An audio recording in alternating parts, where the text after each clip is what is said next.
Chapter 268. Among the 36 palaces of Wudong, the Taishu Temple on the Big Lotus Peak was the tallest. Its eaves were called Daijingjiao. It was famous because of the sword that once belonged to the immortal Lu Dongxian. At this time, a young Taoist wearing a different robe from Wudong was sitting near Lu Dongshuan's sword. There was a long ladder under his feet. The elegant Taoist was carrying a wooden bucket and repainting the mottled eaves of Daijingjiao.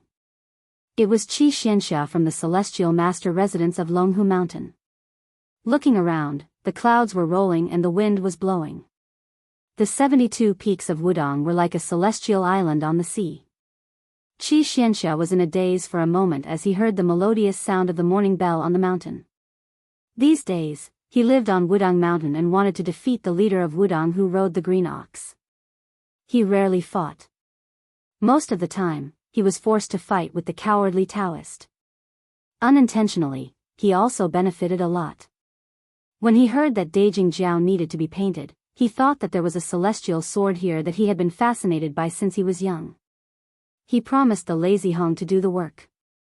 Wuxia Xianxia never cared about these details and was not afraid of being criticized by the celestial master residence. Thinking of this, Wuxia Xianxia was a little absent-minded. Wudong Mountain was really different from the celestial master residence. They did not compete with others.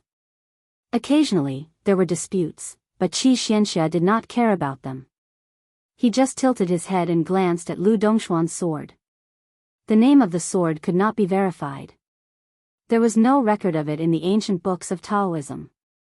There were only some rumors in the streets. Privately, they gave the celestial sword some names like Dragon Slayer or Green Sky. It sounded very imposing. Wuxia Xianxia certainly did not believe it. However, it was true that this celestial sword did not have a scabbard. Lu Dongxian once said, "Only heaven and earth can make the sword robe of this sword."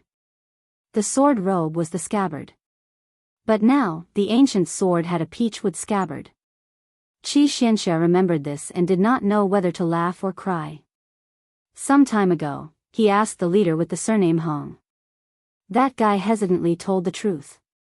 Only then did Wuxia Xianxia know that Hong made the scabbard for the celestial sword when he was young. As for the reason, the young leader refused to say it even if he was beaten to death. If it was in the celestial master mansion, immortal Lu's relics would have long been hidden in the main hall and enshrined with layers of talismans. Not to mention adding a scabbard without permission, it would be difficult to even see it. Taking 10,000 steps back, if he really wanted to find a sword room for the immortal sword, he would at least need a python skin and tendon to match his identity. Wudong Mountain had too few rules. Wuxia Xianxia lowered her head to look. The one with the surname Hong was practicing a fist technique. Behind this young chief, there were close to 100 Wudong Taoists who practiced fist techniques. They were both young and old. At first, the ones who practiced with the bull-riding martial arts were just little Taoists who thought it was fun. Over time, the older generation of Taoists smelled the ancient charm of the martial arts. Twice a day, during the morning bell and evening drum, they would voluntarily come to the Taishu Temple to practice with them. The bull-riding martial art started with a plain momentum and was purely natural. In general, the martial arts were big circles within small circles, big circles within small circles, like a silkworm spinning silk continuously. Wuxia Xianxia had never seen this set of boxing style. Later, when it was mentioned, she knew that it was created by Hong who watched the bells and drums on the mountain all year round. Although Wuxia Xianxia had been practicing swordsmanship since young, she naturally knew what was good and what was good. This boxing style accumulated thousands of caddies, pulling a big frame like covering the sky and earth. When it entered a small frame, it was like a mustard seed containing Mount Sumru. Not to mention the actual combat effect, the most important thing was the concept. To be honest, Wuxia Xianxia was somewhat jealous of this guy's talent. On the square, the young leader slowly retracted his fist. The rest of the Taoists' movements were the same. They were already 20 to 30% similar. An old Taoist came forward to ask for advice from the leader. As he spoke, he praised that if one practiced this boxing style for a long time, they would be able to walk on ice in the abyss without moving, like a mountain hitting the water in the middle of the river. The young leader listened without blushing or being proud. He laughed and said that it was nothing. The old Taoist was worried and said that if this set of boxing style could be learned by everyone on the mountain, it was hard to guarantee that it would not be secretly learned by outsiders. The leader shook his head and smiled, saying that it was not a problem. This set of boxing style was good at nourishing one's body and mind. If more people learned it, Wudang would have more merit. The old Taoist smiled and no longer worried about groundless things. So what if the leader was young? With this kind of breadth of mind, when had he ever lost to the mansion of the celestial master? When Hong Xixiang saw Wuxia Xianxia carrying the wooden bucket down the ladder, he ran over to help him take the wooden bucket. They went down the mountain together and walked side by side towards the little lotus peak. When some of the disciples on the square saw this, they felt proud. Look, what's wrong with the little celestial master? Isn't he still subdued by our leader? Wuxia Xianxia did not care about these little thoughts. On the way down the mountain, Hong Xixiang led the green ox. It was still leisurely hanging on one of its horns. The other horn was hanging on the wooden bucket. It was swaying and looked very comical. He smiled and said, "When I was practicing the boxing style, I felt a trace of resonance between you and the ancient sword. When you leave Wudang one day, let me know and I'll give you the sword. If you feel embarrassed, I'll just lend it to you." Wuxia Xianxia was not happy but angry. He reprimanded, "Ancestor Lu's relic is the weapon of your Wudang for 500 years. How can you treat it as child's play and give it away just like that?" Hong Xixiang did not care and said, "Didn't I say that I'll lend it to you?" Wuxia Xianxia snorted coldly, "Don't mention this again."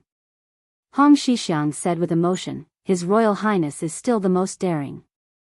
When we went down the mountain, if it wasn't for me hugging his leg and begging him, you wouldn't have seen this sword." Wuxia Xianxia was indifferent to this. He only said sincerely, "Outside the box, the world is full. Inside the box, the sword aura is long. Ancestor Lu's style in the past can be seen." Hong Xixiang muttered, Ancestor Lu had warned the emperor to take care of his own fate and not to disturb the emperor's path of governance through internal and external alchemy. Since ancient times, the necromancers caused disasters and caused national disasters. It was all because the traveling immortals entered the imperial court and cultivated for the sake of benefits. How is this true cultivation? It's more like cultivation. Just like your martial uncle Zhao Danping who preached in the capital, he participated in the imperial court's affairs. I heard that he wrote memorials to the heavenly lord with beautiful words. Therefore, he was called Scholar Qing Ci by the people in the capital. Isn't this great celestial master ashamed? Because he was favored, I don't know how many Daoists and necromancers wanted to rely on this path to achieve a meteoric rise. It's not necessarily not a disaster for the orthodoxy. Chapter 269. Wuxia Xianxia was probably concerned about the Venerable's taboo. Even though he disagreed with the Longhu celestial master Zhao Danping's actions, his expression remained calm and he did not comment. Hong Xixiang brought Wuxia Xianxia to the hut where the crown prince of Bailiang used to practice his swordsmanship.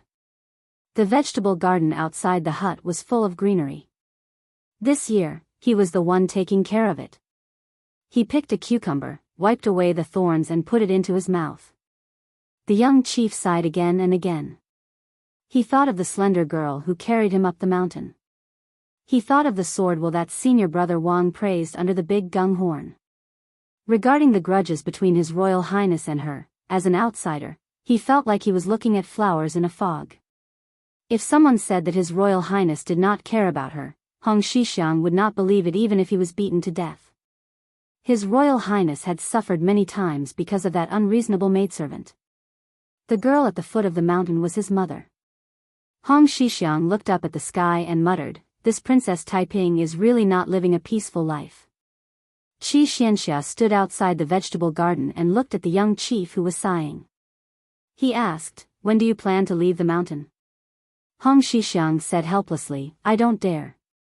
Wuxia Xianxia said calmly, "You dare to give Ancestor Lu's sword to an outsider, but you don't dare to leave the mountain?" Hong Xixiang was silent and cowardly as usual.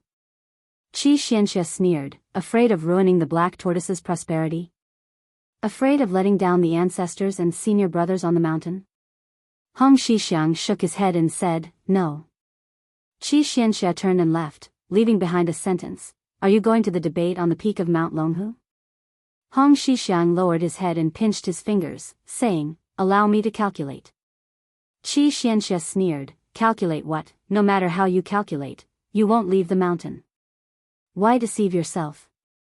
The young chief, who was so good-tempered that it made people gasp in amazement, said softly, Bullsh**t. Wuxia Xianxia laughed and left. Beiliang's frontier fortress.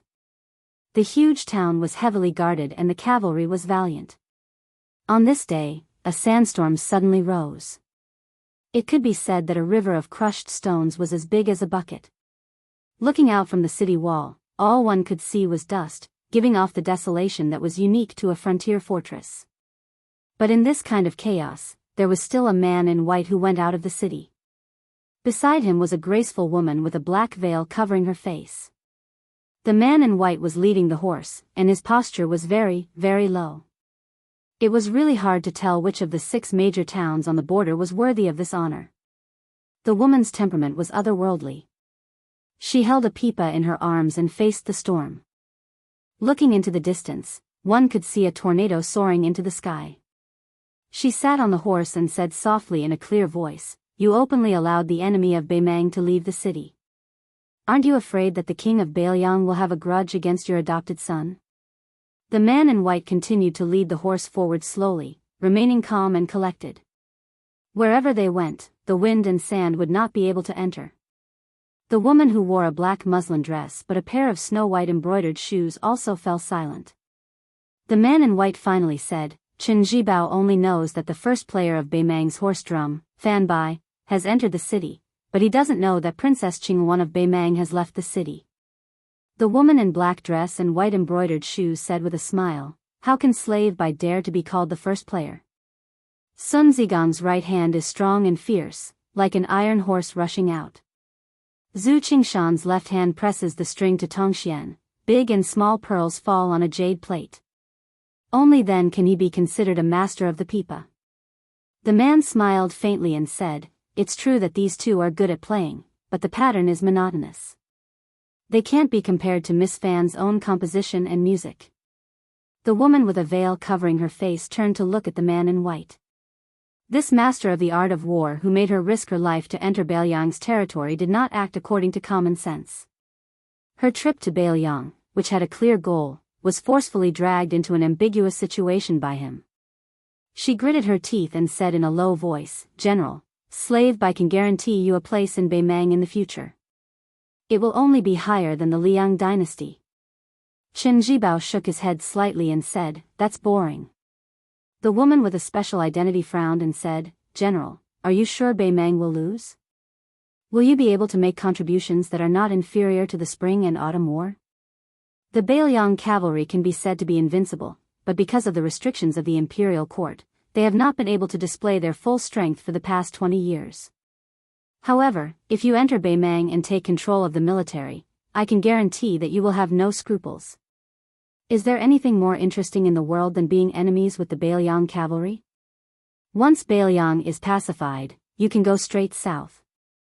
With Gu Jiantang, the king of Yan, and the king of Guangling, and the spring and autumn war, won't you be able to reverse the situation with your strength alone? You must know that the ambition of the emperor of Beimang is far greater than that of the emperor of the Zhao family. The white-robed Chen Zhibao seemed unmoved. He smiled and said, when did Miss Fan learn how to make empty promises? The woman was angry at first, then overjoyed. However, she did not strike while the iron was hot. She lowered her head and reached out to play the strings of the pipa. Suddenly, the silver bottle broke like silk. Her voice was sonorous as she softly sang, young men fly away on horseback when they are 15. Can't go back. Yellow sand rolls and stones roll, riding alone. All my life I have been spirited, today I have been spirited, today I have been spirited. Iron clothes like snow, war drums beat, when will the white-robed tyrant return? When will he return? Chen Zhibao heard this and dismissed it with a laugh. The woman put away the pipa and the sound of metal and stone stopped. She smiled and said, "Perhaps I am destined to be a general in this life. But to be able to meet you on the battlefield, I was born at the right time." Qin Jibao nodded and let go of the reins. The woman did not pretend to be sentimental. She lowered her eyebrows and said softly, "Since you are not willing to make a decision for the time being, I will wait for you to take control of the 300,000 Bailiang cavalry." Qin Jibao laughed and said, "Miss Fan, you are thinking too much." The woman did not refute. She bent down and reached out as if she wanted to touch Qin Bai's cheek. Qin Jibao did not dodge, but she retracted her hand without touching him. She straightened her back and did not dare to look him in the eye. She turned her head and said bitterly, "General, please forgive me for being rude." Bei Mang had 3 pipa hands, Sun Zigong had his right hand, and Zhu Qingshan had his left hand. In the end, they were not inferior to Fan Bina's hands. Qin Jibao smiled and patted the horse's butt. He did not send her off. The horse galloped away. Qin Bai, whose heart was as calm as still water, turned his head and squinted at the flag with the word "Su" on the city wall.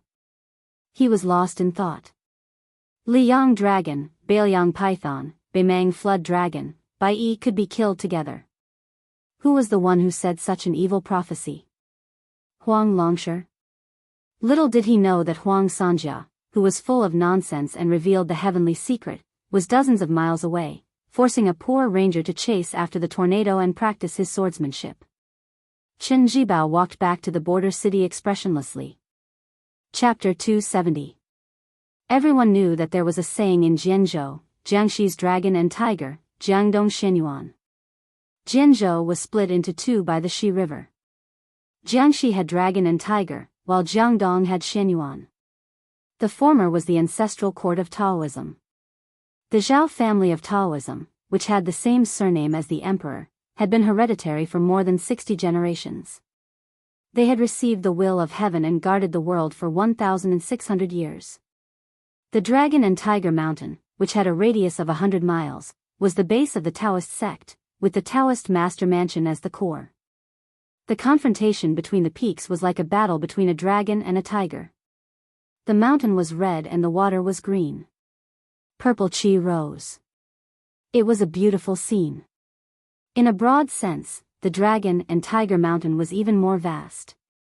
To the west of the Xi River, almost half of it belonged to this Taoist immortal capital.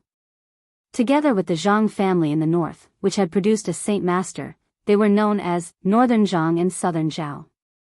The master of the north and the immortal south had been shining together for thousands of years. The master and disciple walked out of a dilapidated Taoist temple at the foot of Mount Longhu and boarded a bamboo raft to float down. The sloppy old Taoist with a pole was spitting saliva everywhere as he introduced the local customs of Jianzhou to his silly disciple who was leaning on the bamboo raft to catch fish. "Let's not talk about our Mount Longhu. Since Shenyuan can stand shoulder to shoulder with Mount Longhu in Jianzhou, it is really not simple. Although unfortunately, it is located in the same province as our Taoist ancestral court, it has been only slightly inferior for hundreds of years. What is even more rare is that this family does not become an official. In times of chaos, you can cause chaos, and in times of peace, you can maintain peace, but I have always been alone with my family and never moved. It is strange to say that Shenyuan only travels in Jianghu, and there are many masters in Jianghu. It is said that there is an immortal jade seal at the bottom of the Mount Longhu in Jiangxi that is inscribed with the words, "By the will of heaven." It's not that I am deliberately biased and want to slander Shenyuan. Anyway, when I was young, I asked my ancestor whether there was a jade seal at the foot of the mountain. My ancestor also said that heaven and earth knew, but he didn't know. I think it's hard to say. Therefore, Xuanyuan's tablet is also a myth. Jiangdong Shenyuan is not a Taoist sect, but it occupies half of Mount Hui. Therefore, it has the 6th blessed land of heavenly abode. I used to go there to enjoy the scenery when I was free. The scenery is not bad at all, especially the main peak of Bull Hill. It is a huge bluestone shaped like a bull lying quietly in the sky. There are 6 waterfalls at the foot of the mountain. Every summer, thousands of carps jump upstream. TSK, TSK, it is very spectacular. It is similar to the tide listening lake in Bailiang Palace.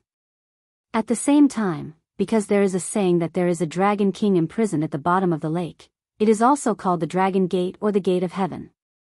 The sword god Li Chungang once reversed the flow of the 6 waterfalls with one sword. Even the gate of Xuanyuan's mansion built on the Bull Hill was destroyed by the flood. Li Chungang is known as the Gate of Heaven because of this. The kung fu of this generation's master of Xianyuan should not be weak. It is hard to say whether he is Xianyuan or celestial phenomenon. However, when he competed with others with swords, sabers, and internal energy, he lost 3 rounds in a row. It is really sad and lamentable. There is no other way. He can only blame his bad luck. How could he not lose when he competed with Li Chungang at the peak of the mountain? Later on, it was even worse. Gu Jiantang, who was still a nobody at that time, fought his way to the Bull Mound. Old man Xianyuan, who had only abandoned his sword for 10 years, lost by 1.5 moves. In the end, it was even more laughable. The old man simply abandoned his weapon. Seeing that Qi Xuanzhen was about to ascend to immortality, he recklessly came to Mount Longhu to compete with Qi Xuanzhen in terms of internal energy. At first, Qi Xuanzhen ignored him, but the old man kept pestering him and stayed on the mountain peak for half a year. He deserved it. However, the old man has lived a lifetime of bad luck. In the end, his sons and grandsons are all quite promising. His only 2 sons and grandsons are too bad. They don't have the slightest bit of immortal aura. They are arrogant and lack manners. They like to humiliate others and can't tolerate the mistakes of others. Their yin and yang are not compatible. No matter how high their kung fu is, they will have to obediently bow their heads when they meet a perfected one of the orthodoxies. That old man Xianyuan is indeed a man who knows how to enjoy his life. He doesn't know shame at all, and the longer he lives, the more backward he gets. When he has nothing to do, he would engage in dual cultivation with women who are young enough to be his granddaughter or great-granddaughter. Even a vicious tiger would not eat its own cubs. The old man, on the other hand, has ruined most of the outstanding women in his family. The good ones are kept as his exclusive property, and the slightly inferior ones are sent out to be married off. It's really a pity that the women of the Xianyuan family are born beautiful, but those aristocratic families who want to marry the Xianyuan family's women are happy instead of being angry. I can't understand this. The old Daoist who was manning the raft squatted down and drank some water. He suddenly looked up and found that his disciple had unknowingly peed at the head of the raft. The old Daoist's wrinkled face was bitter. He hurriedly spat out the sweet and clear stream water and scolded jokingly, "You naughty disciple." The raft went straight down the Qinglong stream, first converging into the Huishan Dragon King River and then the Shi River. The old Daoist looked up and saw a 2-story ship going up the stream. He didn't need to think to know that it was someone from Xuanyuan's side. Only this family dared to come to Mount Longhu. A 2-story ship was the limit of the Qinglong stream. If it was bigger and higher, it would be stranded. Ordinary scholars and poets who wanted to explore secluded places could only borrow a small raft from the fishermen in the Dao district. There were 3 ways to tour Mount Longhu, and they were all very particular. The doppelganger's mind wandered 3 ways, and the body wandered the most tiring. Although it was possible to climb the mountain and overlook the whole ancestral court, the midway view was only 20 to 30%. The mind wander was better. It could take a few cableways and the view could reach up to 50 to 60%. The mind wander was the best. First, one would take a raft around the Green Mountain, then climb up the steps of Yunjin Mountain, and then pass through the cableway cage hanging between the 2 main peaks to reach Mount Longhu. One could see the whole Dao capital at a glance. Generally speaking, if one wanted to wander around Mount Longhu, without a strong family background, it was impossible to imagine. In these years, those who could enter the Taoist master mansion to drink tea and talk about Dao were mostly brought there by the rich Xianyuan. Mount Longhu and Xianyuan had been neighbors for hundreds of years. It was said that a close neighbor was better than a distant relative. In the past, Su Rintu trampled the good Jianghu into a foul atmosphere with his iron hooves.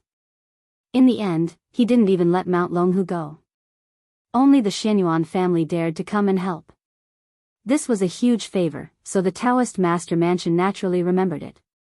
No matter how much Zhao Shituan disliked the old guy Xianyuan, he couldn't say anything. Su Longxiang, who looked yellow and thin, continued to lie on the bamboo raft to catch fish.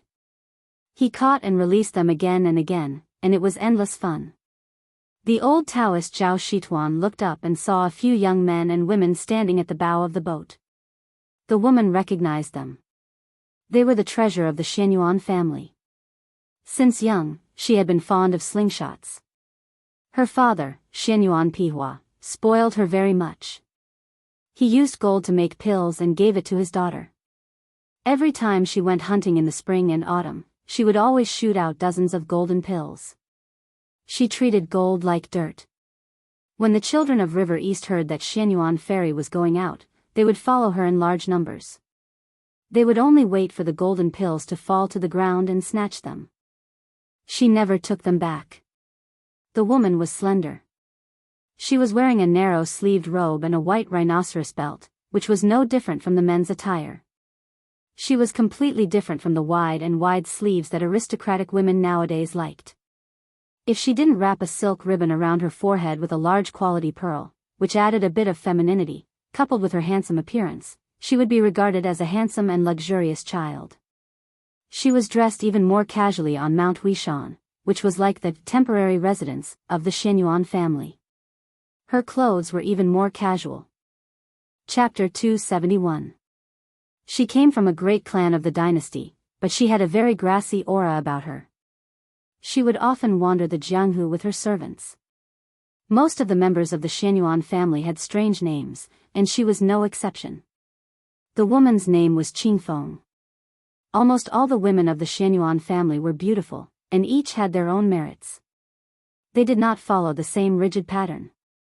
Every time a child was born in the Jian province, there would be a custom of drawing lots. Xianyuan Qingfeng did not pick the rouge and powder, but a small jade sword instead. She was worthy of the name her family gave her. 2 young men stood beside Xianyuan Qingfeng. The one on the left was a handsome woman with red lips and a graceful figure. He stood with his hands behind his back, making him stand out from the crowd. The one on the right of Xianyuan Qingfeng had a broad forehead, a broad face, a strong body, and a bear's waist. Interestingly, he had a baby's face, which made him even more unforgettable. His eyes, in particular, shone brightly. With Zhao Shituan's insight as both an inner alchemist and a qi practitioner, he could tell with a single glance that this child's inner force was extraordinary. If he had the opportunity, he would be able to step into the first rank that martial practitioners of the Jianghu could only dream of. This child wore a heavy saber in the style of 100 swords. It gave off a sharp and unyielding aura. Zhao Shituan frowned. What a powerful killing aura. Could it be that he had developed his saber technique from killing? Let alone outsiders, even most of the people on Mount Longhu could not recognize the grand heavenly master Zhao Shituan. This was especially true for the past 20 years, as this old Taoist who looked the least like a heavenly master of the Zhao family had never interacted with Xianyuan Kong naturally. Xianyuan Qingfeng would not recognize him. The bamboo raft and the ship brushed past each other on the stream. Xianyuan Qingfeng was as arrogant as the men in his family. He ignored the sloppy old Taoist and the skinny youth. The young, elegant Confucian kept looking at the top of Yunjin Peak. He was full of poetry, as if he was going to write 100 poems if he opened his mouth. Only the young man with the saber narrowed his eyes and looked at the master and disciple pair. The corner of his mouth curled up. Zhao Shituan, who was holding the pole, grinned in response. Xianyuan Qingfeng glanced at the Song clan's young phoenix beside him, a little dazed.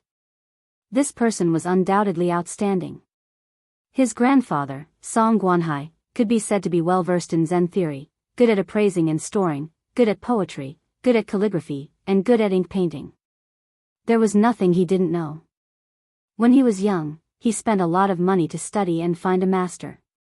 Any one of Song Guanhai's master was a famous person. He learned from the great spiritual master of the northern lands, Yang Jian. His master was Huang Zhuwang. Song Guanhai studied hard and was knowledgeable. After the unification of the spring and autumn period, he was ordered to compile the complete book of 9 pavilions. The book was vast and complicated, with 200 volumes. It took 15 years. The emperor was very pleased and granted Song Guanhai the right to ride a horse in the imperial college. Originally, it was expected that Song Guanhai would be transferred to the Minister of Rites. Unexpectedly, he was replaced by the former Right Chancellor of the Imperial College. Song Guanhai was transferred to the more noble Imperial College. As the older generation of literary giants gradually withered away, Song Guanhai became the undisputed leader of the literary world. In recent years, he began to do 15 reviews. On the 15th of every month, he would review the scholars of the world. It was very popular for a time. Once Song Guanhai personally reviewed the questions, the scholar's value would increase by 100 times. All the scholars who reviewed the books regarded Song Guanhai as their teacher. His grandfather was already so noble, but his father, Song Zhiqiu, had the tendency to surpass his father. His calligraphy was known as the divine work of calligraphy. Taking the Imperial College as an example, half of the students wrote in the Song style. Song Guanhai's greatest work was to compare the calligraphy of the North and South sects of Zen.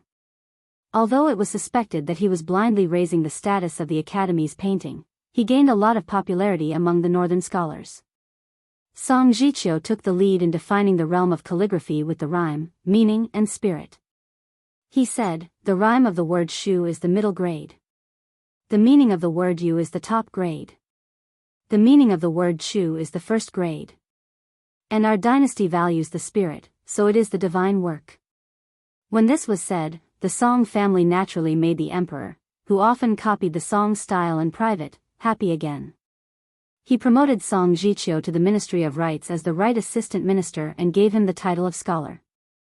People couldn't help but think that if Song Guanhai could live for another 20 years, when Huanwen gave up the position of Left Chancellor, wouldn't the two chancellors of the Imperial College be in the pockets of the father and son of the Song family?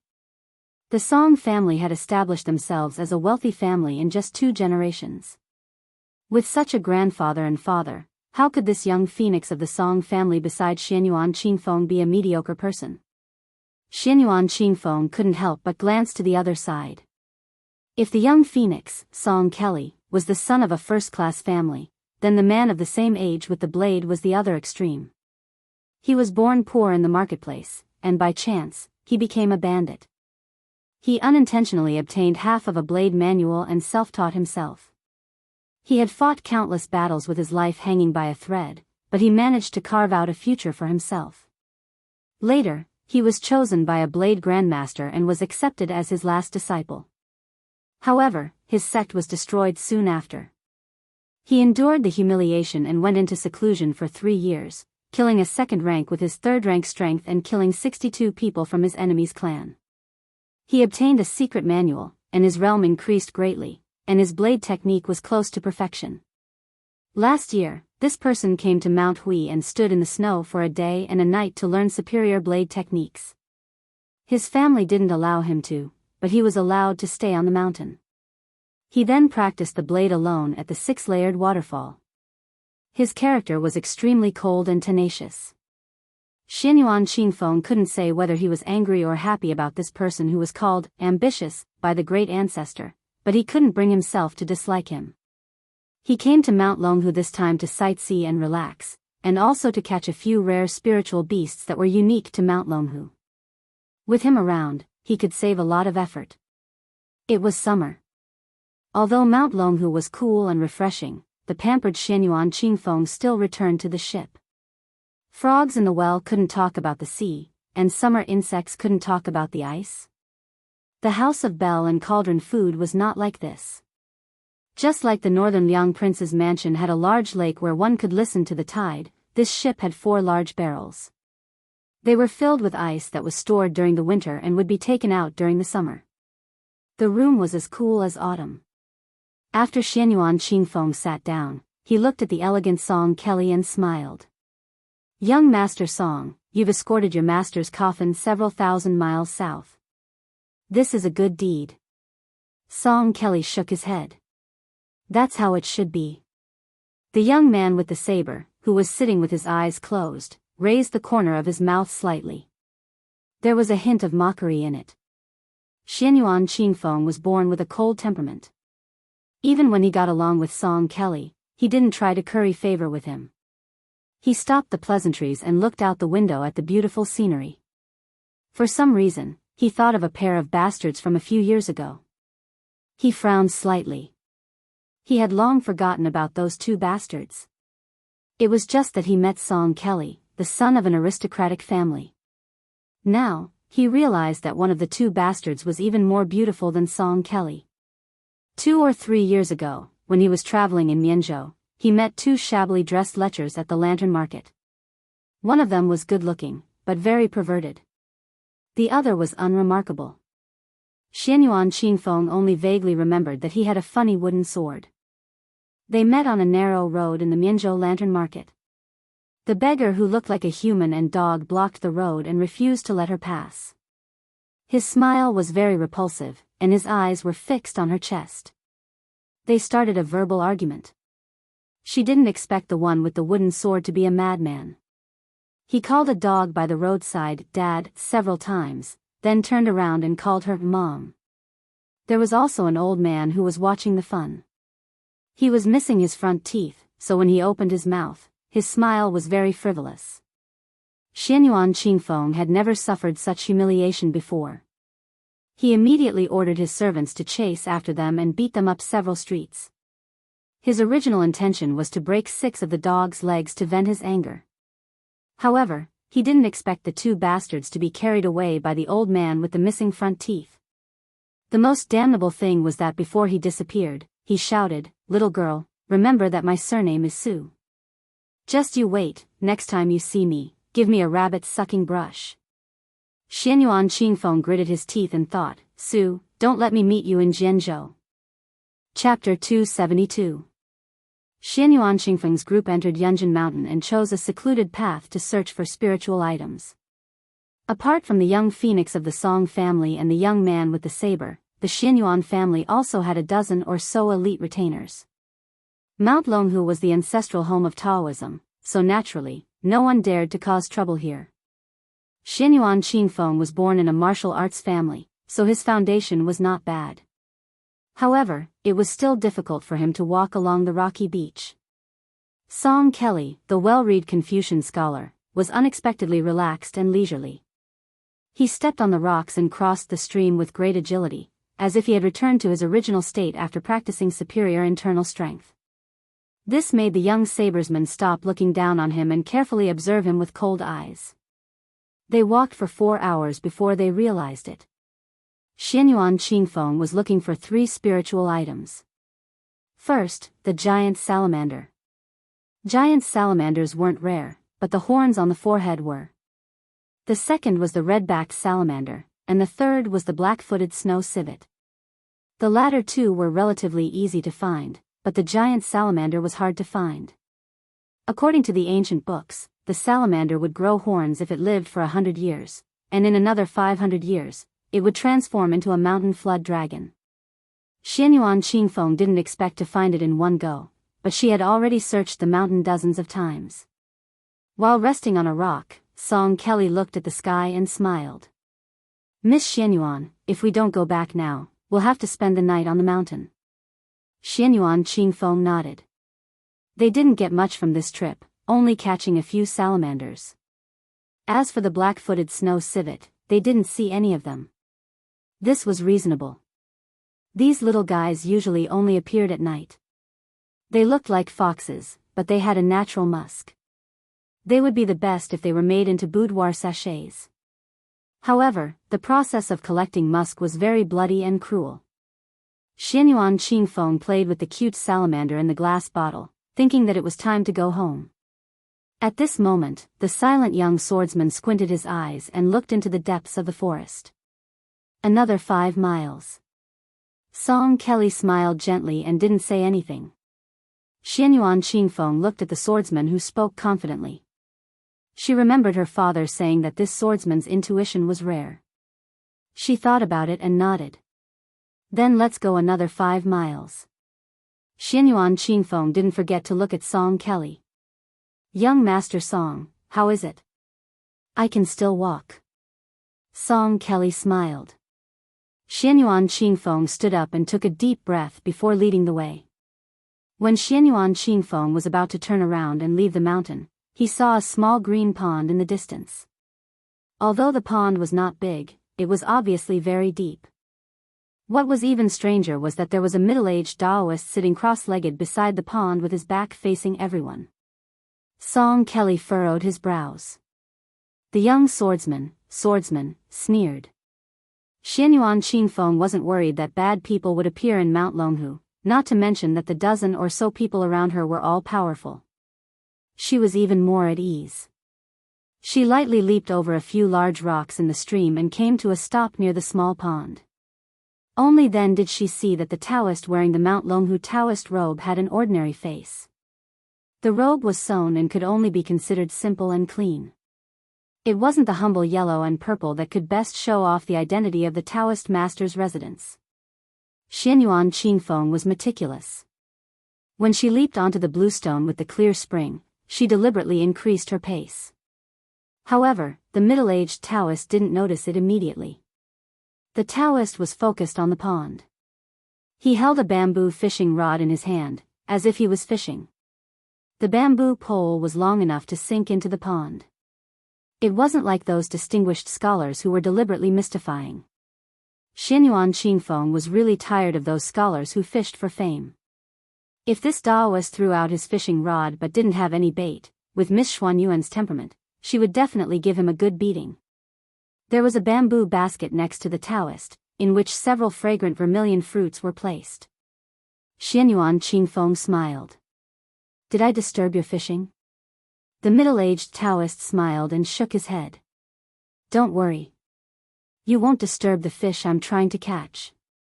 Song Kelly glanced around and sat down before asking in a warm voice, may I know what you're using as bait? How deep is this pond? The young swordsman was already holding the handle of his sword. Even Xianyuan Qingfeng could sense the killing intent of this boorish man, who was expected to compete with Gu Jiantang in the future. He was always straightforward when he set his mind on something. He was like this when he went to Mount Hui, and he was still like this when he met her. Xianyuan Qingfeng couldn't do anything about it. The middle-aged Taoist didn't seem to sense the killing intent. He pointed at the bamboo basket and gave the first answer. I don't know how deep this pond is, either. Song Kelly was still polite on the surface. May I ask what you're trying to catch? The Taoist didn't hide anything and told the shocking truth in an indifferent tone. It's a giant salamander. It once swallowed an item, and I want it back. Xianyuan Qingfeng asked tentatively, are you trying to catch that giant salamander? The middle-aged Daoist was truly ignorant of worldly affairs. He nodded and said, yes. The young swordsman sneered. He was also straightforward and was about to draw his sword. He didn't draw his sword, but once he did, there would be blood. He didn't care if the Taoist sensed his killing intent. I have a sword, which head in the world can't be cut off.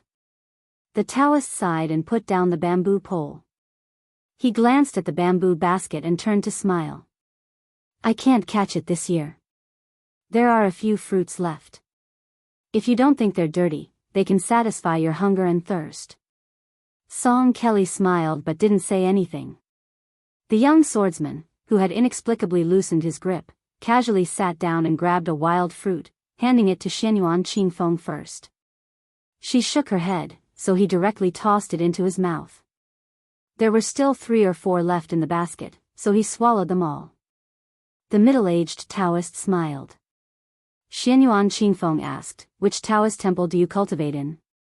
The Taoist shook his head. I'm like a lonely ghost.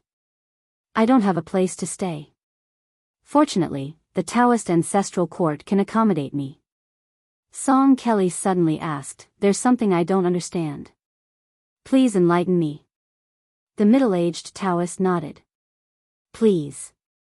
Song Kelly waved his sleeves and sat down, as if he wanted to discuss Taoism with the Taoist. He said in a deep voice, my father once said that Buddhism is gold, Taoism is jade, and and Confucianism is food. Although gold and jade are expensive, they don't make a lot of money. However, the world is like a person's body. One can't go without food for a day. The middle-aged Taoist interrupted in an old-fashioned tone. It's okay to go without food for a day. You won't starve to death. Xianyuan Qingfeng was dumbstruck, and he was greatly disappointed. How could there be such an unreasonable debate? The Daoist priest's immortal bearing that was born from fishing for the great flood dragon salamander in the deep mountains was completely swept away. The swordsman laughed.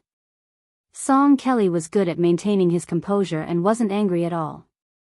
Fortunately, the Taoist added, but if you go without food for a long time, something will happen. Song Kelly continued calmly. My father admits that there's a difference between good and evil, but denies that there's a difference between the three sections. What do you think? The middle-aged Taoist nodded. Good. Song Kelly's face became more serious. But my father is afraid of the undecided struggle between righteousness and profit. He only dares to publicly say that the three sects' purpose is to find a way out for the people. He says that Confucianism can't be Confucianism, Buddhism can't be Buddhism, and immortals can't be immortals if they don't follow this path. Regardless of the three sects, as long as you do good deeds and are loyal to humanity, you won't be far from the Great Way. Chapter 273. The Taoist priest smiled and said, a gentleman does not stand under a collapsing wall. This was what teacher Zhang said 2,000 years ago. It's not easy for your father to have such foresight and courage. I believe that if a man can correct his body and mind and gather true spirit, he can nurture great talents and virtues. As for where his roots lie, it doesn't matter if it's on the side of Confucianism, Buddhism, or my Taoism. However, since Taoism is led by the word Tao, no matter how long it's been, the later generations will have an innate advantage. As for the sage book written by teacher Zhang's disciple, it can be said that it's reasonable, but it's unavoidable that it's scholarly. It's a good thing to set rules, but it's also a cage. There's no doubt that teacher Zhang is a sage. However, no matter how high one's status is, there's still a sect bias. If I was born 2,000 years earlier, would have boldly said to him, teacher Zhang thinks his words are rash, but I think it's wonderful. Not to mention Song Kelly and Xianyuan Qingfeng, even the young swordsman who had never touched a book in his life was dumbfounded. This Taoist priest looked to be in his 40s, but his tone could stuff the whole world into his mouth. Teacher Zhang had already explained everything 2,000 years ago, but this Taoist priest had almost left no room for discussion today. Song Kelly stood up and bowed respectfully. However, no one knew what this young master of the Song family was thinking. Xianyuan Qingfeng said goodbye and led the way. After walking a distance, she subconsciously turned her head to look. The Taoist priest, who should be average in martial arts but frightening in his words, still did not move. When everyone was far away, the middle-aged Taoist priest shook his wrist and the fishing line was dragged up into the sky. There was no end to it. The hook had not been seen for a long time. How long was this fishing line? 1,000 feet? 2,000 feet? The middle-aged Taoist priest waited for the hook to come out of the water and said softly, fine, let's wait for another 10 years. The bamboo raft entered the Dragon King River from the Green Dragon Stream. The river was turbulent, but the bamboo raft was still stable. The old Taoist Zhao Shituan only brought his disciple out to see the scenery of the Shi River. Su Longxiang squatted on the raft and was no longer as afraid of water as before. The old Taoist priest was very pleased. Huang Man was born in the Vajra realm, which was rare in the world. Compared to the young leader of Wudong, Hong Shixiang, who was born with one more hard aperture, Hong Shixiang, who was born with one more hard aperture, he was born with one less hard aperture. His disciple, Huang Man, was born with one less hard aperture. He did not have to worry about the hard aperture, which was said in the Taoist scripture, if you don't understand longevity for years, your hard aperture will be filled with yellow dust. Therefore, the old Taoist priest taught Su Longxiang the spring and autumn dream, which was the most suitable way to teach. As long as Su Longxiang was able to support the body of Vajra and reach the best state, he would be able to achieve what the old ancestor said, 300 years of spring and autumn dream, penetrating the Kunlun with one breath. Su Longxiang had not made any progress in learning other superior Taoist mental cultivation methods in Dragon Tiger Mountain. Now, Zhao Shituan only needed to wait patiently for his disciple to reach the minor longevity realm. How could Zhao Shituan not be happy? This was even happier than when the people at the foot of the mountain grew old and had children. He had spent almost 2 years with Su Longxiang at the pleasure temple at the foot of the mountain, and they had developed feelings for each other. Now, there was no need for His Royal Highness to threaten him with a letter. If anyone dared to bully Huang Man, he, Zhao Shituan, would be the first to disagree. Was the great celestial master Zhao, who was ranked second in seniority in the celestial master mansion, really just an old man's memorial tablet? The old Taoist's heroic spirit burst forth, and he increased the strength of the raft, flying like an arrow. Suddenly, he saw his disciple standing up, stretching his neck to look in the direction of the devil-slaying platform at the peak of the mountain, and let out a deafening roar. Zhao Shituan was stunned for a moment, and then a roar came from the devil-slaying platform, like the roar of a wild giant beast. The old Taoist was stunned for a moment, and then he clapped his hands and laughed. Good, good, good. You are indeed my disciple to be able to have a telepathic connection with the black tiger under Qi Xuanzhen's mount. It's true that a mountain cannot have two tigers. Su Longxiang looked like he was about to jump off the raft and dash across the river. Zhao Shituan hurriedly shouted, "Disciple, don't rush, don't rush." If Su Longxiang had just come up the mountain, he would have jumped into the river without a care and fought to his heart's content with the beast. When he was young, he had torn apart several tigers, leopards, and bears alive. His strength was amazing, and those fierce generals who killed generals and captured flags on the battlefield were ashamed of their inferiority. However, at this time, the old Taoist stopped him, and the idiot actually stopped. But he was still dissatisfied, and he turned his head to glare at the old Taoist. He held his breath and squatted beside the raft in a daze. The old Taoist was in a good mood as if he was drinking wine.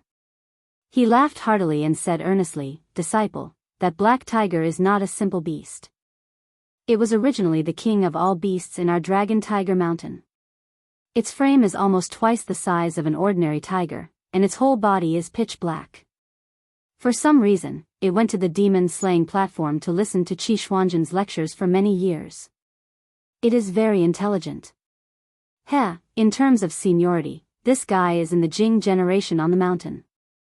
Master has long been thinking about when to let you fight with it. You don't have to rush, sooner or later I will let you fight to your heart's content." Su Longxiang snorted. Probably because of the mention of the black tiger under Qi Xuanzhen, Zhao Shituan's thoughts drifted away. He said softly, "Disciple, Master is telling you some secrets, and I feel uncomfortable if I don't tell you. From my perspective, there are very few Taoist immortals in the current generation. If not for Wudang's Hong Shixiang and Wang Zhongluo's departure, there would be even fewer of them. To Dragon Tiger Mountain, one family has been dominant for too long. It is inevitable that the younger generation will mistakenly think that they are the best in the world, and that is not a good thing.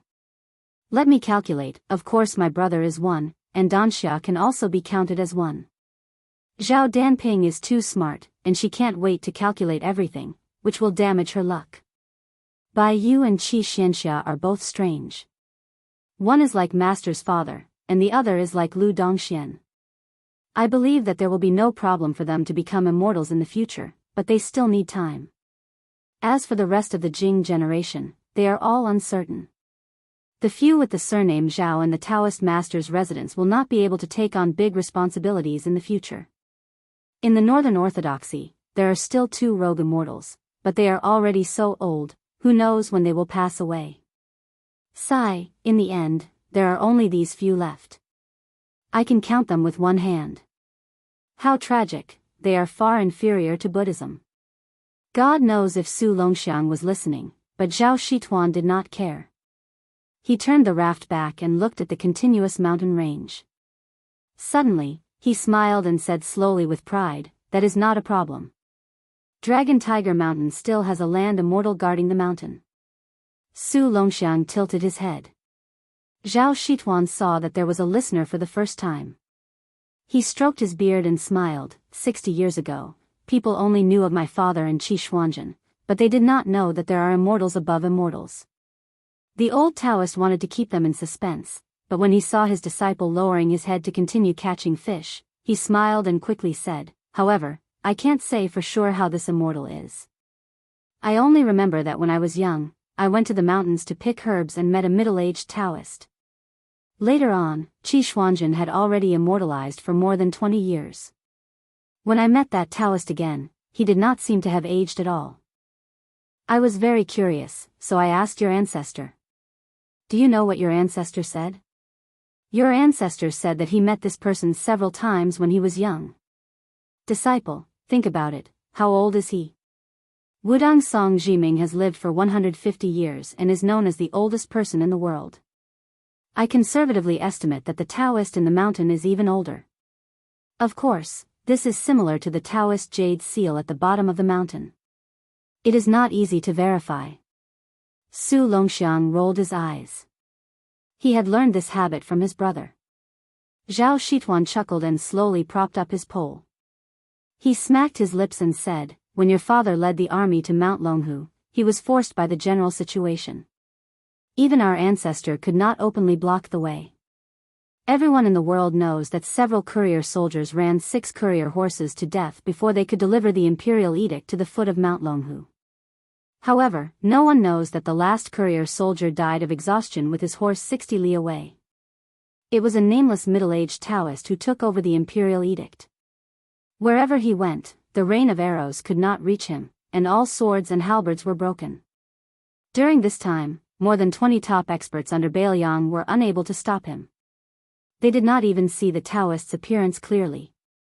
Within half an hour, he arrived in front of the king of Bailiang. His Taoist robe was spotless. The old Taoist said in a daze, "Isn't this the immortal of earth? I wonder if we can meet again in this life." Chapter 274.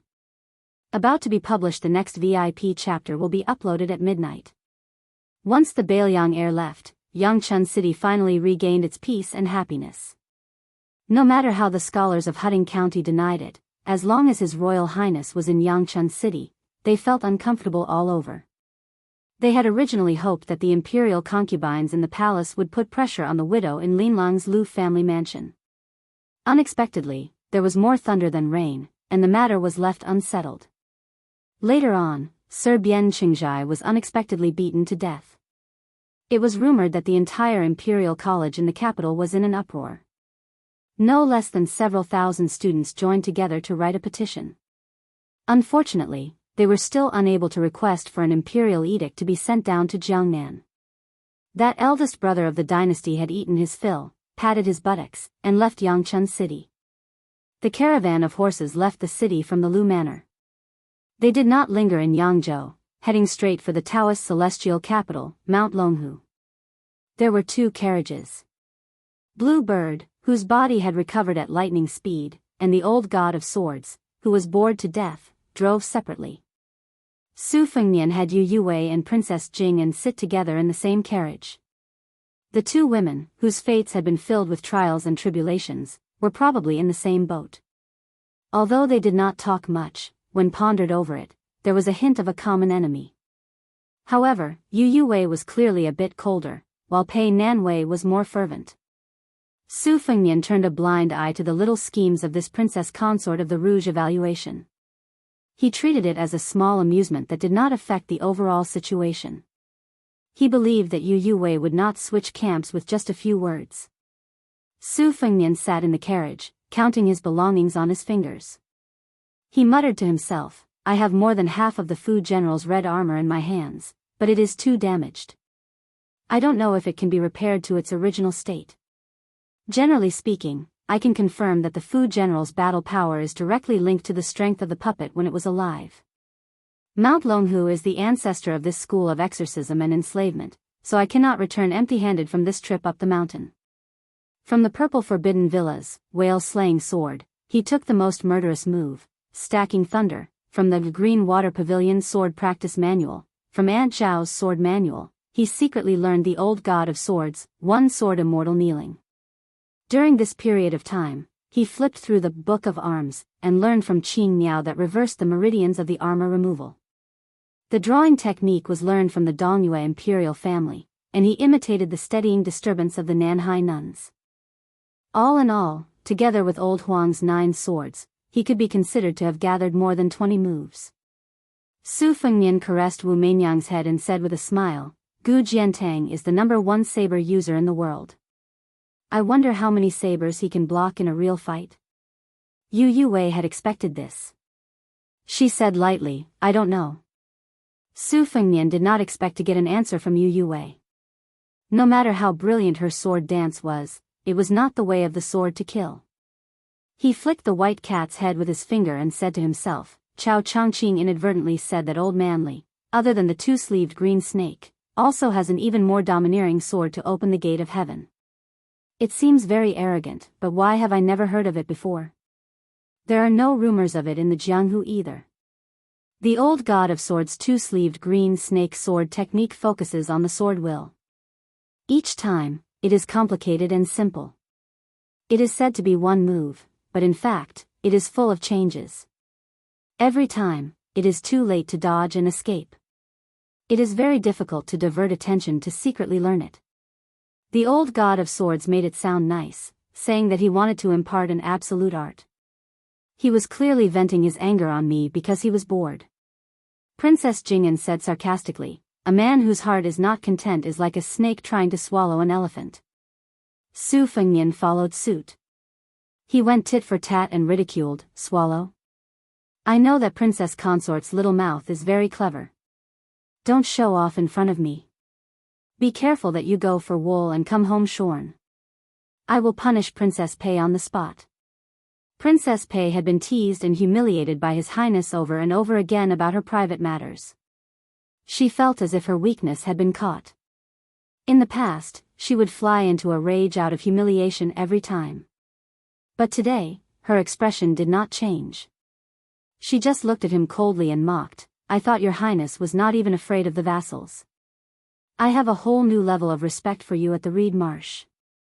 I didn't expect that you would be exposed as soon as you left Qingzhou and arrived at Yangzhou. You are just a paper dragon crossing the river. When you meet a Jianghu official, you have to pinch your nose and be bullied, obediently offering your maid to him with both hands. From this, it can be seen that even if you go to the Dragon Tiger Mountain where several Taoist masters are in charge, you will only be rebuffed. Su Fengnian's face darkened. He smiled darkly and said, Princess Pei's little mouth is becoming more and more unkind. Congratulations. His Royal Highness took the embroidered winter scabbard and lifted the curtain. He raised his voice and said, Shu Xiu, don't ride the horse. Take our Princess Pei to sit in the carriage at the back. Let her temper her backbone. Princess Pei was about to speak when she was kicked out of the carriage by Su Fengnian. Then, Shu Xiu reached out and grabbed her. Yu Yue shook her head, but her thin face did not reveal any joy or anger. Su Fengnian glanced at her and then sat near the carriage door. He hooked the curtain and looked at Blue Bird's slender back. He smiled softly and said, How is it? Blue Bird, who was in the middle of waving her whip, stopped the horse from galloping forward. She turned her head and looked at him with a vexed expression. She lowered her eyebrows and said, 2 golden dawn that are hard to buy even with thousands of gold. Su Fengnian's mood, which had been tormented by Princess Jing'an's words, instantly improved. He laughed and said, Blue Bird, you look very much like the stingy little wife that your husband bought expensive fish at the market. You're frugal and you know how to live your life. Blue Bird smiled gently and blushed slightly. Her expression was always light and indifferent. She was different from the waves and winds of death in the reed marsh. It was as if there was never any great sorrow on her face. The yearning for spring and the sorrow of autumn that women often had nothing to do with her. Su Fengnian and Blue Bird had been talking without holding back. He said bluntly, let's let Shu Xiu and Princess Pei stay in the same room. With Shu Xiu's secret disguising technique in the south, I don't know how much of a resemblance she can make. If it's just a look, it's most likely a waste of effort. Before we go to Mount Longhu, let's see if our Aunt Shu's results can really be passed off as genuine. Bluebird asked doubtfully. Shu Xiu wants to make a human skin mask. Su Fengnian smiled and shook his head. It has to be a bit more clever. Shu Xiu roughly explained the steps to me before. It's very complicated. It's the same as the Daoist method of alchemy. It's the most brilliant method of both internal and external cultivation. If she wants to succeed, Shu Xiu will have to suffer a lot. However, only through suffering can one rise above others. This saying is most appropriate for Shu Xiu. If she succeeds by luck, she will become one of the few official consorts in the dynasty. With Shu Xiu's personality, she will fight for this kind of opportunity even if it means her life. Bluebird asked softly and carefully, King of Jianghu is an old fox. He's the most treacherous and ruthless person in the world. How could he not recognize it?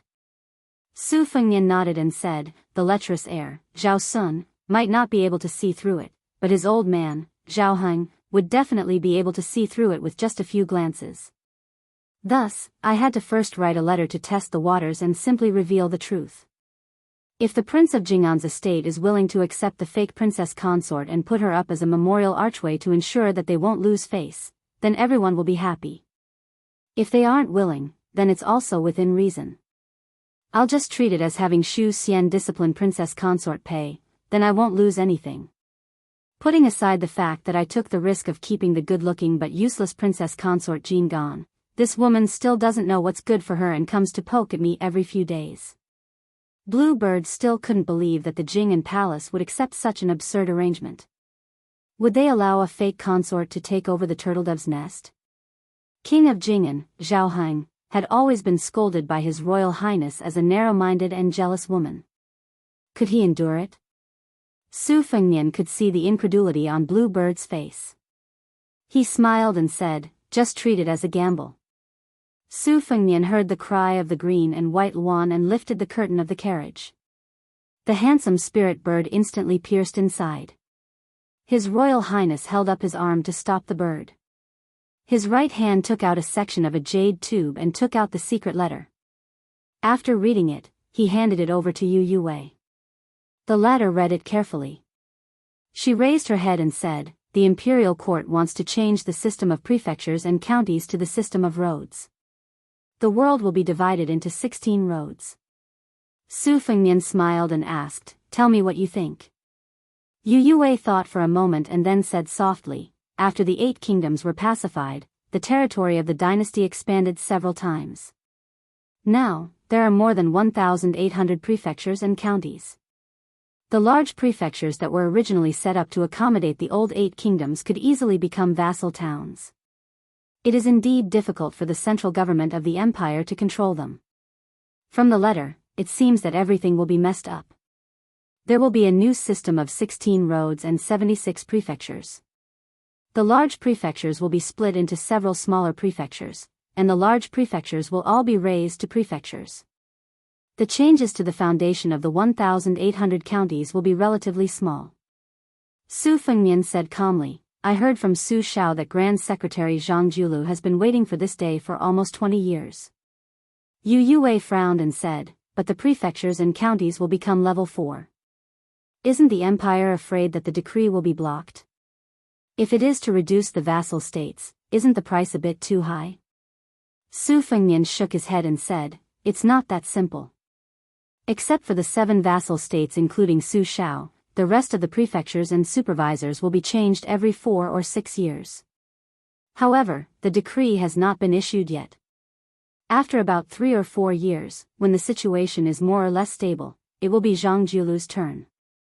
Su Fengnian pointed at the secret letter and sneered, don't forget that in addition to the road system, the imperial court has also taken action against both Buddhism and Taoism.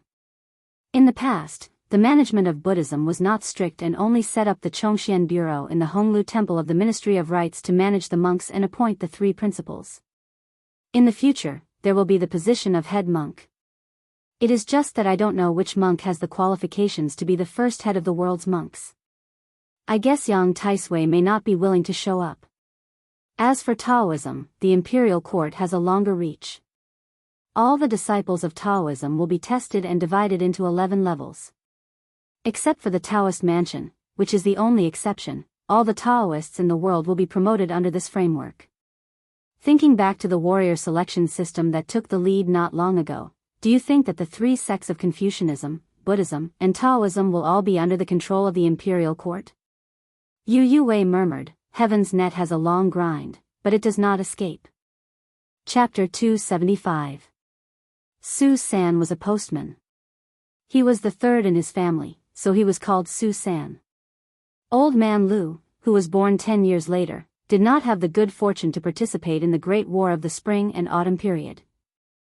Although he was from the Tu Bailiang, his body was not as strong as a young man's, and he was afraid of the cold in the north, so he moved his family to the south. When he had nothing to do, he would tell Su San and the other young men about how thrilling the Great War of the Spring and Autumn period was. He especially liked to talk about how heroic the king of Bailiang was. Every time they heard the same old story, they would not get tired of it. Su San was the most like this, wishing that his parents would kick him out of the womb. Not to mention, now that the world had settled down, no matter how poor the people in the village were, they did not have to worry about losing their heads. They only had a few mu of land, so every family had something to look forward to. When it snowed a few feet thick, in the past, the old people would sigh that no one could make it through this weather, but now it was different. Even when they looked at the snow on the stove, they would laugh and say that a timely snow was a sign of good harvest. Su San did not read or write, but he still understood the logic. Old man Lu said that this relay station was built by the king of Bailiang himself. There was a relay station for 30 li. Whoever dared to embezzle the salary of the courier, no matter how high the official was, he would be taken down and beheaded on the spot. Moreover, Su San and the king of Bailiang had the same surname. After he became a postman, every time he ran a horse to deliver a letter, he would be especially diligent. He felt that he could not disgrace this surname, right? Last year, it was the first time in recent years that the Jiming relay station had encountered an urgent cargo that needed to be sent to the north. Su San's physique and equestrian skills were the best in the relay station, so he naturally took on the heavy responsibility. Unexpectedly, misfortune and good fortune came together. Originally, it was old man Lu who wanted to train Su San, but midway, there was an accident. When he was handed over to the next relay station, he was told that the cargo was damaged. The eunuch who was handing over the cargo screamed in a shrill voice that he wanted to confiscate Su San's property and exterminate his entire family as if his ancestors of 18 generations had died. Su San had not seen much of the world, but he had been influenced by old man Lu and knew that the eunuchs who came out of the capital to work for the imperial family could not be offended. At that time, he kowtowed and begged for mercy, only begging that the pale-faced, beardless old eunuch to only kill him to vent his anger. How could the eunuch pay any attention to the pleas of a small commoner? He forced the several high-ranking officials in the county beside him to state that the cargo was fresh lychees that the imperial concubine wanted and was stored in an exquisite ice cellar. The damned mail broke the box. The box was already hard to buy with 1,000 gold, and the lychees shipped from the southern border were even more undesirable. The officials had no choice but to agree. How could Su San not accept his fate? But for some reason, the sound of horse hooves thundering could be heard, and a few hundred soldiers in bright armor escorted a general to the relay station. Seeing the situation, he pulled out his Bailiang saber and chopped off the eunuch's head. The general had Su San stand up, and then turned to the county government officials beside him who were all silent like cicadas in winter. He asked with a smile, "Do you deserve to die for killing a courier?" The officials had said that he deserved to die twice in a day. Su San, who had narrowly escaped death, finally found out that the general was the king of Bailiang. Su San's face was pale, but he still urged his horse to gallop forward without a care for anything else. He had long since run out of sweat, and his lips were cracked, leaving only traces of blood. His eyes could not see the road clearly, and he did not know how long the courier horse could last. Last night, old man Lu was greatly startled when he arrived at the Chicken Cry relay station with a rush of 800 li. It should be known that the robust courier who delivered the documents from the palace had only just arrived at the relay station when he said, by imperial decree, deliver it to Mount Longhu for the Great Pillar State, before he died of exhaustion and fell off his horse. Old man Lu looked around. Su San was the only one who did not say anything. He quickly led out a fine horse from the stable that he cherished more than he cherished his wife. He untied the bundle and tied it around his neck. The king of Bailiang had built close to 2,000 relay stations, and he once said that the courier should go all out and lead the way.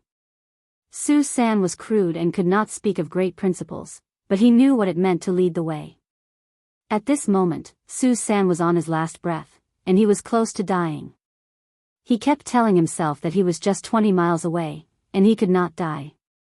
If he delayed the king of Bailiang's important matters, he would feel guilty for saving his life. How would he have the face to stand in the world? In his blurry vision, a person floated over on the road. The front legs of the horse Su San was on went soft, and it died on the spot, throwing Su San out. Su San rolled down the official road. He could not see the person's face clearly, but he could vaguely see the person's Daoist robe. He clutched the bag tightly and said with all his strength, "Jiming Relay Station Su Bin, 800 miles urgent, please send it to Mount Longhu." The Daoist squatted down and nodded.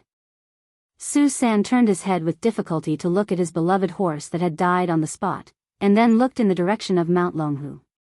His breathing was cut off, and he died with his eyes wide open. The middle-aged Daoist sighed softly and closed the young courier's eyes.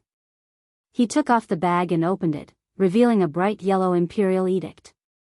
He held the edict in his right hand, and his right hand was behind his back. With a tap of his toes, his body was like a rainbow piercing through the sun, and no one could see his true appearance.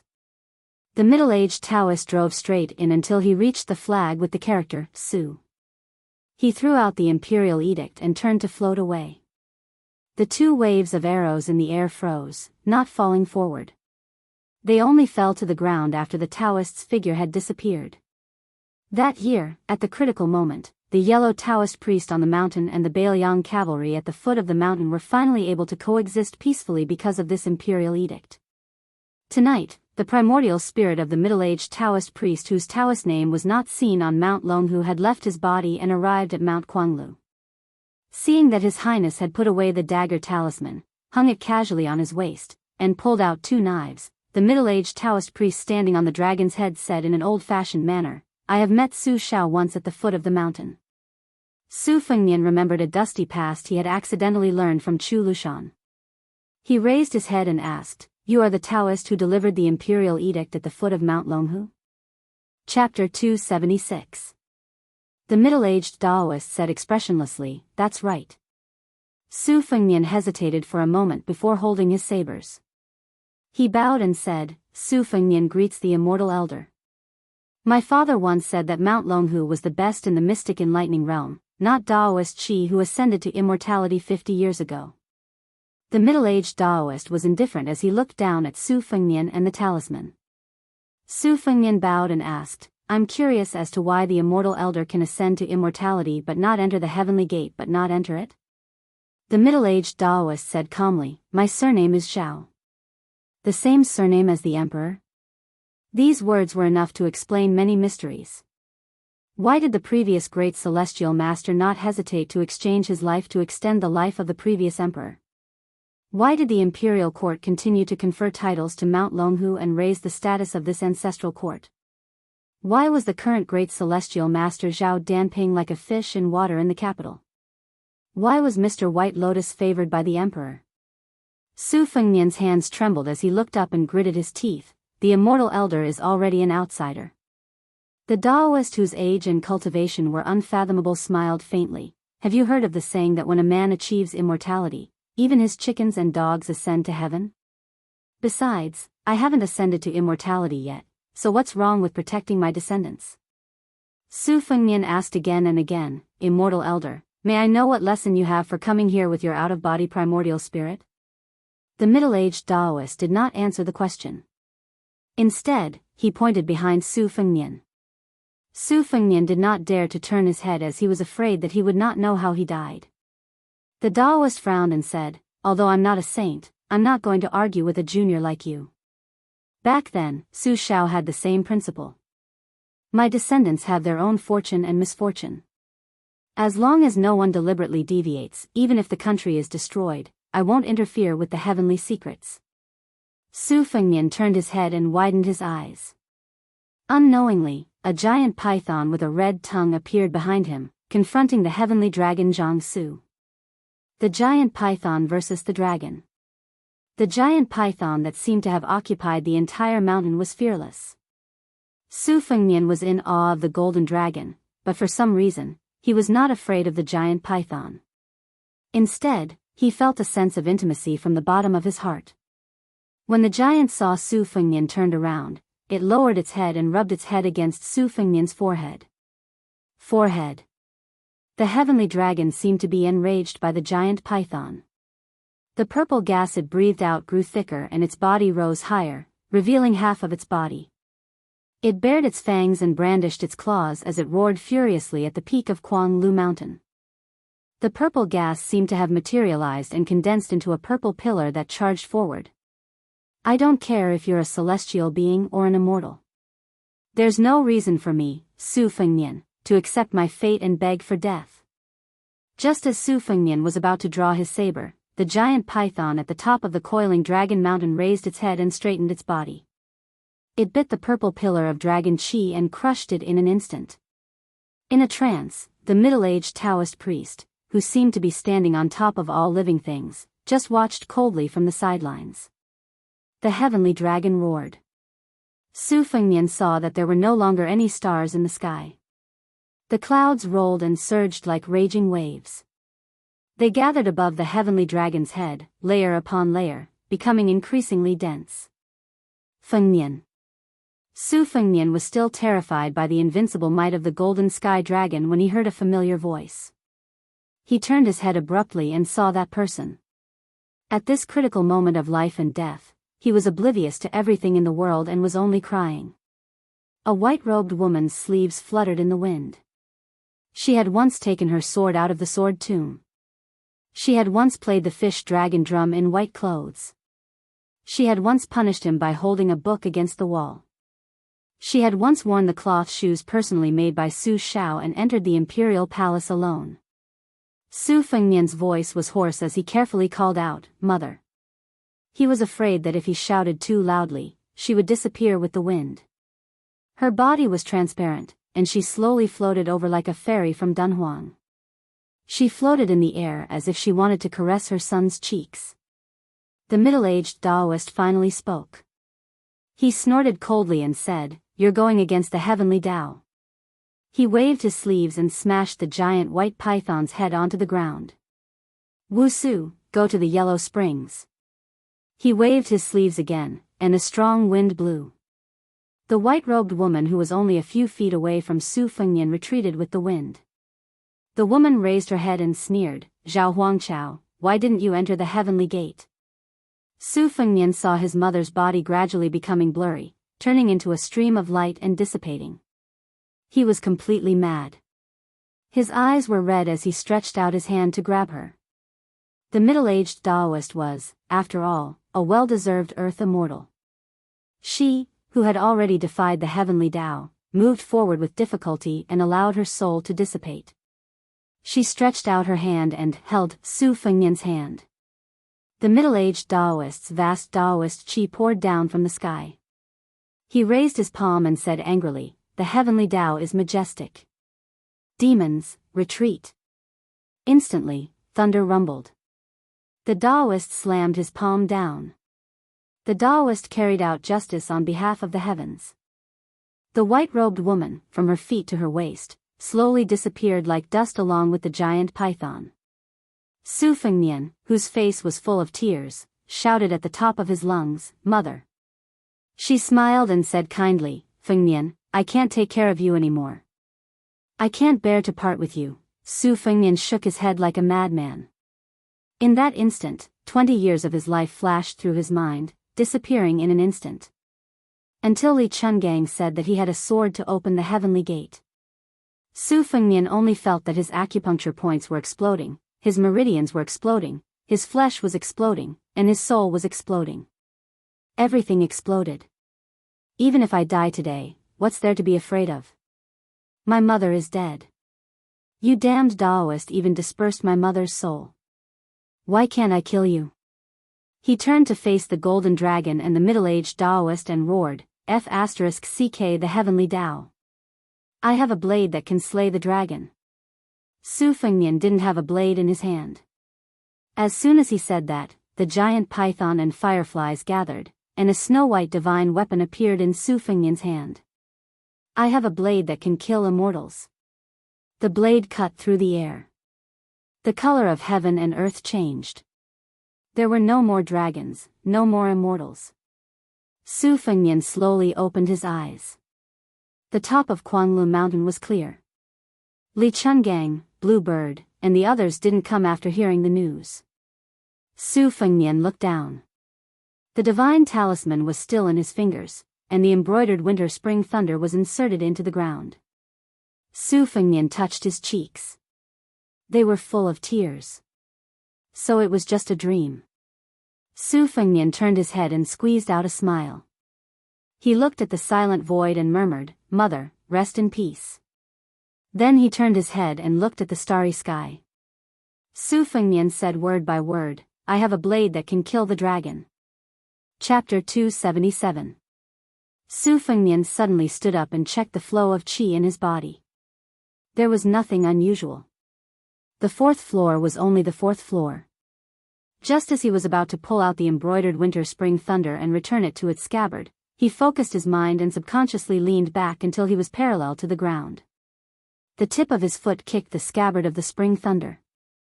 The scabbard collided with the blade and broke through the ground. A dagger dipped in poison brushed past the tip of his nose. Su Fengnian held the spring thunder with his left hand and slammed his right palm on the ground. His body floated back 20 feet. After he stopped, he looked at the cliff and saw a slender figure leaping out with a dagger in her hand. She laughed and was not in a hurry to fight. She tilted her head and asked doubtfully, "Hey, how did you know that I would climb from the cliff to the top?" Su Fengnian stared at the elusive young assassin without blinking. He suppressed the anger in his heart and said calmly, "You can crawl out from under a horse, jump out from water, and jump down from the hole in the city gate. For the 1,000 taels of gold that the king of Jing'an, Zhao Heng, paid you, what can't you do?" The young girl said, "Oh," and didn't say anything else. She looked at Su Fengnian, who was holding the dagger in his left hand with an expression that said, "I knew you were left-handed." Su Fengnian suddenly asked, "Did you see anything strange when you climbed up?"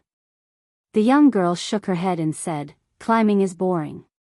Su Fengnian had a complicated expression. He looked at the white sky and said helplessly, young lady, you stabbed the dagger in both hands into the stone wall and climbed for an entire night?" After the young girl who was supposed to be in the prime of her youth assassinated Wang Mingyin with her dagger hand, it had caused a huge uproar in the Jianghu. The target of the assassination was the 11th in the world who had been famous for 20 years. This news was even more shocking than a certain beauty and a certain young master. In the Jianghu, the most powerful aphrodisiacs were always secret manuals, women, and fame. There was an endless stream of people chasing after them, especially the latter. Otherwise, how could there be so many martial artists in the Eastern Sea martial emperor city who desperately wanted to climb up the city gate tower? Being able to go up to the second floor was enough to ensure that one would not have to worry about wealth and glory for the rest of his life. It was not that Su Fengnian had never offered her 2,000 or 3,000 taels of gold, but she had never paid attention to him. What could he do? This time, he thought that he had the old god of swords Li Chungang and the others to protect him, and in front of him was a natural barrier, so he could have a peaceful night. Who would have thought that even the sword cliff could not stop Miss Hehe? Su Fengnian could not understand. Was she really after the reward of 1,000 taels of gold? Or was there some unknown irreconcilable enmity? She tilted her head in another direction and asked, "Hey, why don't you call your lackeys to protect you?" Su Fengnian said bitterly, "If I had shouted, wouldn't you have fought with your life on the line? Isn't it because I want to see if I can bury the hatchet with Miss Hehe?" She shook her head and said seriously, "No need, you can shout it. At worst, after I stab you to death, I'll jump off the cliff. Wealth and honor are up to fate, and life and death are up to the heavens." Su Fengnian smiled bitterly. "No leeway?" The girl nodded her head heavily. Su Fengnian squinted his eyes and looked at the sky. The sun was rising, and he exhaled. He pointed behind the girl and said with a smile, because of the angle of the light, the sword cliff waterfall will turn into a golden yellow color. Why don't we enjoy the scenery before fighting? She did not make a sound and kept facing Su Fengnian. She slowly retreated and stopped at the edge of the cliff. From the corner of her eyes, she really saw a golden silk hanging down from the sword cliff. The scenery was gorgeous and charming.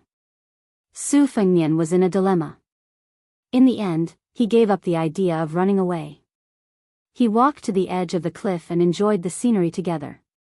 Miss Hehe habitually said hello as a greeting.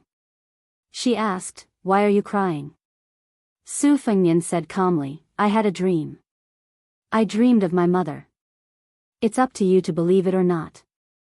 He thought that he was destined to get no response. He did not expect that the girl would make a sound of acknowledgement. She emphasized it with an inexplicable tremble. She squatted down and held the dagger in her mouth. She held her cheeks with both hands and muttered to herself, "Is your mother beautiful?" Su Fengnian smiled. The girl killer's mouth slightly curled up. She said vaguely, "You are so beautiful. Your mother must be even more beautiful." She slowly got up. One of her arms drooped down and a dagger fell out. She smiled. No matter how one looked at it, there was a bloody coldness. Su Fengnian was facing a formidable enemy. He cursed in his heart. This girl turned hostile just like that. He really had to find a chance to kill her. Otherwise, even with Li Chungang accompanying him, it was hard to guarantee that she would not succeed. His head was only worth 1,000 taels of gold. Just thinking about it made him angry. Miss Hehe was indeed Miss Hehe. Every time she grasped the opportunity to kill someone, her actions were strange and unpredictable. She stared at Su Fengnian and said, "Today, I will not kill you. I will go back to the foot of the mountain. How about it?" Su Fengnian said without hesitation, "Okay. But if you trust me, I can promise not to let the old god of swords and the others kill you. Miss Hehe, you can walk down the mountain easily." She looked at His Royal Highness as if she was looking at an idiot. She said, "Not killing me does not mean you cannot capture me. Do you think I am that stupid Princess Jianghu? You have a useless but not a brain." Su Fengnian laughed knowingly. To be honest, if it were not for the fact that they had to separate life and death, he really wanted to have a heart-to-heart talk with her. He wanted to know who had taught such a wonderful person. Su Fengnian stretched out a palm, indicating that he would not see her off. The girl said warily, "Don't leave the cliff for now. Let me say this first. If you dare to go back on your words, I will not follow the rules in the future. It is not easy to kill you and that old man, but it is not difficult to kill 100 light cavalry soldiers of the Phoenix Battalion one by one." Su Fengnian nodded. He watched as the assassin girl stabbed her daggers into the cliff like a gecko and slowly descended. But it only seemed slow. If one was in the situation, one would know that every time she stabbed into the cliff, there was a distance of 20 to 30 feet between them. If it were Su Fengnian, he would not have the guts to hang on the cliff. The mountain wind swept the cliff, unusually strong. Her body swayed as she descended. Even Su Fengnian, who was watching from the side, was worried for her. It was very strange. Su Fengnian did not have the slightest hope that she would fall to her death because of this. He did not know whether to laugh or cry. With her following him like a shadow, His Royal Highness did not dare to breathe for a moment on the path of martial arts cultivation. The sun rose from the east, leaping out of the sea of clouds.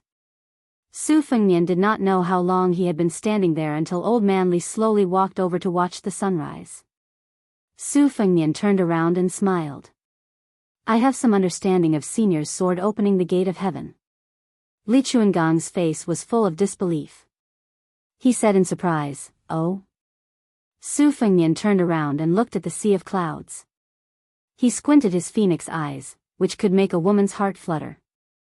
He said with an intoxicating smile, one sword after another, stacking the swords. "No matter what sword move or sword technique it is, the sword intent will be endless. If one is determined not to kill with one sword, one will not use this sword.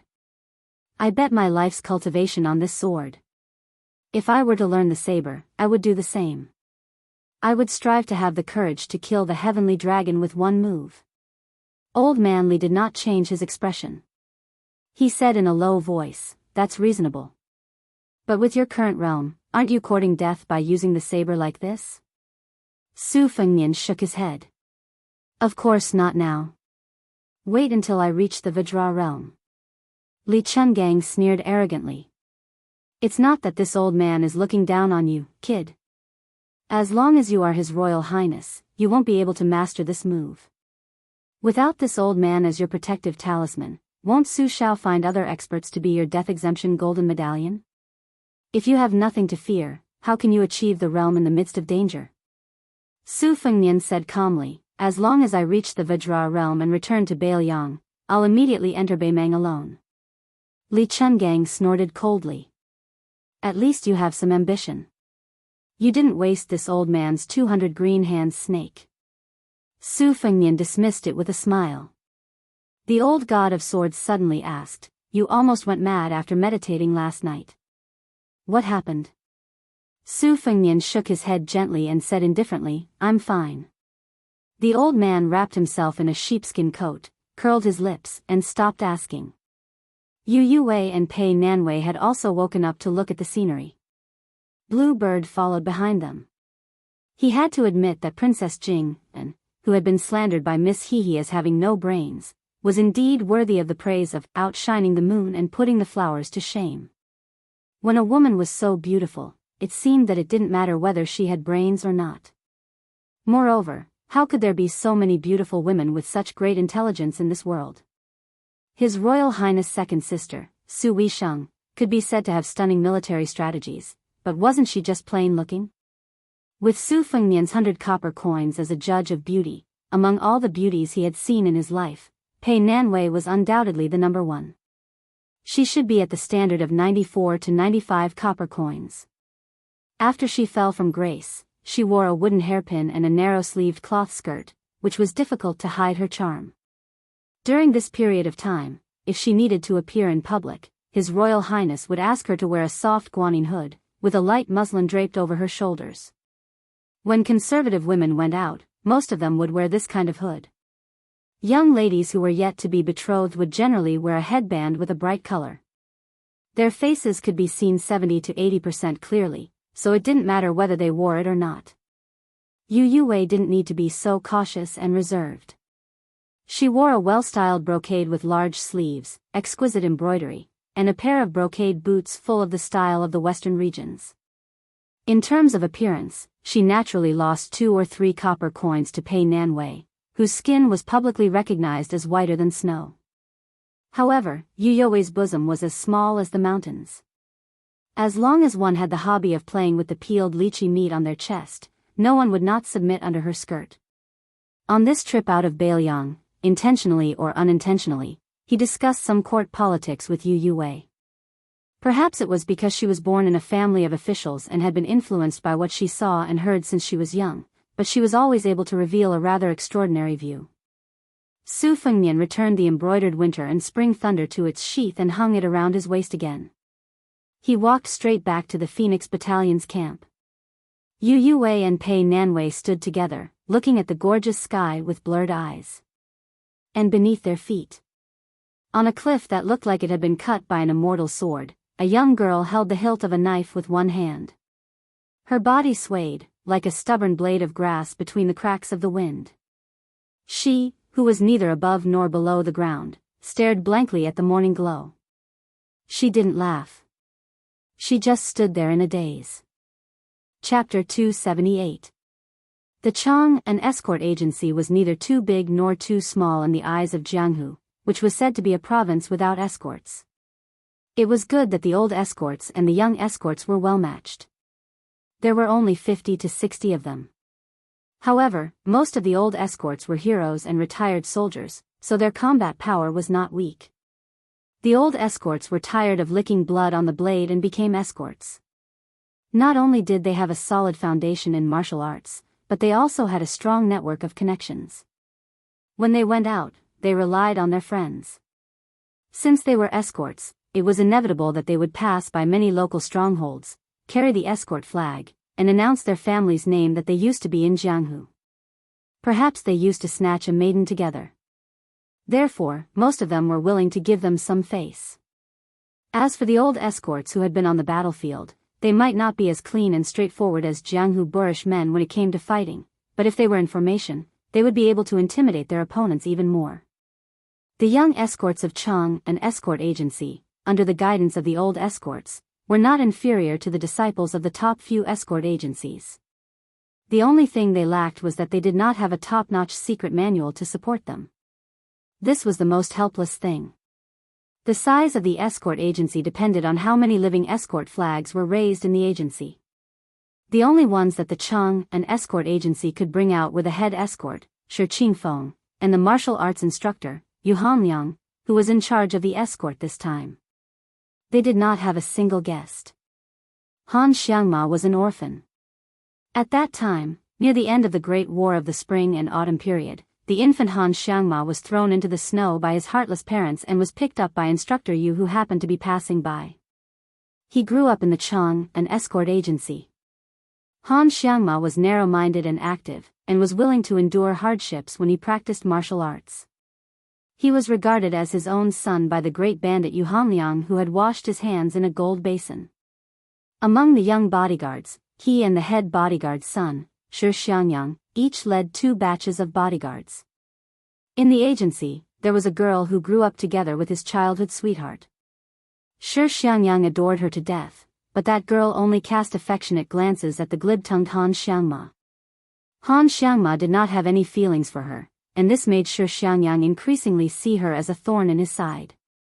In fact, when they were young, the two of them often peed together in the mud. The name of Chang, an escort agency, was derived from the meaning of long life and safety. It had been established for more than 30 years and had never once lost an escort. Therefore, it had finally gained a foothold in the Jian province, where there were as many escort agencies as there were hairs on a cow. According to the usual rules, when an escort agency carried out an escort mission, the ratio would be determined by the value of the goods. However, Han Xiangma felt that this escort mission was a little strange. He was the only one in the escort agency, and the rest were the most experienced old escorts in the agency. Father Yu was personally leading the team. Before they left the Jian province, the name of Chang, an escort agency, was still somewhat useful. However, after leaving the Jian province for more than 10 days, it had obviously become a little tricky. Father Yu was an old drunkard, but he would occasionally rest in the cooked shops and have a few cups of wine after the shop was closed to satisfy his cravings.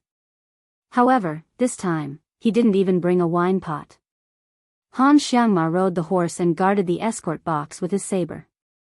The box wasn't big.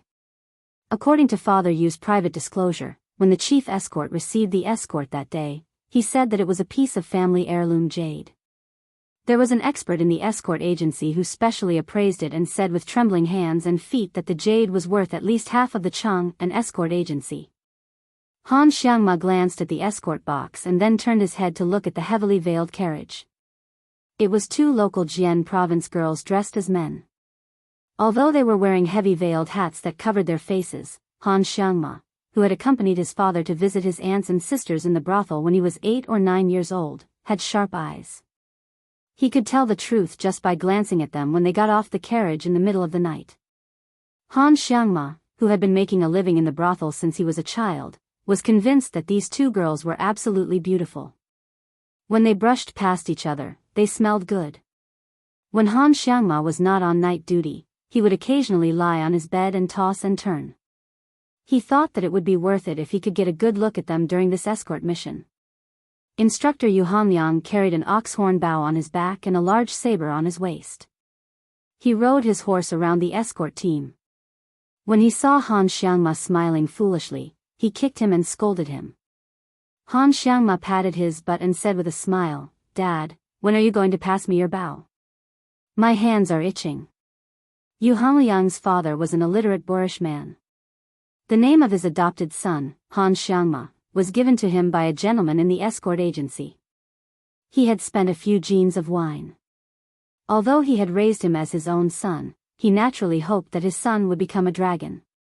However, Yu Hanliang did not understand at all how to become a dragon. In any case, if he committed a crime, he would be whipped.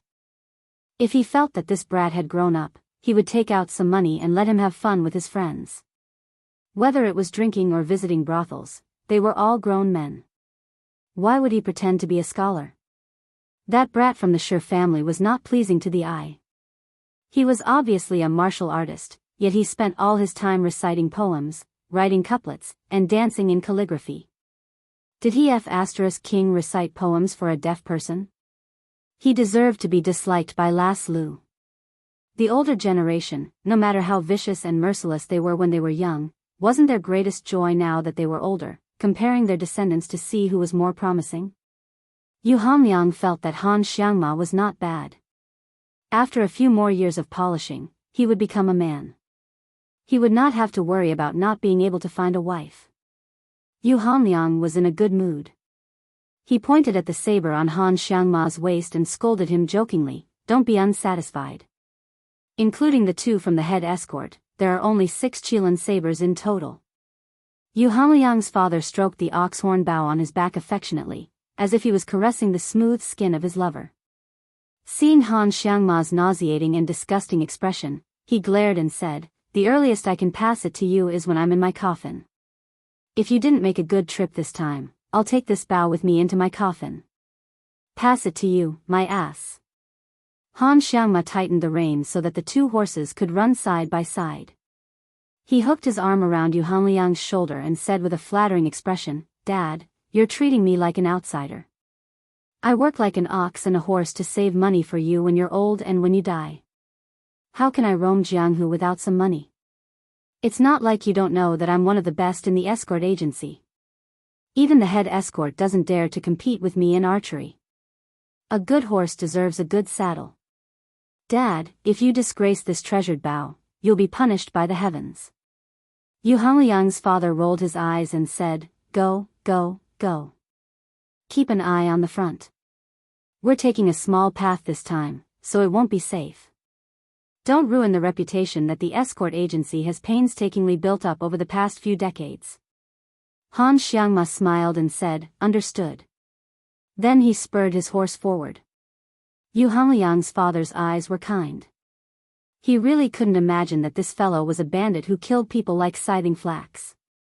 Looking at his son's back, his heart was filled with gratification. This kid was allowed to wear the Qilin saber not because Han Xiangma was his adopted son, but because he relied on his own ability to earn a living in the escort agency. Every weapon in the escort agency had to be reported in detail to the authorities.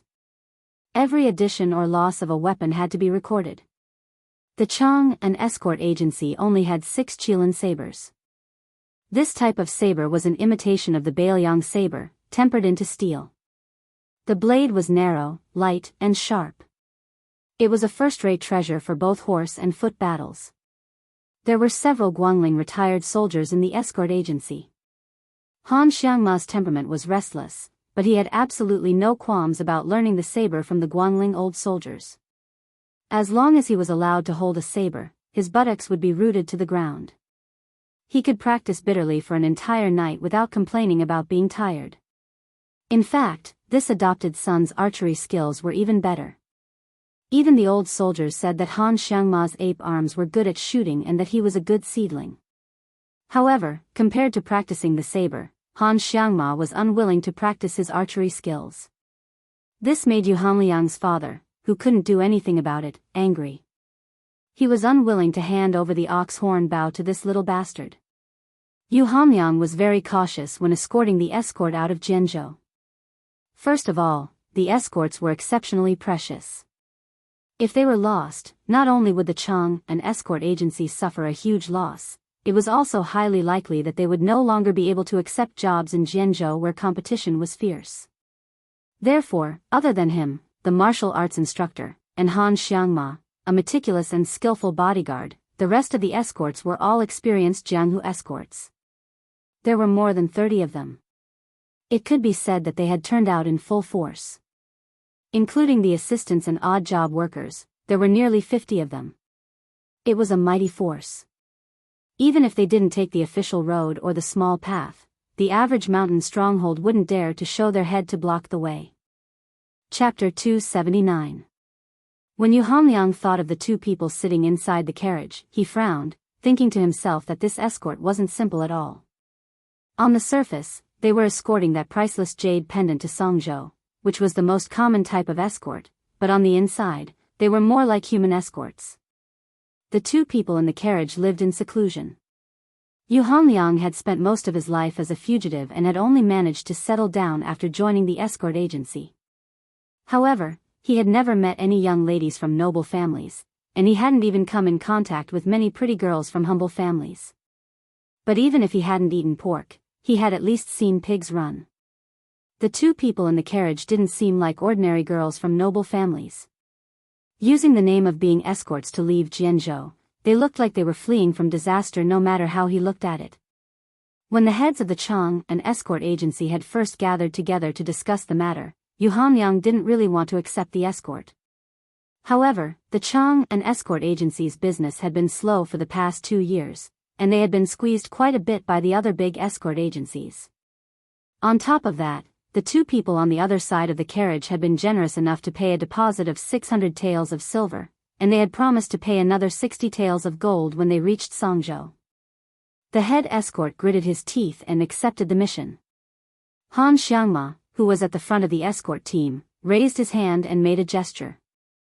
The old escorts immediately drew their weapons, as if they were about to face a great enemy. However, only half of the saber was unsheathed.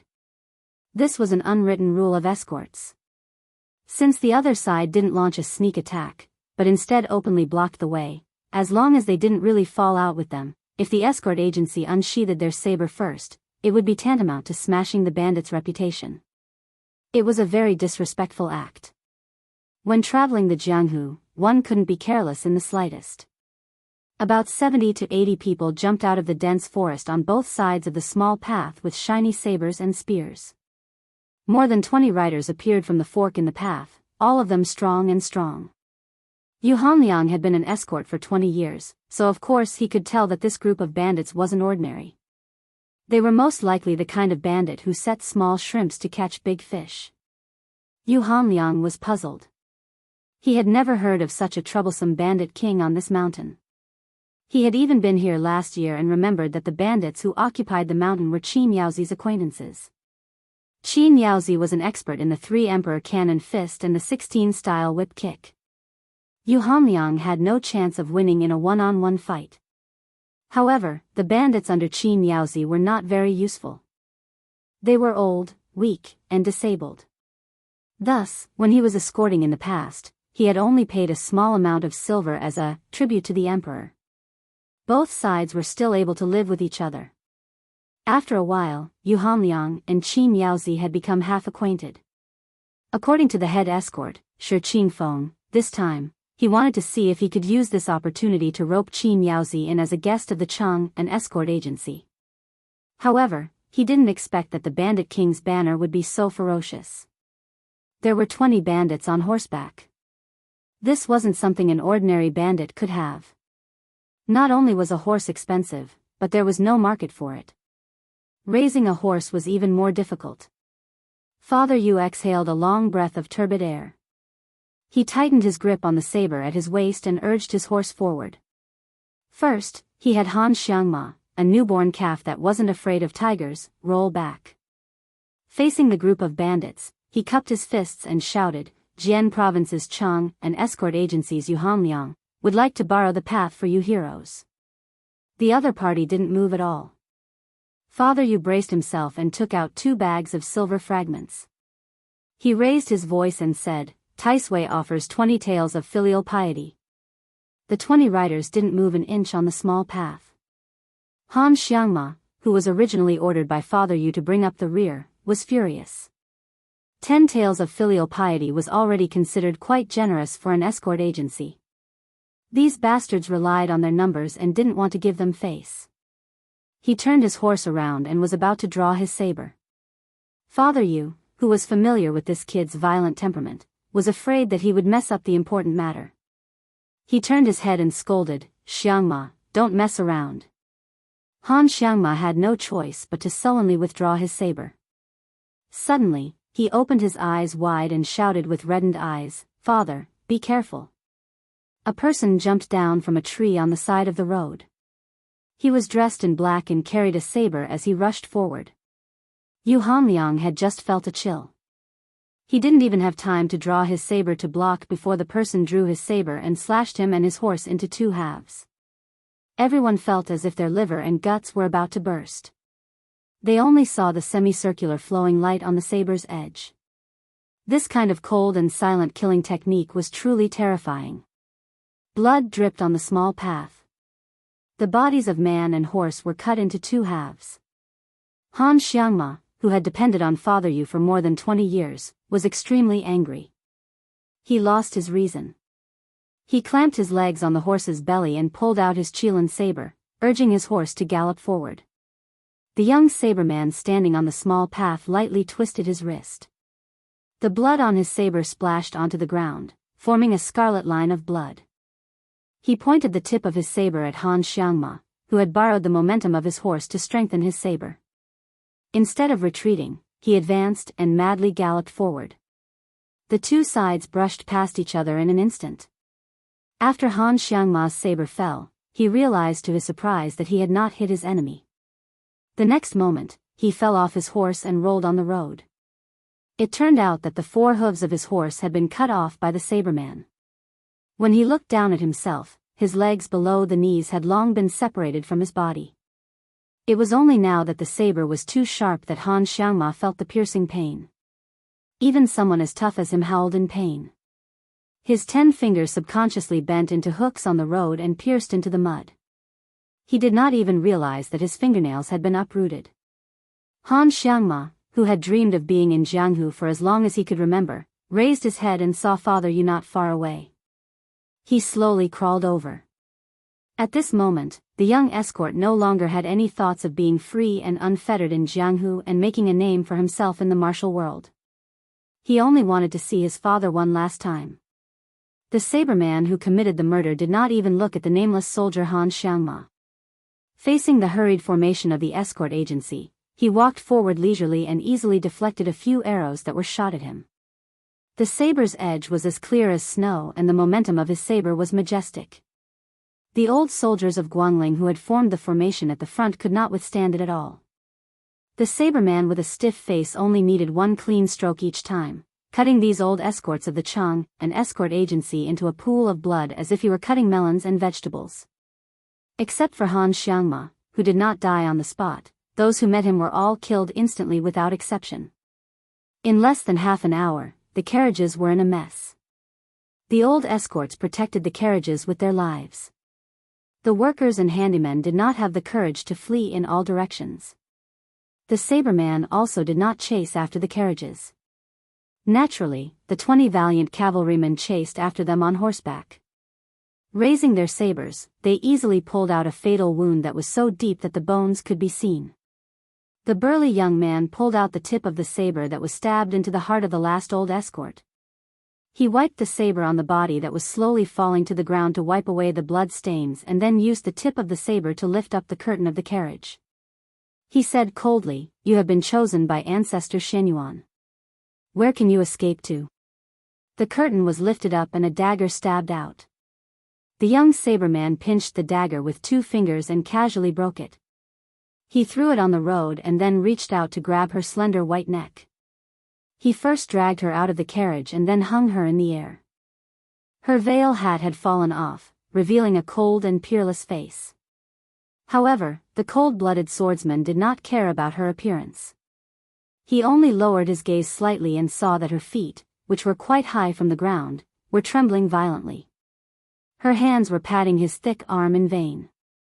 Her face turned from red to purple. Another person who stayed in the carriage came out and saw this scene. She took off her veil hat and her face was exactly the same as the woman whose life was hanging by a thread. She said in a cold voice, "Let go of my sister." He glanced at her from the corner of his eye and felt that it was interesting. There was actually someone who was not afraid of death. She suddenly pulled out a dagger hidden in her sleeve and pressed it against her neck. She pierced into her soft skin and cut a bloody groove. She said coldly, "Let's see how you will explain to the pervert ancestor Xianyuan if I die." The young saberman who had killed countless people frowned. Today's secret matter was nothing to him. Since he had come to Mount Hui to learn martial arts, of course he had to work hard for others. Everyone in Sword Province knew that the old master of Xuanyuan's hobby of keeping women and torturing and killing young girls. The old man was proficient in the secret sex joyful method and had been cultivating yin to yang for decades. His inner strength could be said to be mysterious, and he was also a saberplay grandmaster. The young saberman received an order to intercept a pair of fairy-grade cauldrons that ancestor Xianyuan had chosen more than half a month ago. He turned the Sword Province escort agency upside down and hurried over, which delayed his saberplay practice at the six-layered waterfall. This made him, who was addicted to martial arts, feel very bad. Facing the threat of the woman in the carriage, he held her neck with one hand and pressed the tip of the blade against her heart with the other. He said coldly, "Suicide? I won't stop you. However, I can guarantee that your sister will die before you. As long as I find the heart acupoint and crush her heart, I can make your sister half dead and suffer a fate worse than death. It's 100 times worse than you cutting your neck." She bit her lips with her snow-white teeth so hard that blood seeped out. The hatred in her eyes was unforgettable. She said slowly, "Who are you?" The young saberman said indifferently, "Remember, I'm Yuan Tingshan. If you want revenge, follow me back to Mount Hui and serve ancestor Xianyuan well. Only after a few years of pillow talk will you have the hope of causing me some trouble." She really threw away the dagger and said with a smile, "Just wait." The machete man who claimed to be Yuan Tingshan casually tossed his elder sister to the ground. The 20 riders had already slaughtered all the small fries in the escort agency. Not a single one was left alive. The machete man cracked his neck at the genuine robbers behind him. The riders whose blades were still dripping with blood all smirked and charged forward. She looked indifferently at her sister who was hugging the saberman's thigh and begging for mercy. The young saberman quietly waited for the riders to finish their work. When he saw that most of the heads had been harvested, he lowered his head and looked at them. "I heard that it's hard to tell your gender. I'm very curious which one of you is a man." As he spoke, a man wearing a white brocade robe with 2 sabers appeared at the end of the road. Chapter 280. In terms of geography, Jiangdong's Big Bulbul Gang and Jiangxi's Dragon and Tiger Demon slaying platforms stood opposite each other. In terms of geography, they were similar. Adhering to the principle that a close neighbor was better than a distant relative, they generally minded their own business. They were like 2 old women who treated each other with respect. Although the Xianyuan family's ancestors' morals were questionable and he was despised by the scholars of Jianghu, his martial virtues were not low. He had made friends with many heroes and warriors in the world. Some of the men who had been on the government's list and wanted to be killed could seek shelter from the Xianyuan family, which was one of the few powerful families in the martial arts world. The government could only turn a blind eye to it. The Xianyuan family's old master, who had controlled the family for half a century, was also willing to cultivate the younger generation who came to the mountain to study martial arts. After Yuan Tingshan took his revenge, he became a fugitive wanted by the government and was even on Zhao Guo's list. If it weren't for the Xianyuan family's willingness to let him go to the mountain, he would have been captured by Zhao Guo at the foot of the mountain. To the cold-hearted Yuan Tingshan, this life-saving favor aside, if he wanted to have some achievements in saber art and break through the bottleneck, he had to be willing to do some shady business for the Xianyuan family. When a steward of the Bulbul gang found Yuan Tingshan at the foot of the 6-fold waterfall, this sabersman was using his back to withstand the water column falling from the cliff of 1,000 feet to temper his muscles and bones. Among the 6-fold waterfall of Mount Hui, this one fell the most rapidly and was known as the dragon spitting water. In the past 30 years, no young generation of the Xianyuan family had trained their physique to such an extreme degree. As soon as Yuan Tingshan heard the gist of the situation, he led 20 light cavalry down the mountain to intercept 2 young playthings who were trying to escape from a small house. He really did not have the energy to do so, but since he was living under someone else's roof, he had no choice but to help them eliminate the disaster. As long as Yuan Tingshan agreed to do it, he would do his best. After finding out the route of the escort agency, he first chopped off the legs of Qin Yaozi, who was good at beating and kicking, and then gathered a group of useless bandits. It was not that he wanted to borrow their strength, but he wanted to create a smokescreen for the government that the bandits and the escort agency had perished together. It was said that the pair of beauties were very famous in Jianghu. When they were only 12 or 13 years old, their beauty had already spread far and wide. Ancestor Xianyuan had taken a liking to them and regarded them as his exclusive playthings. He had already half-publicized it in River East. He was just waiting for the right time to invite them up the mountain to enjoy themselves. He never thought that the pair of beauties, who were praised as, one of them is already beautiful enough to topple a city, while the other is even more beautiful enough to topple a country, would actually run away.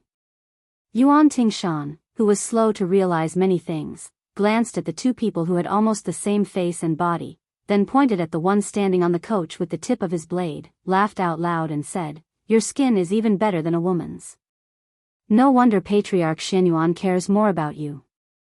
I wonder how many days you can be played with by my sister with your soft and tender skin. Remember, my name is Yuan Tingshan. Before I master my blade skills, don't die. Otherwise, it won't be fun anymore." Yuan Tingshan had already seen the famous uninvited guest sitting high on the horse, looking at him from afar. The corner of Yuan Tingshan's mouth curled up, and a murderous intent surged. He was born poor, and after he started practicing martial arts, he never hid his hatred for the rich and powerful. When he first entered Jianghu, he slaughtered a whole boat of rich and powerful people on the river. Yuan Tingshan made a beheading gesture to the valiant light horse that Xianyuan had painstakingly trained. He gently tapped his shoulder with the back of his blade and walked towards the black bodyguard who was still crawling on the ground. He did not forget to turn his head and say with a smile, "I kindly remind you. I heard on Mount Hui that Ancestor Xianyuan has strange hobbies. When the time comes, when the old man asks you to have sex with your sister, what will you do?" The sister with the shocking purple mark on her neck was paralyzed on the ground. When she heard Yuan Tingshan's words, her delicate body trembled and her face turned pale. The blood at the corner of the bodyguard's mouth became thicker. Yuan Tingshan made a suggestive gesture of straightening his back and laughed as he walked towards the young bodyguard who was struggling at death's door, leaving behind the androgynous pair of brother and sister.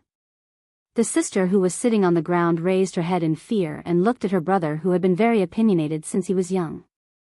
The latter just happened to be looking at her coldly from above. She shivered to the bone. Yuan Tingshan did not care about being hated by the siblings at all. With their looks, if they could really curry favor with Ancestor Xianyuan, it would not be difficult for them to be favored at Bulgang for a few years. However, by that time, Xianyuan Qingfeng would already be his woman. A pair of weak pets who could not even control their fates could not cause any trouble. Han Xiangma, who had lost both of his legs, was still crawling in a pool of blood with difficulty. He was only surviving because of his stubbornness. Yuan Tingshan stood between Han Xiangma and the old bodyguard's corpse.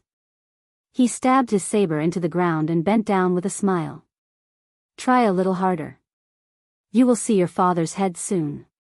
When Han Xiangma's head, which was still moving forward with its broken body, reached the edge of the saber, Yuan Tingshan sneered and slowly cut a gully in the road. He then gently cut off the head. After pulling out the saber, he kicked the head with the tip of his foot. Blood splashed out of the head and the head rolled to the old bodyguard's corpse. Jianghu men die in Jianghu. It is a worthy death. Yuan Tingshan murmured, "I am a good person." This scene made the siblings feel nauseous, especially the sister who was so terrified that she fainted on the spot. The man who was standing straight on the carriage called out to Murong Wuzhu, but there was no response. He expressionlessly lifted his sleeve to wipe off the blood. She, who had been praised for her beauty in countless poems in the river east of Jianghu, had a blank look in her eyes. The Murong family was the last aristocratic family in Jianghu, far inferior to those powerful aristocratic families. It was said that when the Murong siblings were born, there was a magician who passed by and left a ballad, a female and a male, a female and a male and a female flew into the Wudong palace. Everyone knew that the Wudong Palace was the palace of Great Peace City. As the Murong siblings gradually grew up, the scholars of Jianghu praised them. The elder sister was a rare beauty, and the younger brother was as beautiful as a lotus. It was said that since he was born, the lotus pond in the mansion had never bloomed. Every year, the pond filled with green lotuses only grew to buds. Therefore, Murong Tonghuang was also known as the Lotus Man. In addition to the ballad that had been sung for many years, the Murong family had great expectations for this pair of siblings. There was once a clan member who was blinded by lust and tried to molest the siblings when they were only 10 years old. However, no one knew why he didn't succeed in the end. He was even blinded in one eye and was expelled from the family. Unfortunately, when the siblings were 13 years old, they went to Longhu to burn incense. At the foot of Mount Hui, ancestor Xianyuan saw them and regarded them as his exclusive property. The Murong family was powerless in the face of such a huge figure in Jianghu. It was unknown whether it was because they were cornered that they endured until the end of the 3-year deadline and ran away from home. Ancestor Xianyuan didn't make things difficult for the Murong family, but the Chang'an escort agency, who was kept in the dark, suffered. At the end of the road, His Royal Highness, who had heard the news from the blue-white one in the sky and had only rushed over to join in the fun, widened his eyes. Seeing the 20 riders charging towards him, he didn't understand for a moment. Could it be the armored soldiers of Hezhou? But it didn't seem like it. If they were really going to fight, wouldn't 20 riders be too shabby? Didn't they know that there were 100 Phoenix Battalion soldiers following behind him? Because of the blue-white Luan's warning, he didn't allow the 100 light riders to pull away. His Royal Highness was already in a bad mood as he approached Mount Longhu. Especially after seeing the Machateman's cruel actions of cutting off heads and kicking heads, he became even angrier. He raised his hand, and with great halberd Ningame in the lead, the 100 light riders split into 2 columns and stomped on the ground, creating an ear-piercing rumble. Chapter 281. The 20 riders were not stupid. After being stunned, they immediately turned around and ran away. Motherf *Ker, they were not blind. Who could not see that the cavalry that appeared out of nowhere not only had a standard saber, but they also had a crossbow on their back. Bows and arrows were still fine as the imperial court did not forbid private possession of them. However, crossbows were definitely not something that could be used by the military. Once found in private possession, the light punishment would be banishment to the army and banishment of 3,000 li. The heavy punishment would be the crime of treason and the head would be chopped off. What was worse was that within the He province, Jian province, and Hu province, only the Goshawk camp and Falcon camp under the Duke of Guangling had the qualifications to possess military crossbows. The Xianyuan family could look down on those counties, but they did not dare to clamor against the elites of the vassal kings. Even the arrogant and domineering Yuan Tingshan could not help but frown. Duke of Guangling's men? That loathsome young master was the son of a general. If it was still the days when he was alone, he would have already pulled out his saber and rushed over. Although he had to run for his life, he had to cut that young master down from his horse no matter what. Yuan Tingshan waved his hand and signaled for the 20 riders to go to the carriage where the siblings were. He stood alone and stared at the dandy who was sandwiched between the 2 groups of riders. Meeting on a narrow path. The dandy held both sabers and slapped the horse with the scabbard. When he was 50 steps away from Yuan Tingshan, he asked coldly, "You are from the side of Duke of Guangling, Zhao Yi?" Duke of Guangling, Zhao Yi. Among the 6 vassal kings of the imperial family, his authority was second only to the Duke of Yan. He was very interesting. He killed people like flies, squandered money like it was dirt, and was especially lustful. After the Great War of the Spring and Autumn period ended, this vassal king had the most empresses, princesses, and concubines of a fallen country. As the saying goes, one dragon gives birth to 9 sons. The king of Jing'an, Zhao Hang, and the other imperial brothers were all considered handsome men of the present age. Zhao Yi, on the other hand, was ugly. His body was bloated and dark. Together with the Bailiang, Chu Lushan, they were known as the North and South Fatties. Both of them were infamous jackals and wolves. Although the king of Guangling had a bad character, he was ambitious in leading his troops. Compared to the king of Yanqi, the head of the vassal state of the dynasty, he only lacked in numbers. The skills of individual soldiers were not inferior. Zhao Yi's territory was the homeland of West Chu, the former most powerful country of the spring and autumn period. To be able to suppress the Chu people and kill countless scholars in 20 years, one could see the iron fist of this vassal state. This time, it was Yuan Tingshan's turn to be puzzled. But soon after, this undisciplined swordsman began to sneer, appearing very sinister. Su Fengnian asked, "Are they suppressing bandits?" Yuan Tingshan smiled and asked in return, "Then are you a bandit?" Su Fengnian was amused by this cruel swordsman. He smiled sinisterly and said, "So what if I am, and so what if I am not? You will know soon." Yuan Tingshan ignored the 20 crossbows of the light cavalry at the front. His body exploded, dragging his saber as he ran. 20 arrows shot out. Yuan Tingshan twisted and turned like a nimble ape. Within 50 steps, he could clearly see the face of that arrogant young master. What a pretty boy. Only by cutting off the head of this kind of rich family would he be able to vent his anger. But for the sake of his future, he would endure it for a while.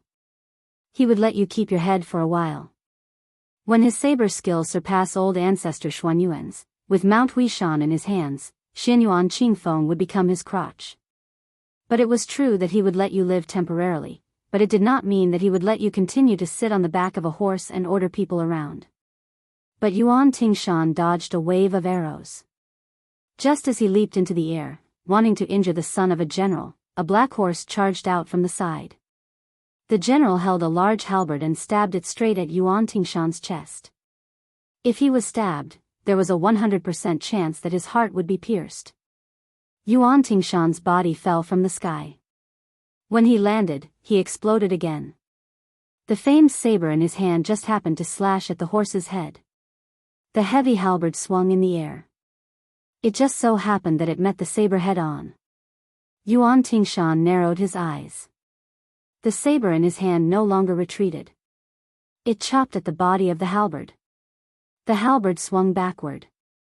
Yuan Tingshan seemed to have used all his strength and was forced to retreat. But his feet slid on the ground. With one hand on the ground, he raised some dust under his feet. His body rushed forward again. His speed was almost twice as fast as before. It was clear that he saw the enemy as weak first. Once he sensed the enemy's strength, he would suddenly kill him. Ningame, who was wearing heavy armor, roared angrily. The hard halberd in his hand faintly shook out layers of subtle arcs, making a buzzing sound. Yuan Tingshan was fast, but his halberd was not slow either. The tip of the halberd hooked at the waist of the young saber master. Once it hooked, the assassin would be cut in half. Yuan Tingshan laughed and made a sound of surprise.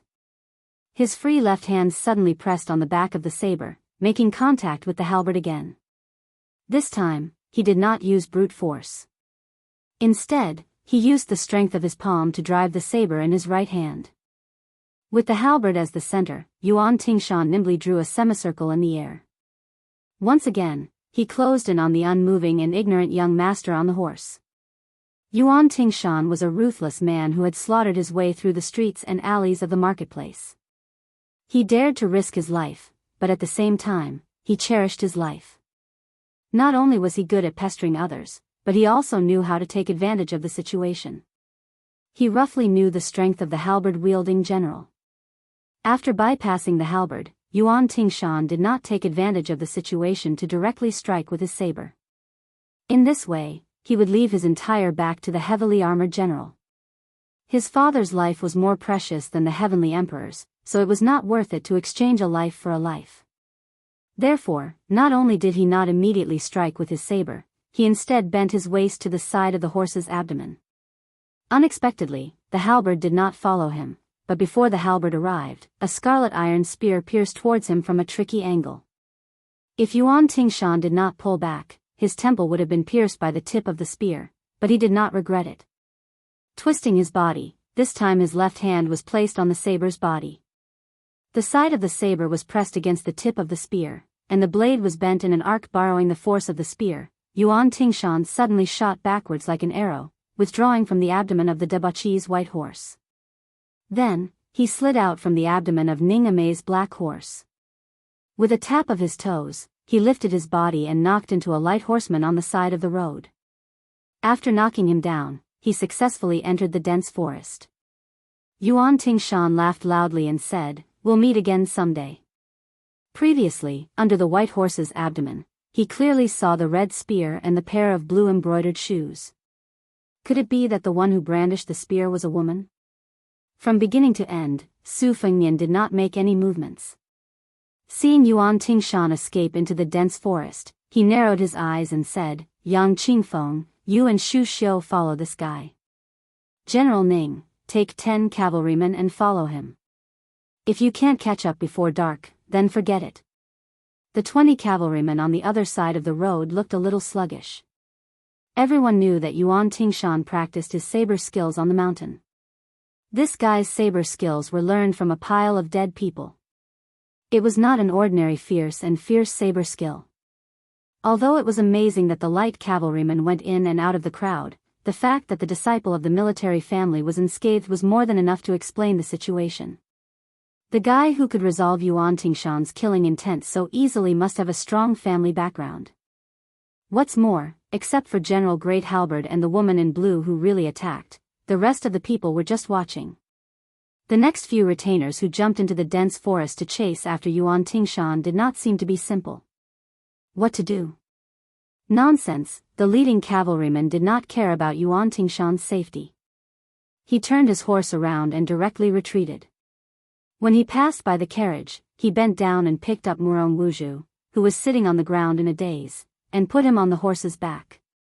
Another cavalryman followed suit and wanted to kidnap Murong Tonghuang, who was standing on the carriage.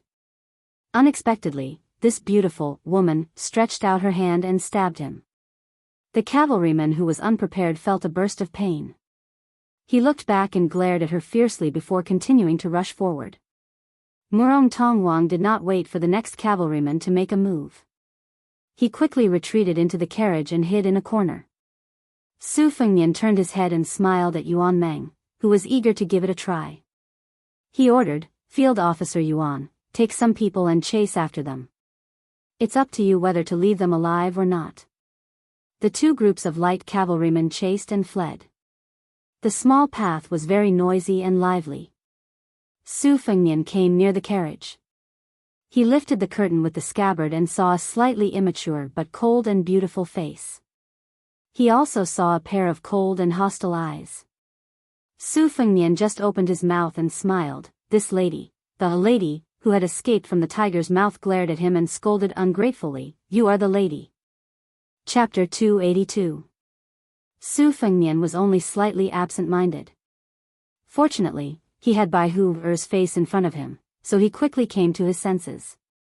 But he still found it somewhat inconceivable. It was not difficult to find a beautiful woman around 70 coins, but the one in front of him was at least 90 coins. How could he be a man? Wasn't this a waste of natural resources? His Royal Highness was not like Li Hanlin, who had a penchant for men and women. Su Fengnian was not even interested in young prostitutes, let alone those creepy *Cs. There were many famous scholars in Gangnam-do. There were experts in Guangling who specialized in training them.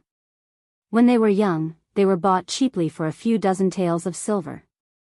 When they were 12 or 13 years old, they were sold at a sky-high price of 10 or even 100 taels of gold for the scholar officials and dignitaries to play with. This had become a common practice in the group of scholars in Jiangnan. It was regarded as a wonderful and elegant thing. The scholars were tired of competing with poems, songs, and gold, stone, and jade. It was not easy to usher in the golden age of peace, so they began to compete with the singers and beautiful maids at home. Su Fengnian carefully looked at this girl. Sure enough, her chest was flat and did not look like a woman. Murong Tonghuang was obviously accustomed to Su Fengnian's gaze. The corner of his mouth was cold. Was he trying to drive the wolf away by accident? The world was as black as all crows, and the one in front of him was not a good thing either. Su Fengnian had been in the flower bush for a long time, so he knew how to grasp people's hearts. He smiled and said, "Yes, I am indeed not a good thing." Murong Tonghuang, whose thoughts were seen through, became colder and stiffer. His body instinctively shrank back. Su Fengnian did not care and asked curiously, "It seems that you are not with the cavalry. What's going on? Is this a local tyrant robbing a woman?" Murong Tonghuang bit his lips and ignored this guy with a foreign accent. Su Fengnian turned his head and looked at the light cavalry that was chasing after them on the small path. With the Phoenix Battalion's horsemanship and the horses' leg strength, it was 90 against 20. There was a great disparity in the number of people on both sides. There was no need to worry about the outcome of the battle. If Yuan Meng couldn't eat it, he would be beheaded. As for the young machete man who killed decisively, Yang Qingfeng was proficient in the art of tracking, Xu Xiu had a variety of martial arts, and Ningame, the great halberd, the 10 white horse followers, and even Grandpa Wei said that he wanted to stretch his muscles and bones to participate in the encirclement. The machete man was ferocious, but he was still in a perilous situation. Su Fengnian was not worried that someone was trying to lure the tiger away from the mountain. After the battle at the reed marsh, the green and white luan above his head would alert him if there was any movement within a radius of 10 li. Not only that, Su Fengnian had carefully selected 5 nimble and agile soldiers from the Phoenix Battalion to serve as roaming scouts, to ensure that they would be able to seize the initiative at the first opportunity. Su Fengnian asked calmly, "Who was the one who was taken away?" "I didn't see it clearly at that time. If you practice the vow of silence with me again, I won't care if you live or die when my men bring him back." Murong Tonghuang seemed to have been caught in his Achilles' heel. He hesitated for a moment and said, "My sister." Su Fengnian asked, "Then who was the one who took you?" Murong Tonghuang gritted his teeth and smiled nervously. He said with a cold face, "Have you heard of Jiangxi Longhu Jiangdong Xinyuan?" Su Fengnian pretended to be crazy and said, "Those old Daoists of Mount Longhu want to take you up the mountain? Do you want to be Taoist companions and practice the art of sex?" Murong Tonghuang turned his head away fiercely. He was too lazy to talk nonsense with this guy whose head was caught by the door. Su Fengnian smiled and said, "Jiangdong Xianyuan? That's great. Do you know that there's a woman called Xianyuan Qingfeng in this family?" Murong Tonghuang's mind was full of thoughts.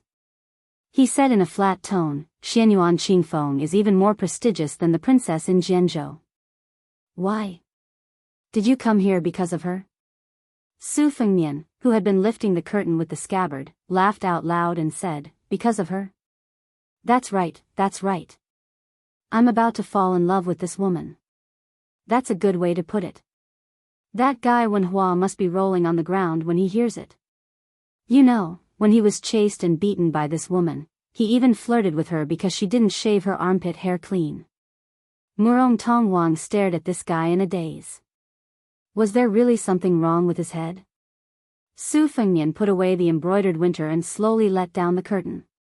His stomach full of evil ideas began to ripple. They were actually the private soldiers of the Xianyuan clan. If they wanted to sleep, they could just hand over a pillow. If this crime of killing dozens of people from the escort agency was spread out, he wouldn't be afraid that the 2 provincial governors would be blinded. Right now, the provincial and county system was changing. The 30 or so provincial governors originally in the imperial court were all sharpening their heads, wanting to reach a higher level of enlightenment. During this period of time, it was estimated that the threshold of Grand Secretary Zhang's mansion had been trampled to pieces. There were at least 8 or 9 baskets of name tattoos that had been handed over. This was because regardless of whether it was the administrator or the judici, they could both be said to be real officials of the border. Just in terms of the territory under their jurisdiction, they were practically no different from the monarchs of a country during the spring and autumn period. Although the provincial governors of Hezhou and Jidushi were suppressed by the vassal king Zhao Yi and had no hope of becoming the judici, they could still fight for the administrator's throne. At this critical juncture, Su Fengnian had poked the hornet's nest. He didn't believe that the 2 provincial governors wouldn't admit defeat. Su Zhao's strength lay in that he couldn't make these 2 important ministers become the administrator, but he definitely had the ability to make them lose their positions. When Su Fengnian saw Blue Bird holding the Xana spear, he felt that something was off. He helplessly asked, "Are you tired?" Blue Bird shook her head very seriously. The 90 Phoenix Battalion light cavalry swiftly pursued and attacked. The horses' hooves shook the ground, and the crossbows shot out violently. As soon as someone fell off the horse, they would stoop down and stab him, or the crossbowman in the back would accurately shoot another arrow, nailing him to the ground. Fortunately, this was not an official road. Otherwise, the commoners would be scared out of their wits if they saw such a bloody scene. Once defeated, it would become a lifeless hunt. The Beiliang cavalry was originally selected from the Beimang cavalry who were good at fighting. Their horsemanship could compete with the nomadic cavalry of the grasslands of Beimang. Although the Beiliang army could not be said to have swept across the desert in recent years, the border cities and towns of the two countries were crisscrossed with each other. Every year, there would be small and medium-sized fierce battles. This was especially so under the purposeful arrangement of the Great Pillar State Su Shao and the tacit cooperation of the Beimang side.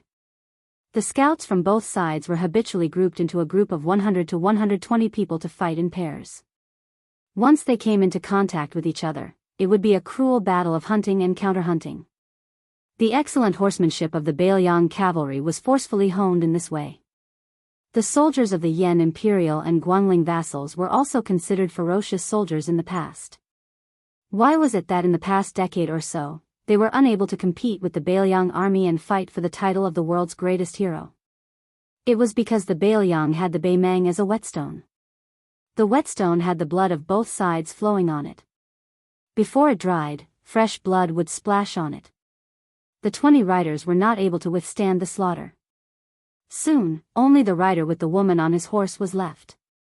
Yuan Meng and the rider advanced side by side. The Beiliang knife in his hand was not in a hurry to be unsheathed. He grinned and said, "Brother, if you turn around and obediently go to our family's young master and offer this beauty to him, we will spare your life. If you continue to run, you will become a hedgehog."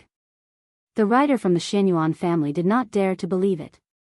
He wished that his mount had 4 more legs and ran wildly, lashing the horsewhip to death. Yuan Meng laughed coldly and said, "Are you in a hurry to be reincarnated?" Chapter 283. With a flash of the blade, the head of the knight flew up. The headless corpse swayed and finally fell on the road. Yuan Meng leaped from the back of the horse and jumped onto the horse that had no one to drive it. He pulled the reins and the horse finally stopped. Yuan Meng laughed loudly and said, "Let's go back." Passing by the corpses of the enemy cavalry that were scattered on the road, Yuan Meng said viciously, "Give me another arrow. Remember to shoot the head. If any bastard dares to miss, get off the horse and pick up the arrow." The fearsome light cavalry roared with laughter. It turned out that one of them was trying to show off his skills on the white horse and tried to shoot the eyeball of a corpse. In the end, the eyeball brushed past his face and fell on the ground. Yuan Meng turned his head and scolded with a smile, "Wang Donglin, get off the horse and pick up the arrows one by one. If there is one arrow missing, I will make your ass bleed." The valiant light cavalry soldier called Wang Donglin scolded and got off the horse. He used his Beiliang saber to chop the corpse that caused him to lose face into a pile of mud. Then, he obediently went to the corpses one by one to pull out the arrows. He didn't forget to shout at the top of his lungs, "If anyone dares to talk to His Royal Highness about this, I will not let him off." Yuan Meng's laughter came from afar, "Young chick that hasn't even grown hair yet. How dare you talk about me? His Royal Highness said that when we reach Jianghu, he will find 2 courtesans for each of us." Wang Donglin, who was pulling out the arrows from the corpses, wiped the saliva from the corner of his mouth. As a result, his face was covered in blood. Su Fengnian had nothing to do, so he personally drove the carriage that Murong Tonghuang was in. The 3 carriages slowly moved forward. The 3 coachmen were His Royal Highness, Spear Immortal Wang Xiu's daughter, and the old god of swords Li Chungang. This group of horses was really terrifying. After meeting up with Yuan Meng, this general tried his best to gently hand Murong Wuzhu over to His Highness the Crown Prince. He scratched his head and grinned, killed all of them. No one was left alive. Murong Wuzhu had already fainted after seeing Yuan Tingshan's decapitation technique. It could be said that she was fortunate in her misfortune. Unfortunately, she was picked up by the Xianyuan family's cavalry and jolted violently. She woke up with a start. Her willowy waist was almost broken and she was in so much pain that her face was covered in cold sweat. After she was brought back to the carriage by the warm hands of an unfamiliar young master, she only knew that her future was uncertain. She was in a daze and did not dare to raise her head. Murong Tongwang did not look at his sister. He lifted the curtain and looked at the broad back. He asked coldly, "Going to Sword Province?" Su Fengnian didn't turn around. He nodded and said, "Let's go to Mount Longhu and meet Jiangdong Xianyuan." Murong Tongwang asked, "Who are you? You knew that these knights were puppets of the Xianyuan family, yet you still dared to kill them?" Su Fengnian smiled and said, "Me? My surname is Fu. My given name is Jun. Jun means gentleman." Murong Tongwang sneered and let go of the curtain. Out of sight, out of mind. Murong Wuzhu hid in the carriage and endured the pain. She said timidly, "Thank you for saving my life, young master." Fortunately, Su Fengnian had sharp ears and heard it. He said with a smile, "According to the rules of Jianghu, young miss, you have to give yourself to me." Murong Wuzhu was stunned and her cheeks turned red. Murong Tongwang saw this and frowned. His sister saw his expression and immediately kept quiet out of fear. Her face turned pale. Su Fengnian touched the sore spot and asked, "Why did the Xianyuan family catch you? You and your sister are unarmed. You don't have to become enemies with such an aristocratic family that can be ranked in the top 3 in Jianghu, right? Or is it that young Master Xianyuan covets your beauty?" Since the soft approach didn't work, he used the hard approach. Murong Tongwang was silent. He pursed his lips tightly and looked cold and determined. It was a sharp contrast to his delicate and weak sister. Even with his Royal Highness's imagination, he still couldn't imagine that the ancestor of the Xianyuan family had taken a fancy to this pair of jade discs. Murong Wuzhu was old enough to be the old man's great-granddaughter. The old cow nibbled on the young grass to the extreme. Su Fengnian waved his hand and said to Yuan Meng, "Take 50 riders to the Hezhou provincial governor's office and tell him the situation here. If the old man is playing dumb with you, you can directly mention Chu Lushan. If not, damn it, I'll have to do it myself." Yuan Meng took the order and left. Murong Tongwang's face finally became as pale as his sister's. He said with a trembling voice, "You're Chu Lushan's subordinate in Beiliang?"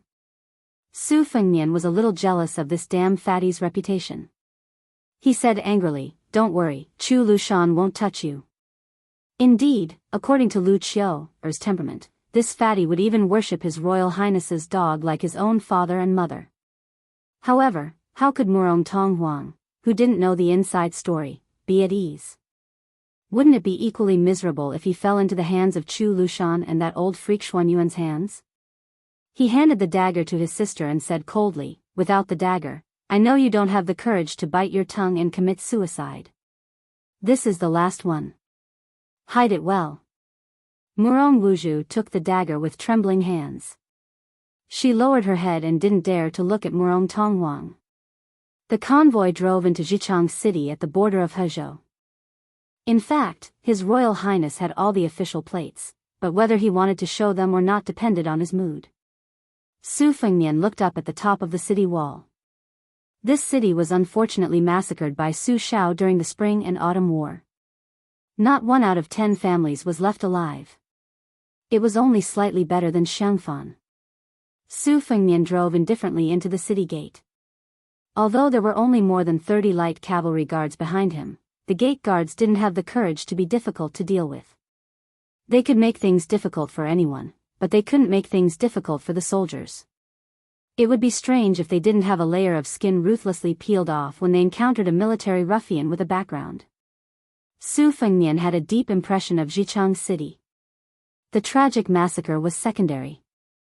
The most important thing was that there was a scholar here that Su Shao admired the most when he was young. His surname was Sun and his name was Ping. It was a very simple name that didn't even appear in any official history. There were no poems that were passed down, no romantic affairs or confessions. However, Su Fengnian knew that this young scholar, who argued with the old Grand Secretary until his lips turned blue, was the most farsighted scholar in Taiyan City. There, Su Xiao, who returned to the capital for the first time, and Yang Taisui, who was not yet the state preceptor, met Sun Ping, a scholar from the Imperial College who was well versed in Confucianism and had extraordinary debating skills. Sun Ping wasn't even 20 years old yet, but he wrote a total of 21 books to the late emperor, such as Military Affairs, Selected Scholars, and Shu Shu. Unfortunately, all of them sank like stones into the sea. At that time, the emperor was only the most unremarkable prince. He visited the Imperial College 3 times and was regarded as a think tank. In the end, he was attacked by the Qing currents and retreated to his hometown, Jianghu City. During the chaotic times of the spring and autumn period, Sun Ping took the blame for the current emperor and was cut in half at the waist in the downtown area of the city. At that time, it was still under the rule of West Chu. That year, he was only 24 years old. The 21 books from back then had already become the guiding principles of the country. Su Xiao often repeated the words that this scholar, who didn't even have the strength to truss a chicken, had said to him: "Scholars can only add flowers to embroidery. Only martial artists can help the common people in their hour of need. The 9 kingdoms of the spring and autumn period are like a large chopping board. Su Xiao, you can just treat yourself as a butcher. Don't do anything else. As long as you chop people up, chop people up, chop people up, chop people up, chop people up, and chop people up, you'll be able to chop out a peaceful and prosperous era." Su Xiao had done this and thus became the only prince with a different surname in the dynasty. Sun Ping didn't have the opportunity to add flowers to embroidery. Chapter 284. It's on the shelves. Tomorrow, I'll have a proper outburst. Every 10 monthly votes, I'll update it with 1,000 words. The maximum is 15,000 words. P.S. You're also casually smashing the recommendation tickets? After Su Fengnian entered the city, he chose a large inn.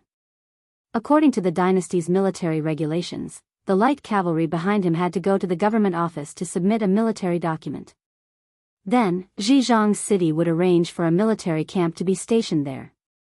How could His Royal Highness take this seriously? When they alighted from the carriage, Murong Wuzhu and Murong Tongwang had already put on thick curtained hats to cover their faces.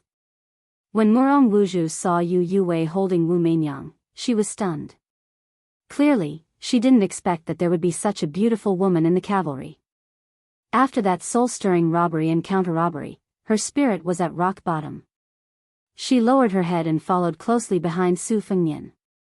When she stepped onto the stairs, she suddenly bumped into His Royal Highness's back. She was overwhelmed with shock. She was afraid that she would offend this foreign general who was gentle in speech but ruthless in his methods.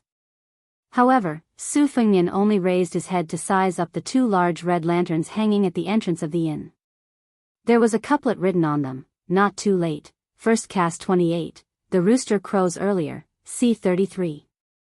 In the past, he couldn't figure out the meaning of this couplet. When he asked old Huang and Wenhua, he was even more clueless. He beckoned Yu Yuwei over and asked her.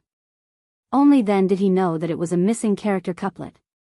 The Taoist had a saying that there were 28 constellations and 33 heavens. It was very humorous to use this couplet on lodging. It was enough to show how much the Taoist ancestral court, Mount Longhu, had infiltrated the secular world.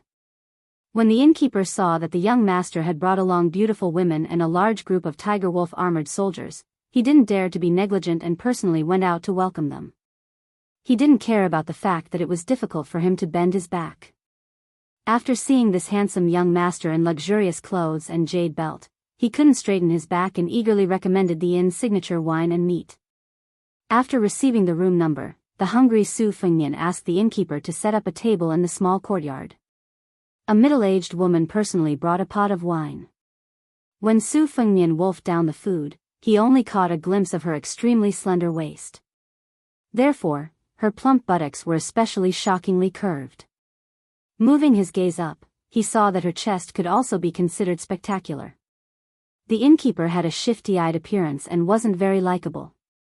However, this young woman, who was probably the innkeeper's wife, was plump and attractive. It seemed that the inn was determined to serve this group of foreign military lords well.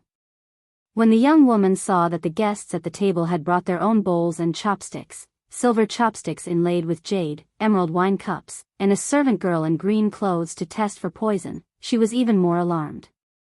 Su Fengnian nibbled on a piece of pastry and raised his head to ask with a smile, "This pastry is not bad. What is it called?"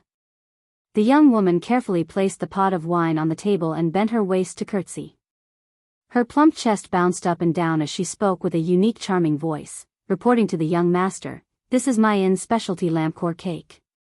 When Su Fengnian heard that pleasant accent, he exclaimed in surprise, "Madam is from Wuzhou?" This accent is authentic Wuhanhu dialect.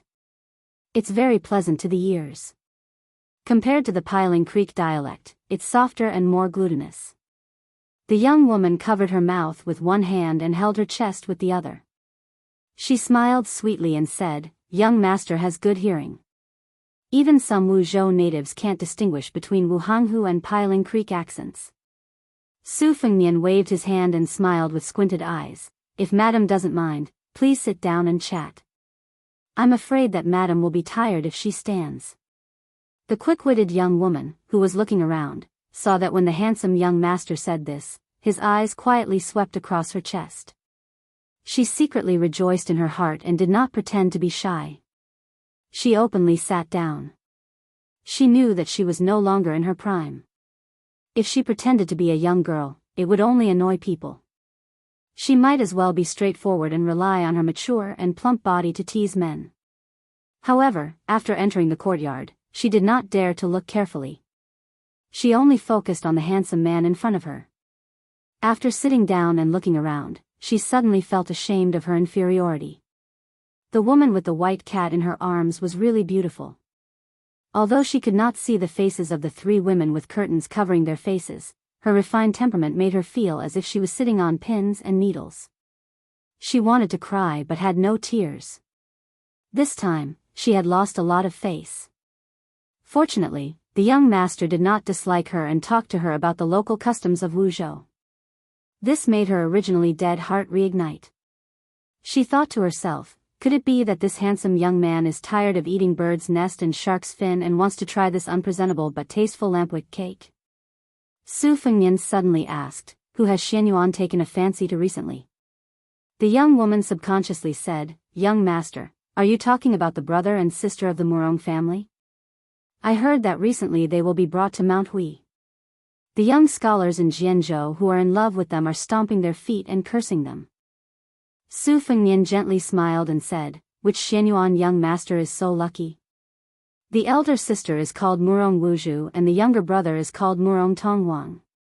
They are the most famous pair of beauties in the neighboring Jianghu. There is even a ballad to praise them.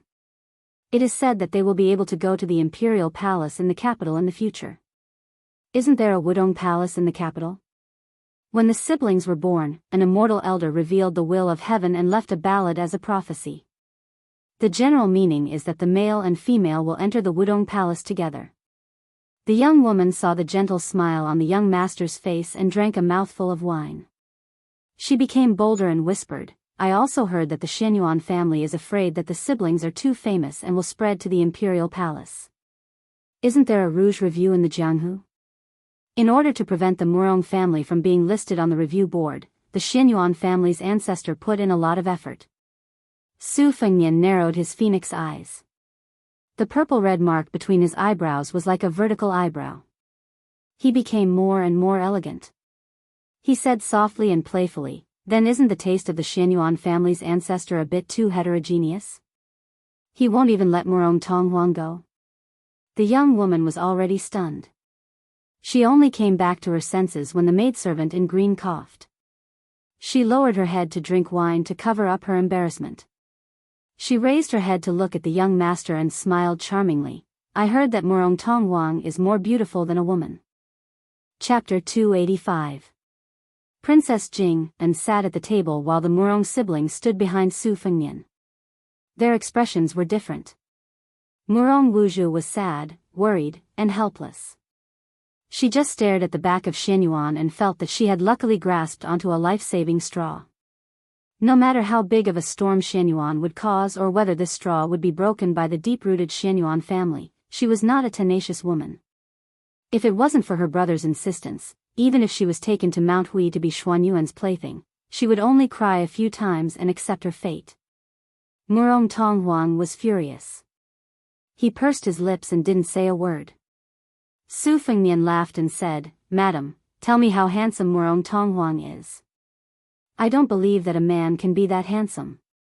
Murong Tonghuang snorted coldly behind him.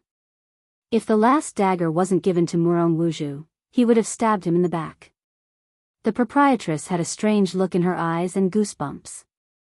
She mistakenly thought that the young master in front of her had a scholarly hobby. Su Fengnian's face was full of grievances, causing the lady boss's heart to ache so much that she wished she could pull him into her embrace and show him some tender affection. Immediately, her expression returned to normal, her elegant eyebrows raised, and in an instant, she displayed the flirtatious charm of a young married woman. A woman's charm, indeed. The young had their good points, and the mature had their good points. She charmingly said, "This servant has also not truly seen him. I only heard that his appearance can cause the lotus to not bloom."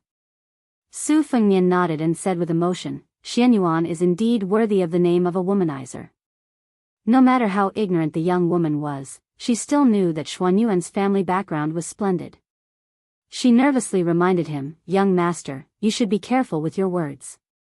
Although this is not Jianzhou, it's better to be safe than sorry." Su Fengnian smiled and nodded, "I appreciate your kindness, but I can't repay you. I can only ask for more wine and snacks." The proprietress was very tactful. She enchantingly stood up and curtsied again. Her chest immediately trembled as she turned and walked out of the courtyard. Su Fengnian waited until she left the courtyard before he let the three beauties take off their restraints and sit down to eat. When the Murong siblings saw Princess Jing'an's appearance, they were stunned. Obviously, they didn't expect that there was such a cool beauty in this world. Murong Wuzhu's eyes dimmed. Murong Tonghuang quietly sighed in relief. His hostility towards the unfathomable general's son dissipated a little. Su Fengnian looked at the three people eating slowly. He asked Blue Bird to fetch a Bailiang short crossbow from the Phoenix Battalion. In the world's military, custom-made was a very sensitive key. From the Bailiang army to the small bows, crossbows, and sabers, all of the regulations were clear and organized. Not to mention the Bailiang sabers, the crossbow in His Royal Highness' hands was also very particular. The crossbow was a crossbow with a horizontal posture. It was different from the bow, which could be shot immediately. The advantage of a crossbow was that the string could be drawn and the shot could be separated. The Bailiang crossbow had the ability to shoot continuously. This crossbow could shoot 4 pearls consecutively. Su Fengnian lowered his head. His fingers stroked the short crossbow's hanging blade and the hook with a concentrated expression. Murong Tonghuang asked seemingly unintentionally, "Crossbow?" Su Fengnian did not pay him any attention. He just remembered the Bailiang army's famous flowing crossbows. The crossbowmen rode their horses and roamed the battlefield, shuttling back and forth, sniping the enemy's generals and taking their lives from a distance of 100 paces. They were one of the Bailiang's renowned elite troops. It was not easy to become a flowing crossbowman. One's horsemanship and archery had to be outstanding. They were ranked first among the 6 classes of soldiers in Bailiang. There were more than 1,200 of them in total. Among them, 600 were organized into the Big Hut Battalion, and the rest were mostly scouts and roaming sentries. There was an unwritten rule in Bailiang: if a Baimang's son wanted to go to the border to earn real military merit, he must first be trained by the old soldiers to lose a few layers of skin and a few pounds of meat. If he was qualified and outstanding, he would be thrown into the sentry battalion as a scout. Only after fighting with the Bailiang spies with real swords and spears and cutting off 3 heads would he be considered to have a foothold in the Bailiang army. Not long ago, Li Hanlin sent a letter saying that he had successfully become a roaming sentinel. He had dreamed of running into those barbarians in Beimang. In the letter, he said that when his father heard that he was not content to stay in the rear and instead went to work as a scout, he was so angry that smoke was coming out of his 7 orifices. He did not have time to attend to the government affairs and rushed to the border military town, wanting to kidnap the only son of the Li family who was going to carry on the Li family's ancestral line and bring him home. He almost had a conflict with the Beiliang army. Fortunately, de Zhuguo rushed back to the border from the capital and persuaded Li Hanlin, who was about to take the post of Beiliang's Taoist strategist, to go back. It was the Beimang that had been waging war all year round in the Liang dynasty. Su Fengnian was in a daze. The frontier poets of the dynasty liked to view the barbarians as animals that drank raw meat and drank blood. In the 100 barbarian country, the people were valiant. The barbarian soldiers were all armored cavalry, and there were hundreds of thousands of soldiers who controlled the strings. From the emperor to the common people, there was a custom of widowing after the death of the father, the wife after the death of the mother, the wife after the death of the elder brother. In the eyes of the dynasty, this was simply shocking and had no morals to speak of. However, the biggest scandal of Beimang in recent years was that a woman who had caused chaos in the palace had become the emperor. In 30 years, she had served 3 emperors, of which 2 were father and son.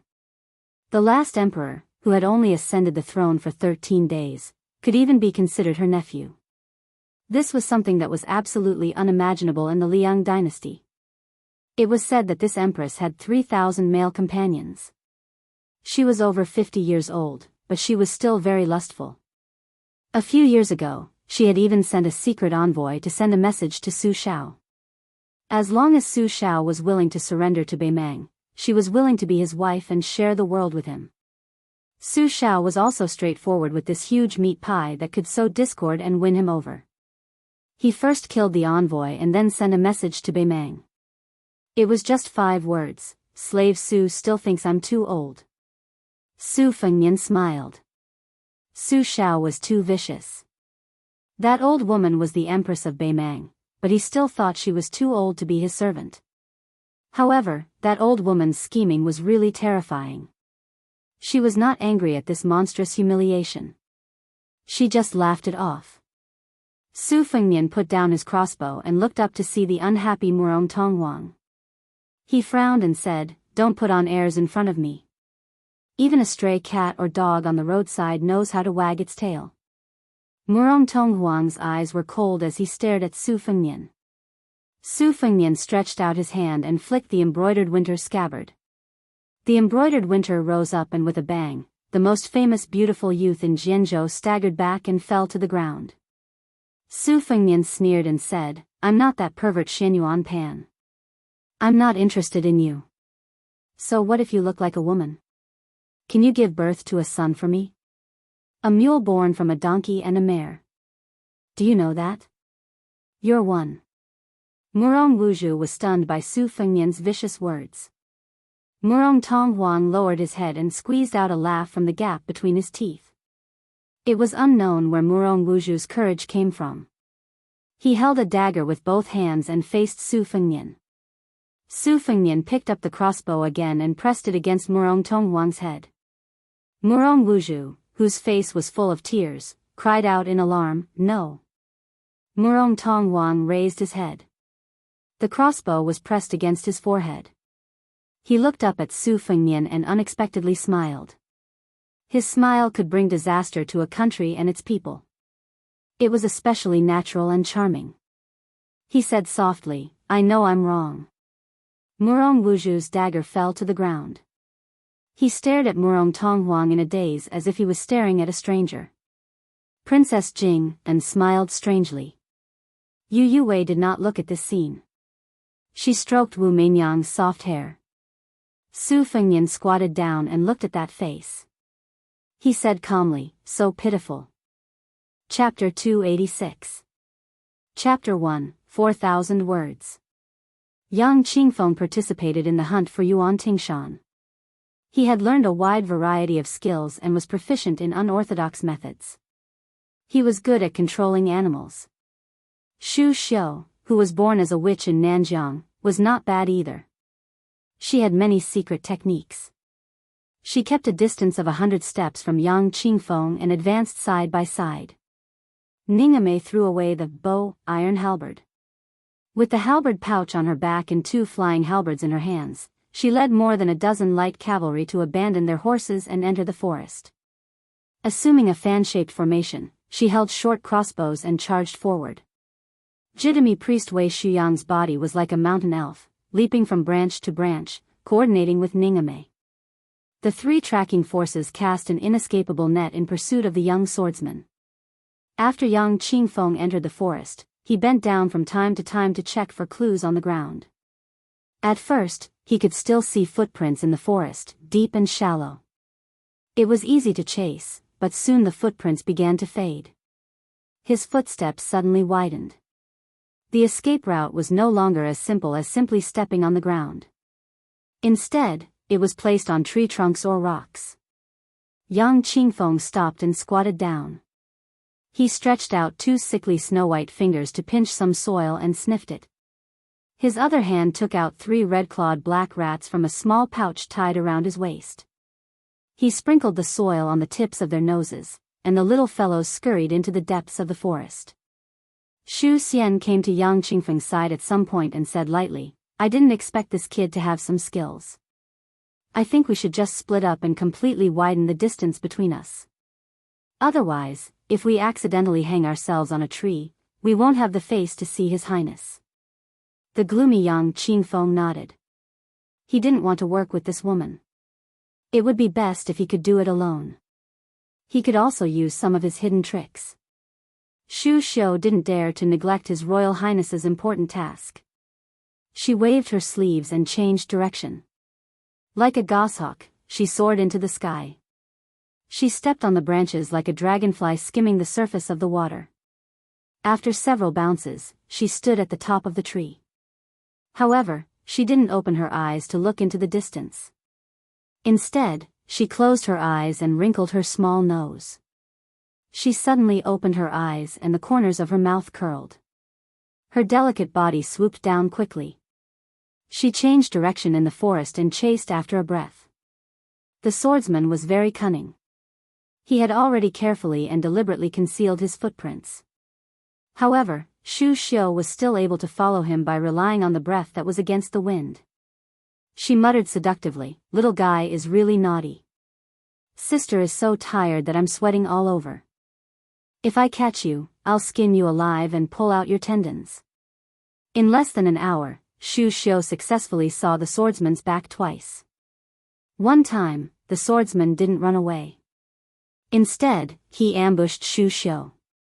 His whole robust body was like a gecko sticking to the trunk of a tree. If Xu Xiu hadn't sensed that the breath had become heavier and determined that the swordsman was nearby, she would have been cut in half by the swordsman's saber. After Xu Xiu nimbly dodged this fierce and murderous strike, she retreated. Her hands and feet were glued to the trunk of a nearby tree. She looked down at the young swordsman who was grinning maliciously. She gently patted her heavy chest with one hand and said with a charming smile, "Oh, little brother, you don't even know how to have tender feelings for the fairer sex. Sister was worried about you all the way here for nothing." Yuan Tingshan, who was being chased by this woman like a shadow, wasn't flustered at all. He sheathed his saber and said with a mischievous smile, "My little brother isn't small. If sister doesn't believe me, when it's just the 2 of us later, Yuan Tingshan will definitely make sister ecstatic." Xu Xiu, who was glued to the tree like a spider, said with a charming look, "Your little mouth is really sweet." Yuan Tingshan's ears kept trembling slightly. He tapped his legs with his saber. The 2 heavy lead weights wrapped around his calves shattered and fell to the ground. He said with a smile, "Sister's lover will be here soon. Little brother doesn't have the hobby of fighting 2 dragons and 1 phoenix. I'll leave first." If sister's mother was still here, she could have called sister to roll in bed with little brother. Sister is so beautiful, presumably mother's charm is still there. With 2 peaks confronting each other, little brother will be captured without a fight. Unfortunately, only sister is here today. Forgive me for not accompanying you. While he was flirting, Yuan Tingshan, who had lost more than 10 jin of weight on his legs, retreated with unusual agility. In a flash, he disappeared without a trace. Xu Xiu, who wasn't in a hurry to chase, slowly landed on the ground. She stuck out her small lilac tongue and licked the corner of her mouth. She clicked her tongue and laughed, teasing this old lady. After this close combat, the quick-witted Yuan Tingshan began to flee with the wind. He no longer went against the wind and left clues for Xu Xiu. This made Xu Xiu's anger soar. After she reunited with Yang Qingfeng by the stream, she saw Yang Qingfeng squatting on the ground to pick up a heavy iron inner jacket. Nearby, a black rat was nailed to the ground by a branch. Xu Xiu's mood improved. She looked across the stream and sniffed. She frowned and said, "This boy's martial arts are still okay, but he's as cunning as a fox. It's not a good idea to continue chasing him. Practicing lightness kung fu is clearly the stupid path of carrying a monolith.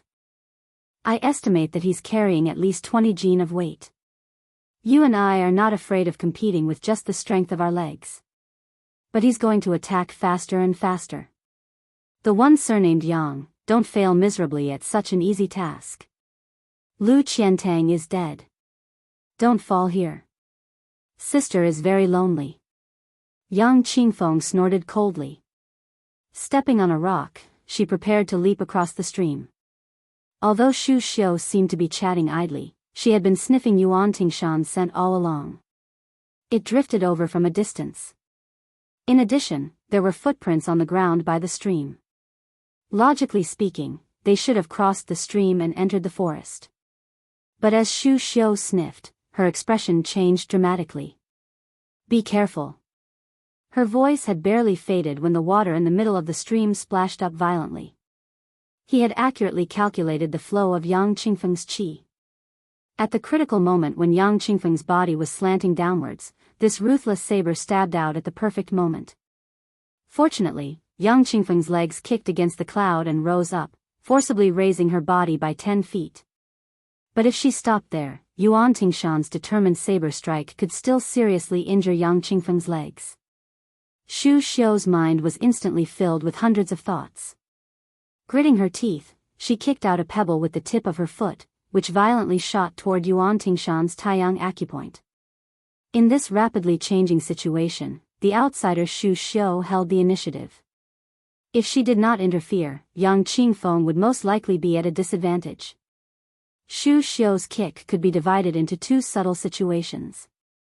If the pebble hit the blade, it would be most beneficial for Yang Qingfeng to get out of this predicament. But this pebble was aimed directly at Yuan Tingshan's Achilles heel. Xu Xiu's plan of sitting on top of the mountain and watching the tigers fight could be said to be ingenious.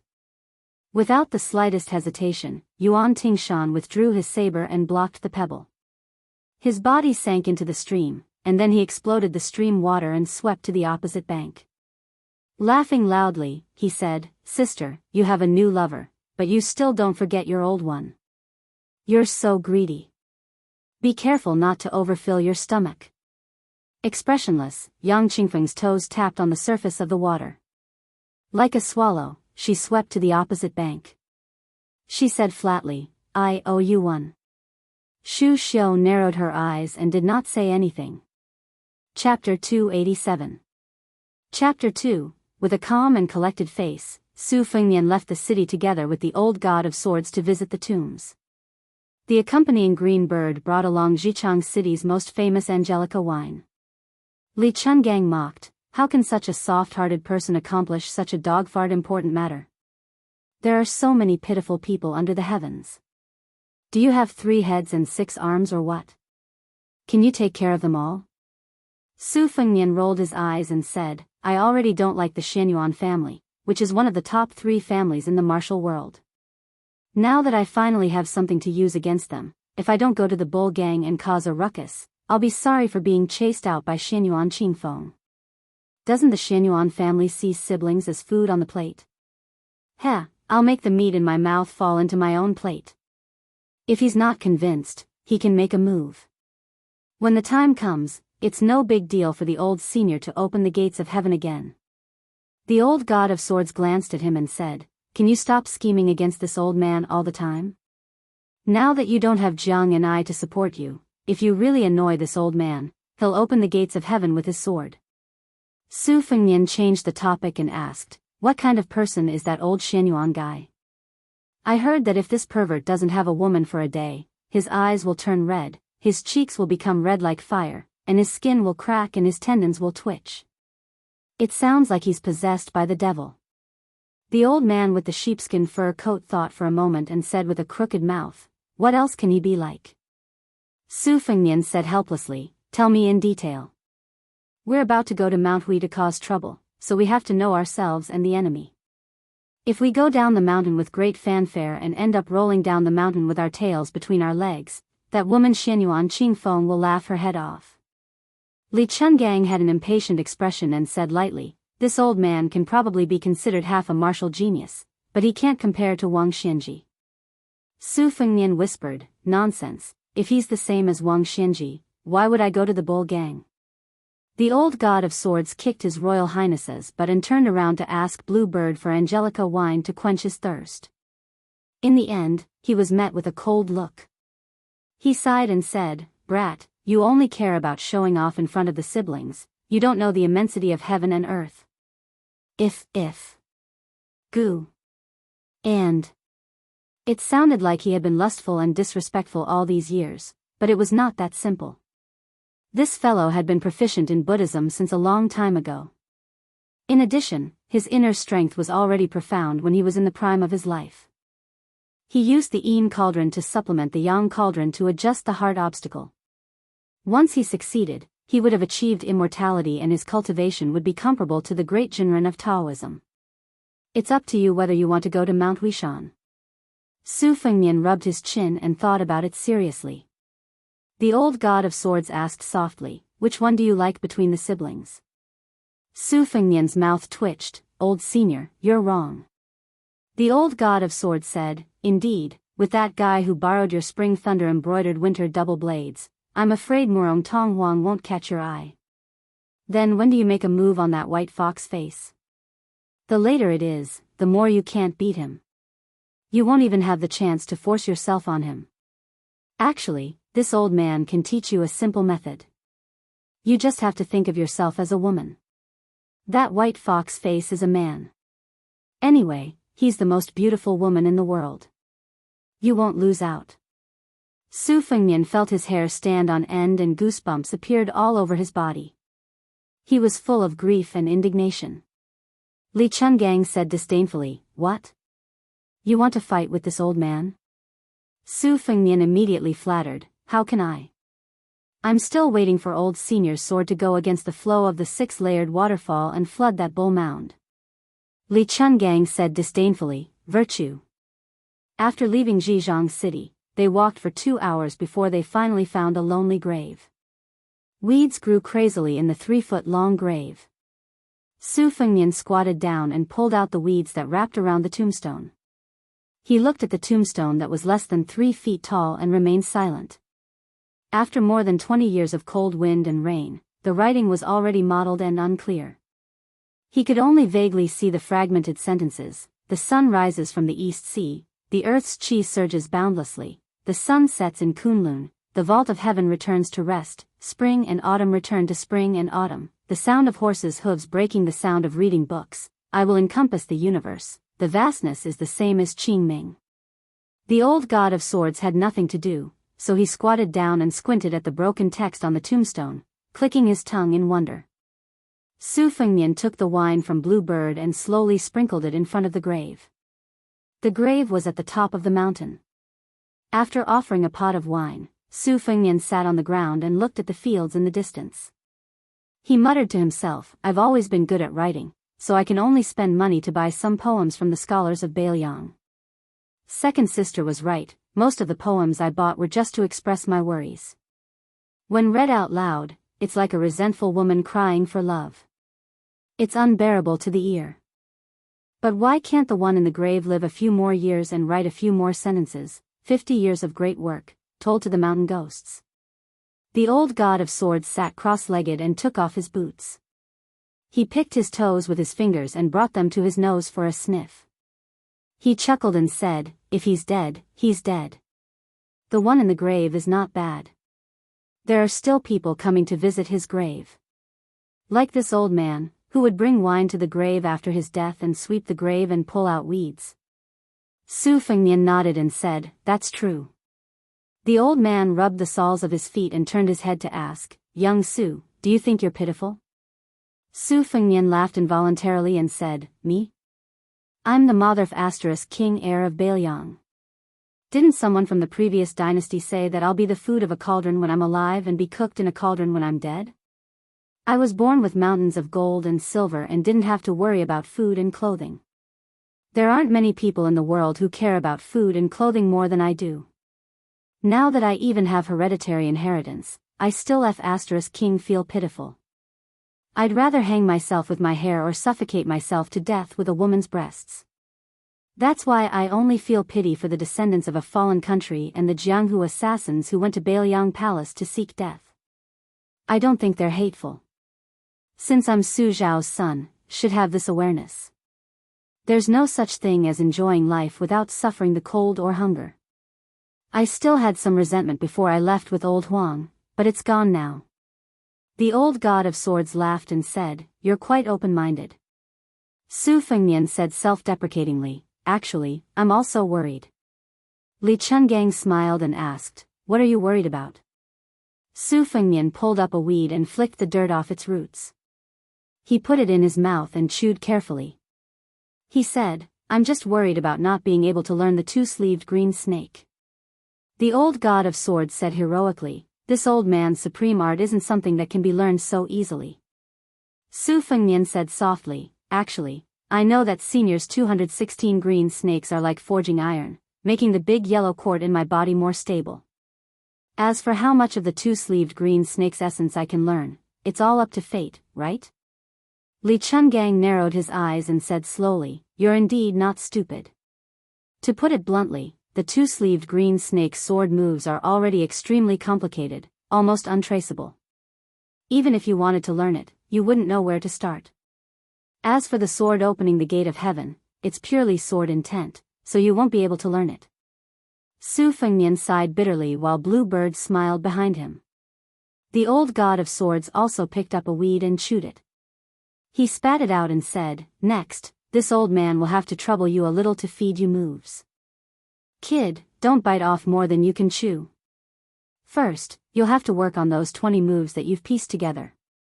Actually, this old man's punches and kicks are enough to deal with Wang Mingyin. Without waiting for Su Fengnian to speak, the old god of swords wiped his face and said, "If little Jiang was here, she would definitely say that this old man doesn't even have a draft for bragging." Su Fengnian chuckled. He thought about which corner Miss Hehe was hiding in, waiting to make a move. The three of them went down the mountain and walked on the path in the field. "Kid Su, you really don't have any thoughts about that beauty called Murong Tong Wang? This kind of twin lotus flower on one stalk is hard to distinguish between male and female. It can be called an immortal item.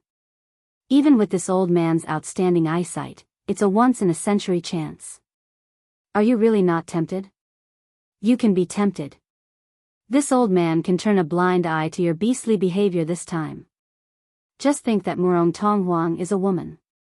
When the lights are dark at night, can you tell who is Murong Wuzhu and who is Murong Tong Huang? Can you tell who is male and who is female? Kid, why don't you fart? Old senior, I can't beat you in a fight now." "What? Little brat, don't think that this old man will feed you moves. In the future, I'll still use the two-sleeved green snake to take care of you." "Don't. Then, do you want to eat this pair of twin lotus flowers on one stalk? Get lost. Kid, you've been holding it in for more than a year, haven't you? Get lost." How can the word miserable be enough to describe it? There are so many peerless beauties in front of you, but you can't even eat a single one of them. Miserable, miserable. Old senior, can I get lost? Blue Bird walked behind. Listening to His Royal Highness and the old god of swords bickering, she smiled like a lotus flower in clear water. Chapter 288. Chapter 3. In the mountain forest, danger lurked everywhere. Xu Xiu, Yang Qingfeng, Ningame, and Wei Shuyang's groups gathered together. They all felt a sense of powerlessness and frustration. Several times, they wanted to surround and capture him, but in the end, that brat found an opportunity to escape. He was as slippery as a loach. One time, Ningame's short halberd even pierced that person's arm. That brat forcibly withstood a blow from old Daoist Mi's sleeve and used the momentum to roll a few times. Full of viciousness, he left behind a sentence, "Grandson, this grandfather will definitely return the favor double in the future." His shoulder knocked aside a Phoenix Battalion light cavalry behind him, and he once again fled into the shadows of the forest. The light cavalry was heavily injured by that ferocious collision. Yang Qingfeng's 3 red-clawed rats were all dead, and the last 2 had been crushed to death by that brat. Xu Xiu's expression was extremely unsightly. The best opportunity had been when that brat with a mouth full of obscenities had been shot by a powerful crossbow and forced into a dead end. However, with Xu Xiu's 2 hands and the vigorous internal energy that could activate the red armor of the talisman general, she was only able to slap that brat surnamed Yuan into a tree. The thick tree had already been snapped, but he was still alive. This definitely wasn't Xu Xiu's intention to slowly play with him like a cat catching a rat. With one hand, she should have slapped that brat until his insides split open. Xu Xiu couldn't figure out the strangeness of this situation. If it was a simple superposition of martial strength, this side was definitely much stronger than that brat. However, Yuan Tingshan's bladesmanship was firm and unyielding, and his temperament was rather cautious. In addition, he seemed to have a keen sense of danger. Twice, when the net was just a hair away from closing, he was able to escape. Ningame cupped some water from the stream and patted his face. He calmly said, "This person is a natural scout." Xu Xiu was slightly angered. "General Ning, if we can't capture this person, then we shouldn't leave the mountain." The paralyzed Yang Qingfeng expressionlessly said, "With His Royal Highness Gerfalcons helping to keep an eye on him, we can capture him." Xu Xiu's anger flared even more. She mocked, "You're really promising." Wei Shuyang acted as the peacemaker. "No rush, no rush. The Phoenix Battalion is familiar with traveling at night. We'll chase for one more night. If we still can't find him tomorrow morning, we'll immediately leave the mountain and head to Zhejiang City. At that time, if your highness is angry, this humble Taoist will bear it." His expression, he turned his head, and asked, without a change of expression. He turned his head, and asked. Because they were busy chasing after the enemy, they didn't have time to retrieve many of the arrows that were shot out. Other than the one who was heavily injured, the other 9 members of the Phoenix Battalion reported the number of arrows they had shot out. Ningame said, "Let's redistribute it. Zhu Ji, Yi Zhenfu, you 2 escort the injured Xiao Donglu. Purposely keep a distance from us and act as bait." Without any hesitation, the 2 white horses replied, "Understood." Wei Shuyang couldn't bear it. He said softly, "General Ning, isn't this a little?" Ningame, whose voice was as soft as that of the young woman from Wuzhou in Jianghu City, smiled. She did not explain anything, but Xu Xiong could see the determination in this general's eyes. Xu Xiu couldn't help but ask, "General Ning, are you sure that kid will fall into the trap?" Ningame said calmly, "Yuan Tingshan has a vengeful personality. He's also very opportunistic. Even if there's a risk, he's willing to take a gamble. In this encirclement, I can see that this person has always believed in his gamble." Xu Xiu said, "Oh." She didn't say anything else. As long as the mission was completed, the death of a few light cavalry was nothing to her. But in her heart, her evaluation of this good-tempered Bailiang general increased. An hour later, Yuan Tingshan squatted on a branch and stared at the 3 light cavalry that had left the formation. The wound on his arm had been bandaged, and the short halberd was in his mouth. To kill or not to kill? Yuan Tingshan was hesitating. He could kill people with a sharp blade, but he could also cut flesh with a blunt blade. Even with his strong will, he was cursing in his heart. An originally easy mission had turned into such a miserable state. Even a clay bodhisattva would have some anger. Yuan Tingshan believed that in terms of talent, he was not inferior to the disciples of the aristocratic families. Among the Xianyuan brothers on the Bull Mound, 2 of them had left the mountain to travel the Jianghu to earn their reputation as heroes. One of them had almost had the tendons in his arms and legs broken, while the other had some real skills. They fought to a draw, but Yuan Tingshan only lost in terms of moves. If he really fought with his life on the line, he was confident that he could cripple the elegant aristocratic family disciple within 100 moves. A cold smile appeared on Yuan Tingshan's face. Reincarnation was very important. If one was born into a good mother's womb, they would be able to easily obtain top-tier secret manuals. With the guidance of an expert in the family, they would be stable. The people of the same age from the aristocratic families would pretend to be extraordinary. If they could not beat them, they could just cry to their parents. It would be difficult to suffer even if they wanted to. Song Kelly was undoubtedly one of the best among these people. Yuan Tingshan lowered his head and looked at the padao that was as inconspicuous as his own. What could he rely on? He could only rely on this damn padao to carve out a future for himself. Hateful. Hateful, I should kill. Kill. I don't believe that I will die here. As long as I don't live long enough, even the king of hell will not be able to take my life. Yuan Tingshan bit the short halberd and was about to jump down from the branch. His body instantly stiffened, like a full moon bow. Someone above him laughed. At this critical moment, Yuan Tingshan was about to fight to the death. That person said softly, "Don't regret it." Yuan Tingshan did not move at all. He did not hesitate to reverse the flow of his qi. Blood oozed out from the corner of his mouth due to his internal injuries. However, his mind was extremely clear. No one wants to buy your life. I am too lazy to kill you. I just find it fun to see you running around. I don't want you to die so early.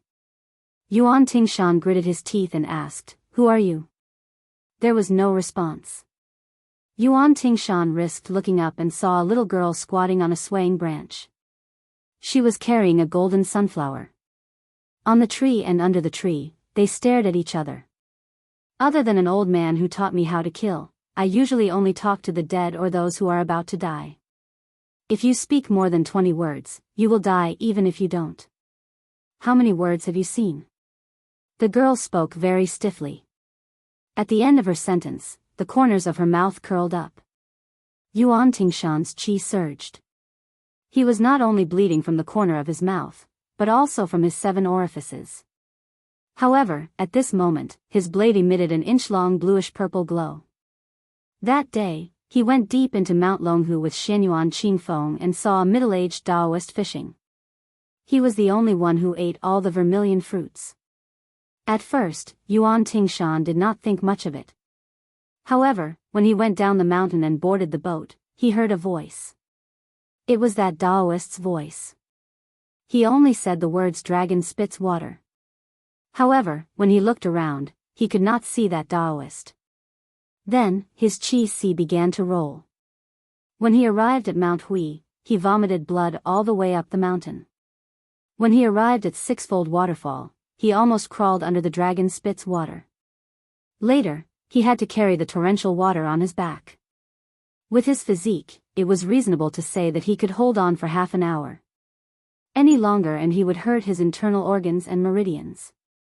However, he sat there for 24 hours. It was indescribably mysterious.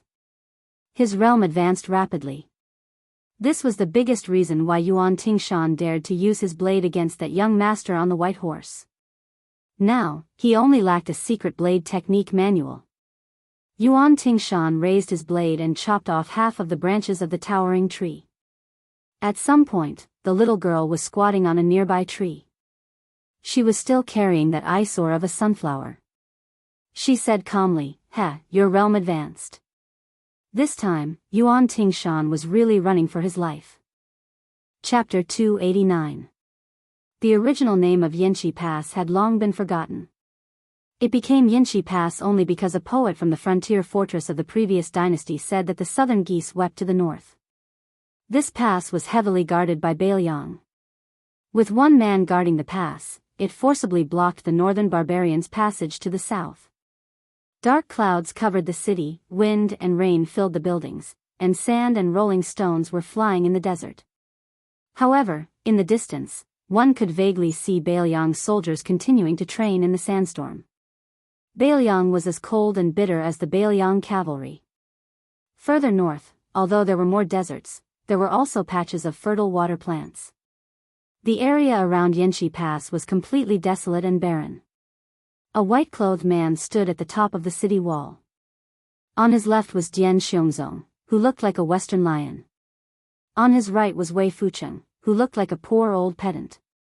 Dian Xiongzong, who held 6,000 iron stupa heavy cavalry, opened his bloody mouth and stood at the top of the city wall for a long time. In the end, he couldn't help but roar, "General, now that Bailiang Road has been established, it's natural for the great general to be the Jidushi. Whoever dares to snatch this position, old Dian will chop him down with an axe." But why should the governor of Feng province, Li Gongda, be the administrator? This old fellow claims to be the second best at making money, and no one says he's the first. How can he govern Bailiang? Bah, I'll spit on his face. Old Dian, I'll say the ugly words here. If Li Gongda has the guts to be the administrator, we'll take 6,000 cavalry and slaughter him. Wei Fucheng's body was weak. As the wind and sand blew, he coughed repeatedly. He raised his sleeve to cover his mouth and said vaguely, "Don't talk nonsense. The administrator is not a rare thing. It doesn't matter who sits in this position. As for the supervisor, I don't know which guy the imperial court will send to take this position." Dian Xiongzong said carelessly, "Wei Fuzi, you're King poor and fastidious. How is the administrator not a good thing? Shouldn't the second most important official in Bailiang be our general?" Wei Fucheng waved his sleeve and said with a helpless smile, "You're a guy who only has strength but not brains. If the administrator is the general, then it will be a big problem. If the imperial court wants to do this, and the general doesn't refuse."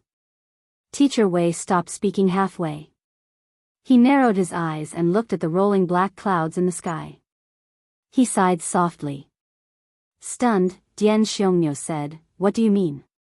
"Wei Fuzi, it's not like you don't know that old Dian's head was kicked by a horse when he was a child. It's useless. Whenever I move my head hurts." This was absolutely true. The third-rank military officer, Dian Xiongzong, had incomparable strength at a young age. One time, he was dragging a horse in reverse on the street. In the end, he was turned around and trampled by the crazy horse. Not to mention his body, his head was ruthlessly trampled by the horse's hooves. It was a miracle that he didn't die. However, everyone in Bailiang was well aware that General Dian's brain had nothing to do with whether it had been trampled by horses or not. Wei Fucheng was rendered speechless by this scoundrelly behavior. After carefully weighing his words, he said slowly, "You want the general to go to Liangzhou city to be the administrator, to deal only with official documents all year round, and to ignore all military affairs in Bailiang?" Dian Xiong was stunned. This, from beginning to end, the white-clothed Chen Zhibao turned a deaf ear to him. He only turned his head to look at one of Bailiang's newest young generals. His surname was Che, and his name was Yi. He was born in Beimang, but he was a slave of the lowest status. He was skilled in archery and horsemanship, and he was good at fighting. He was originally a man of sacrifice raised by the nobles, but he had committed a heinous crime in Beimang. All the way to the south, he had killed more than 20 Beimang's wolf and eagle guard with one man, one horse, and one bow. This Wolf Fang soldier was already the second best warrior in Beimang, second only to the great Tiger Ben. He was roughly equal to the iron soldiers of Bailiang. It must be known how cruel the iron soldier selection process was. They were given a short crossbow or a hard iron bow, 20 arrows, a Bailiang saber, and 3 days' worth of food. 5 people in a team were thrown into Beimang's territory. Each person had to cut off 6 heads of Beimang's soldiers before they could return. After that, there were still tests for infantry and cavalry. After Che Yi defected to Bailiang's army, he joined the scouts and immediately became the crossbowman who had beheaded the most people. Last year, He followed Chen Jibao and personally led 600 cavalry to raid Beimang's White Sun City. With one arrow, he shot through a certain member of the Beimang royal family who was patrolling the border. When this kid returned with Chen Jibao, he had a total of 30,000 Beimang cavalrymen hanging on his tail. Taking everything into account, Che Yi was only 19 years old this year. Che Yi was wearing silver armor and holding a helmet in his hand. The wind and sand blew in his face, but he remained motionless. Chen Jibao gently waved his hand, indicating for Che Yi to take 2 steps forward and stand side by side at the top of the city wall. He smiled and said, "Do you think it will rain in this weather?" Dian Xiongnan slapped his forehead. The general was really too much. If he had the time to ask about such trivial matters, he might as well tell old Dian about the administrator. Wei Fucheng rubbed his eyebrows with his thumb and smiled without saying a word. The young Che Yi shook his head and said, reporting to the general, "It won't." Chen Jibao made a sound of acknowledgement and then fell silent again. Dian Xiongnan couldn't bear the loneliness, so he wanted to go down the city wall and train those bastards outside the city. All of a sudden, a crack appeared in the thick black clouds, and a ray of sunlight shone on the city wall. It shone on the white-robed Chen Jibao and the scout Che Yi. Because the latter was wearing silver armor, he immediately shone with golden light, like a divine soldier and celestial general. At this time, howls shook the sky at both ends of the Yinma River about 5 kilometers away from the city. There were more than 100 iron chains hanging on the Yinma River all year round. At this moment, all of them were pulled taut by the soldiers standing on both sides of the river. It was a tug-of-war between 50 people. Regardless of whether they were soldiers or captains, regardless of whether it was winter or the scorching sun, they all had to bare their upper bodies. Their skin was soft and tender. If they were pulled out once or twice in June or July, their skin would explode. Now that autumn was coming, they could be considered lucky. But in a few months, it would be the worst. According to Beiliang's military rules, how could the loser of a tug-of-war lose? That was to drag the other party into the river with the iron chains. In summer, it could be used as a bath, but in winter, how could it be comfortable to fall into the river? Beiliang's army had many small hills, and the Pillar State didn't care about it. However, private fights were prohibited. This was an iron law. If there was friction, it was fine. Either go to the drill ground and have a fierce fight, or each side brought 50 people here for a tug-of-war. When a hunchback old man accompanied by White Bear Yuan Zuozong came down to the Yinma River, all the shirtless men instantly felt their blood boil. Oh my God, the great general is here. There was no harmony in a tug-of-war. When the great general returned from the capital to Beiliang, who the hell wanted to lose face? Su Xiao, who wasn't wearing armor, came near a group of 50 Beiliang soldiers with his hands behind his back. He smiled and didn't say anything, just looking at the iron chains across the river. Gradually, people fell into the river from the 100 iron chains. After a whole incense stick's time, only the iron chain beside Su Xiao remained across the Yinma River. Su Xiao squinted and saw that more than half of the 100 people on both sides of the river had blood on their hands. Their shouts were hoarse. Someone on the left bank shouted, "Zhao Taizhu, you didn't drink milk when you were young, right? Stand up for me." Someone on the right bank shouted, "As long as your hands aren't broken, stand up for me one by one. Whoever slacks off first, I'll make you raise your ass when we get back to the barracks." Bastard. Do you really think you're a coward? Come on, kid, didn't you claim to be able to draw a 3-stone bow? This time, beat those bastards on the other side. Huang Qiong, you're the bastard.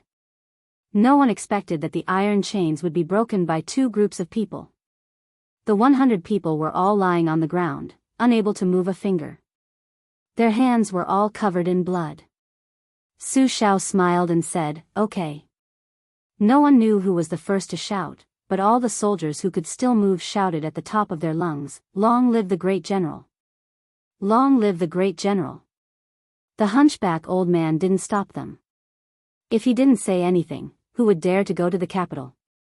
Su Xiao turned to look at the top of the city wall and said to himself, "Why are you standing so high up? Chapter 290. News of the sudden death of 20 riders near Zhejiang City in Yi Province had already spread throughout Mount Hui, and there was no news of their leader, Yuan Tingshan. For a time, all kinds of rumors and slanders were flying around. Some said that Zhao Yi, the prince of Guangling, had mobilized his armored cavalry to steal a woman. Others said that Yuan Tingshan, who was destined to be a lone star, had brought disaster upon himself and had been targeted by Zhao Go, implicating the cavalry team that the clan had spent a great deal of money to train. Others said that the young male and female of the Murong clan were not ordinary people and had the protection of immortals. All kinds of rumors were said, and all kinds of sneaky. Because the old family head had been in closed-door training for many years, and Xianyuan Guiqi, who was in charge of Mount Hui, was having a sword competition with someone at the Dongyue sword pool, the Xianyuan mansion on Bull Mound was without a leader. In addition, there were many factions within the clan to begin with, and the eldest branch and the other branches appeared united in appearance, but were divided at heart, so there was no one who could suppress the growing clamor. Xianyuan Qingfeng was from the eldest branch of the main branch, which was the main branch of the Xianyuan clan. Unfortunately, no matter how much effort the ancestors put in to nurture her father, Xianyuan Jingqing, he was not of much use. What could they do if they couldn't be helped? A large clan also had its advantages. Xianyuan Qingfeng had two uncles, Xianyuan Jingqing and Xianyuan Jingxian. One was calm and steady, while the other was determined to make progress. The latter's talent in martial arts was particularly astonishing, and he was only a thin layer of paper away from the realm of grandmasters. It felt like he would break through with a single poke if he dipped his finger in saliva. Therefore, in Xianyuan Jingshuan's line, the mother's status depended on the son's, and the son's glory depended on the father's, so they were domineering in Mount Hui. However, in the entire Mount Hui, the man that Xianyuan Qingfeng least wanted to see was her biological father, the man who only knew how to nod his head and say yes. In an ordinary landowning household, the behavior of the eldest grandson of the main branch might be barely enough to maintain the image of a gentle and well-mannered man. However, this was Bull Mound, and the Xianyuan clan was a martial arts clan that stood on equal footing with the Wu clan and the Lu clan of Western Shu. So what if he was well-read? Could he compare to a pair of fists that could destroy mountains and shake cities? Everyone on the mountain knew that not only did Xianyuan Jingqing grant his only daughter's request, he was also extremely fearful of his wife, and never had the slightest thought of taking in a concubine. Although the Xianyuan clan was so domineering that anyone who wanted to come up the mountain had to change their surname to Xianyuan, and there was no lack of martial arts heroes who married into the Xianyuan clan, but the dignified eldest son of the main branch did not have a single heir to carry on the family name. Even if Xianyuan Qingfeng succeeded in getting a talent to marry into the family in the future, the main branch of the main branch would never be able to lift their heads up high. In these years, there was discord, and many people changed their allegiance to the other two branches that were flourishing with each passing day. Xianyuan Jingqing completely became a loner, and everyone even knew that the wife who gave birth to the eldest grandson of the main branch still loved someone else to this day. At the beginning of their marriage, she made a defiant promise with Xianyuan Jingqing that she would only have one child, and whether it was a son or a daughter would be left to fate. After Xianyuan Qingfeng was born, Xianyuan Jingqing really kept his promise. When Xianyuan Qingfeng was young, she still ignored her mother's gloomy expression that could never be resolved. She felt that her father, who never lost his temper, did not do anything wrong. As she grew older, she finally understood how fatal her father's indifference was in the Xianyuan clan, who had worshipped martial arts for hundreds of years. The older she grew and the more she was exposed to the ways of the world, the more Xianyuan Qingfeng wanted to stay as far away from this mediocre man as possible. When Xianyuan Qingfeng saw Song Kelly off Mount Hui, she naturally felt guilty towards this young phoenix of the Song family. The Song family was a first-class noble family in the dynasty. Moreover, the Song family had only one son in 3 generations. Song Kelly's importance was self-evident. Interacting with Xianyuan Qingfeng was already degrading his status. The Xianyuan clan could do whatever they wanted in Jianghu, but this was not worth mentioning to the important officials of the imperial court. After Xianyuan Qingfeng met Song Kelly, who was escorting the coffin to the south, she used many tricks to get to know him. With Song Kelly's eyesight, he should have seen through it long ago. However, he still didn't mind Xianyuan Qingfeng using him, or rather, using the Song family to show off within the Xianyuan clan. Not only did he come to Mount Hui, but he also seemed to have a pleasant conversation with Xianyuan Jingqing at the Bull Hill, giving Xianyuan Qingfeng a lot of face. Even though Xianyuan Qingfeng didn't have a good impression of scholars, she still felt some inexplicable feelings towards Song Kelly. She didn't know whether it was out of gratitude or admiration. That Yuan Tingshan who was so conceited that he didn't even try to hide his wild ambitions? Xianyuan Qingfeng asked himself, would I feel regret if he really died? Walking down the mountain on the limestone path, Xianyuan Qingfeng glanced at the six-fold sisters' waterfall. Song Kelly smiled and said, I learned some physiognomy from my father. It's not easy for Yuan Tingshan to die. His fate is very bad, but he's very tough. Xianyuan Qingfeng was a bit frightened and was about to explain. Song Kelly said gently, Miss Xianyuan, you're overthinking. Xianyuan Qingfeng didn't say anything else. He was afraid that he would add fuel to the fire. The two walked silently on the path. When they reached the foot of the mountain, they saw a boat. Song Kelly suddenly stopped and hesitated for a moment.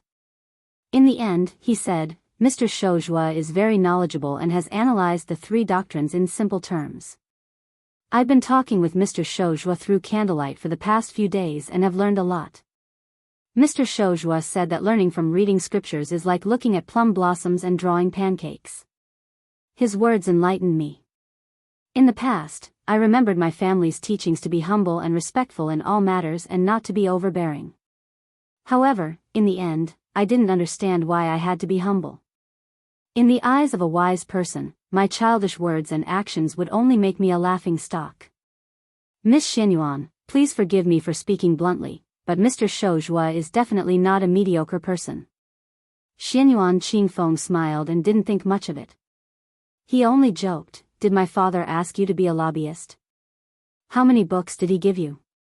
Song Kelly was stunned and murmured, a father knows his daughter best. Everything is within Mr. Shouzhua's expectations. While Xianyuan Qingfeng was puzzled, Song Kelly turned around and bowed to Bull Gang. He said happily, I admire you. Looking at Song Kelly's back as he boarded the boat, Xianyuan Qingfeng was confused. Chapter 291. Song Kelly stood at the bow of the ship and slowly sailed towards the Shi River. He didn't forget to wave at Xianyuan Qingfeng who was on the shore. After going up the mountain, Song Kelly's bearing was impeccable. Not to mention talking about Buddhism and Taoism with Xianyuan Jingxian, he was also neither servile nor overbearing when exchanging martial arts experiences with Xianyuan Jingxian. In fact, the truth was that Xianyuan Qingfeng didn't need to make any arrangements. He would go to Mount Hui to visit Xianyuan Jingcheng. Putting aside whether this person was hiding something, just his meticulous planning in politics was enough to impress his grandfather. Song Kelly's deceased teacher greatly praised him. Song Kelly went south to Jianghu to escort the coffin as a disciple, but more importantly, he wanted to test Xianyuan Jingcheng's ability. If he was truly talented, the Song family wouldn't mind promoting a scholar from a common family to help him consolidate his position in the family. If he was only an armchair strategist, Song Kelly could also turn to Xianyuan Jingxian. After all, this power had been rooted in Jianghu for hundreds of years and could help him do many things that scholars couldn't do. Before going down the mountain, Xianyuan Jingxing smiled faintly and said, when the scholar and the butcher become neighbors, let the scholar use his mouth. When fighting, the butcher will use his hands. There's no harm in helping each other. Although this reassurance was not small, it was still not enough for Song Kelly to make up his mind to marry Xianyuan Jingcheng. Marriage between a noble family and a commoner family was a big taboo in the scholarly community, second only to the loss of descendants. The ship sailed into the Shi River and the view was broad. Song Kelly had the impulse to sing a song about the heroism of the great river. Deep down, the young phoenix of the Song family was not very courteous. The ghosts of Xiang Fan cried, the monkeys of Shu Dao cried, and the waves of the river were vast and boundless. He wanted to write a poem to express his feelings. Unfortunately, Song Kelly's family had learned a lot and he was not inferior to a famous scholar. However, during the journey, Song Kelly would send out beautiful poems into the scholarly community every once in a while. The unknown inside story was that many of these poems were written by his father or even his grandfather. How difficult was it for a scholar to become famous? Hoping to write a poem that would shock the world? It was almost impossible. Without the support of the seniors in the literary world, and without the support of the students, no matter how well it was written, it could only be described as passable. Nowadays, the famous works were not famous when they were first published. It was only after hundreds of years of being passed down through generations and generations that they were gradually recognized by the giants in the literary world. Song Kelly could not be more familiar with this. How many Wang Dongxiang were there in the world? What's more, the first snow was a voluminous 500,000 words long. While Song Kelly was having mixed feelings, he saw a tall ship coming towards him. A handsome young man with a sword was standing at the bow of the ship. Beside him was a maid in green and a one-armed old man wearing a sheepskin coat. Song Kelly didn't pay much attention to them and just thought that they were ordinary pilgrims visiting Longhu. Song Kelly stayed in Mount Hui because he wanted to wait for the Bailiang crown prince. Unfortunately, he still had things to do under his father's orders. He couldn't wait any longer. The two tiger kuei that finally didn't have to stay in the carriage played coquettishly at Su Fengnian's feet. Su Fengnian pointed at the bluestone roof of Mount Hui and asked, "Bull's gang?" The old god of swords nodded. Su Fengnian squinted his eyes and rubbed the handle of his spring thunder. Unexpectedly, the operation to capture Xianyuan Yuan Tingshan some time ago had ended in failure. According to Wei Shuyang's detailed description, this Machateman's martial prowess couldn't be considered world-shocking. There was still a large gap between him and the outstanding talents of the younger generation, Wuxia Xianxia and Wu Luding. However, his intelligence and luck were excellent, so His Highness the heir of the crown wasn't angry. Even though Prince Jingan, Zhaohang, had suffered a double loss at the Reed Marsh, how could he not be able to kill Yuan Tingshan? Then there was Yuan Meng's visit to the Hezhou provincial governor with Bailiang's military edict. It was a fact that the Xianyuan family banned people by force. However, the old man ignored it. Looking at his attitude, he didn't even care about Chu Lushan, who had already caused chaos in Xiangfan City. Su Fengnian muttered to himself, "What a tough guy." The old god of swords used his finger to pick a vegetable leaf between his teeth. He grinned and said, "There are as many scholars as there are fish in the river. It's normal to have a few who aren't afraid of death." Su Fengnian didn't comment on this. The boat turned to the foot of Mount Hui. Su Fengnian was in a hurry to go to Mount Longhu, so he didn't want to cause trouble for Xianyuan. He just chatted with the old god of swords. Xianyuan Qingfeng stood at the foot of the mountain for a long time. When she was finally about to turn around and go up the mountain, her delicate eyes suddenly widened. She jogged a few steps and saw the guy standing at the bow of the boat. She was furious. This bastard. She would recognize him even if he was reduced to ashes, let alone changed into luxurious clothes. It was this bastard who claimed to be surnamed Su. He and a wanderer with a wooden sword had humiliated her in every possible way in Wuzhou's lantern market. Xianyuan Qingfeng looked carefully and sneered. "Don't think that you can pretend to be a noble just because you swindled a few taels of silver." Without needing Xianyuan Qingfeng to say anything, Su Fengnian, who had been pointing at the scenery of Mount Hui, also saw this woman. He had searched high and low for her, but to no avail. He laughed and steered the boat closer to Mount Hui. He leaned on the railing and looked at Xianyuan Qingfeng, who was less than 10 zhang away. He deliberately mispronounced a word and shouted, "Guliang." Xianyuan Qingfeng didn't care about ladylike etiquette and angrily said, "Surnamed Su." What a heartwarming reunion. Su Fengnian clicked his tongue and said, "Since we parted at the lantern market, how did Guliang gain weight?" Xianyuan Qingfeng gritted her teeth and sneered, "If you have the ability, come to Mount Hui as a guest. Xianyuan Qingfeng will definitely be a good host." Su Fengnian rested his chin on his hand and said with a smile, "You miss me so much?" There was a Xianyuan ship at the foot of the mountain. Xianyuan Qingfeng ran onto the ship and tried to catch up. One ship wasn't in a hurry to escape, while the other chased relentlessly. Soon, the two ships were only 50 zhang apart. Su Fengmian slowly walked to the stern of the ship and suddenly sped up. He leaped onto the railing and shot towards Xianyuan Qingfeng like an arrow. Under her dumbfounded gaze, Su Fengmian stood on the railing of the ship she was on and looked down at this arrogant woman from the Xianyuan family. Su Fengmian glanced at the restless Xianyuan retainers. Just as he was about to speak, something strange happened on the surface of the river. A sloppy old Daoist came over on a raft. The skinny young man on the bamboo raft pursed his lips and gently breathed in and out. One end of the bamboo raft suddenly pierced into the river while the other end was raised high. He used the momentum to bounce onto the ship and spread his legs like a wild horse. Then, with a kick, he actually caused the entire ship to sink. This strength? The young man instantly jumped high and crashed onto the bow of the ship where Xianyuan Qingfeng was standing. The ship shook violently again. Other than the old god of swords, Li Chungang, all the passengers on the two ships were slightly agape. Not to mention this Qinggong, but the strength to cause the ship to sink several feet. After the ordinary-looking skinny young man landed on the ground, he turned around and hugged His Royal Highness's legs tightly. He cried out at the top of his lungs, "Brother!" Chapter 292. The two warships that had accurately calculated the depth of the Green Dragon stream slowed down after the withered young man stepped on them.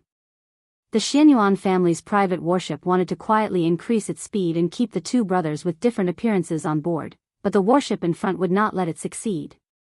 Swords were drawn and swords were unsheathed, but Xianyuan Qingfeng only saw the withered young man with bamboo-like arms carry Brother Su to the back of the bed. He hugged him tightly and refused to let go. The Xianyuan family dominated the southeast Wulin, and those who were qualified to stay on the warship were all elites. After receiving a signal from Xianyuan Qingfeng, the two swordsmen swung their swords like dragons and stabbed the young man's back. They wanted to pierce through the brothers and nail them to the warship's railing like sugar-coated haws.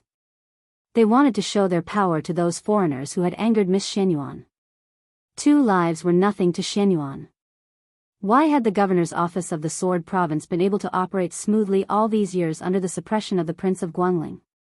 Wasn't it because they had the full support of the Flood Dragon that had dominated Mount Hui for 500 years? Otherwise, when a scholar encountered a military ruffian, he would have been suppressed by the powerful Prince Zhao Yi to the point that he was worse than a stray dog. Since the governor's office of the Sword Province was mutually beneficial, the governor's office of the Guangling army was not a mediocre person. He had given Xianyuan a great deal of power and authority, and had spared no effort in eliminating dissidents through bloody means. He had secretly supported Xianyuan. Otherwise, how could Mount Hui have cultivated a 200-man private cavalry under the nose of the imperial court? Xianyuan Qingfeng frowned. She clearly saw that Brother Su only touched the young man's head and did not seem to notice the 2 swords. This was not in line with this guy's cowardly demeanor. Although Huang Manor's heart acupoint was not opened, his sense of danger was probably above that of Yuan Tingshan's. The 2 swords came at him, but he did not seem to move skillfully.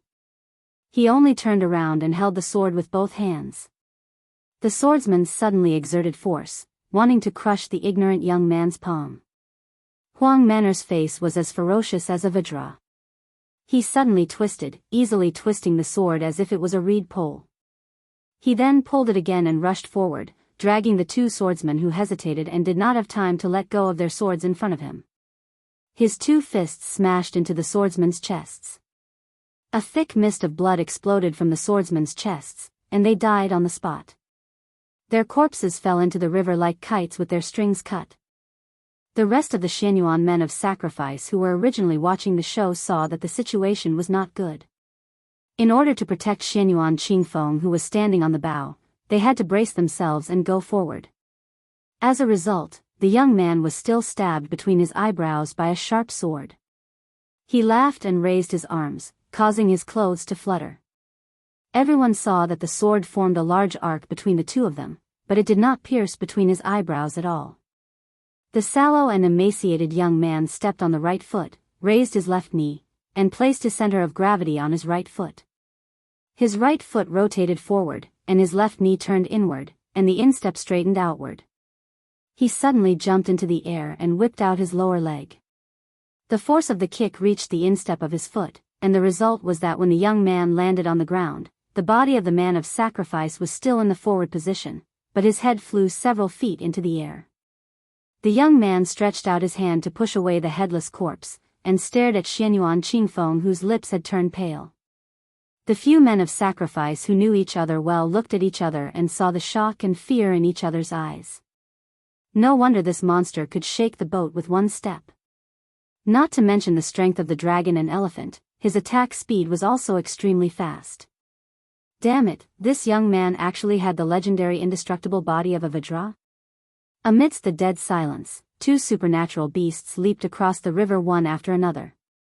They were completely red, covered in armor and scales, and dragged their tails behind them. They jumped from the boat in front to the Xianyuan ship, and their front claws just happened to grab onto the railing. After a few struggles, they finally squatted on the railing and bared their fangs and claws. The young man leaned forward and let out an angry roar. Xianyuan Qingfeng was so scared that he staggered back. Outside the ship, a sloppy old Daoist was walking on a raft. Coincidentally, a head smashed towards him, and he rudely slapped it into the river with a bamboo pole. He clicked his tongue and said, "How can a short donkey and a horse bear the stampede of a dragon and elephant?" The old Daoist was like a 1,000-year-old tortoise. He stretched his neck and shouted, "Your Highness, we're about to reach my Xiaoyao temple." Zhao Shituan hesitated for a moment and said with a smile, "Tell Xianyuan Great Pan to stop being a coward. If he doesn't come out, he'll be waiting for his nest to be destroyed." Su Fengnian no longer paid attention to Xianyuan Qingfeng. He pulled Huang Manor and didn't return to the ship. Instead, he jumped onto the bamboo raft, and the two tiger kuei followed closely behind. The King Kong's eyesight was obviously not as good as its sister Bodhisattva's. It directly dove into the water, causing countless splashes. Bodhisattva, who was on the bamboo raft, saw her brother having fun in the river and also jumped down. Su Fengnian smiled and said, "Old Daoist, I didn't say that I'm going to Mount Hui to cause trouble. What are you blindly making a fuss about? Are you planning to divert the trouble from the west to the east?" The old Daoist, who was the quietest and most unknown Daoist in the Daoist master residence, purposely exclaimed in surprise. He was afraid that the eccentric crown prince of Bailiang would turn hostile.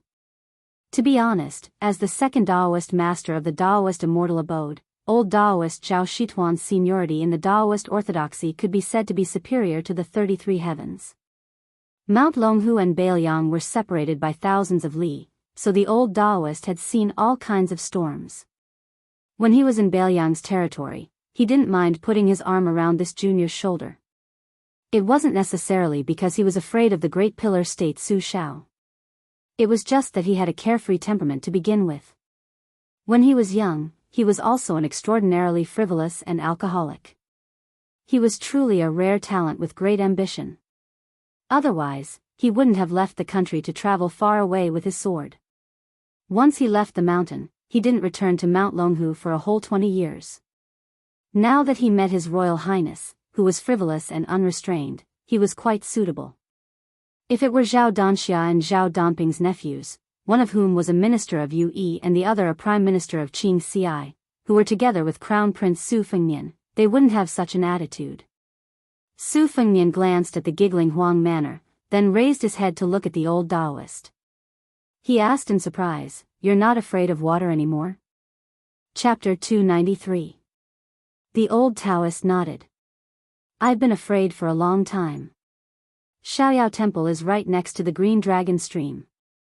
I told him to follow the stream to Mount Hui where the Dragon King River enters the Shi River, then keep going north until it reaches the Spring God Lake. We'll be getting closer and closer to Bailiang. I told him that your brother will come to Mount Longhu in autumn. Dragon Elephant will wait for you at the stream if he has nothing to do. Then he won't be afraid of the water anymore." Su Longxiang hit the water with his palm and a big fish was shaken out of the water. Its claws were like hooks. After catching the fish, he looked at his brother and grinned foolishly, as if he was asking for credit. Su Fengnian patted Huang Manor's head and shook his head. "When in Rome, do as the Romans do." Just eat some vegetarian food. Let the fish go.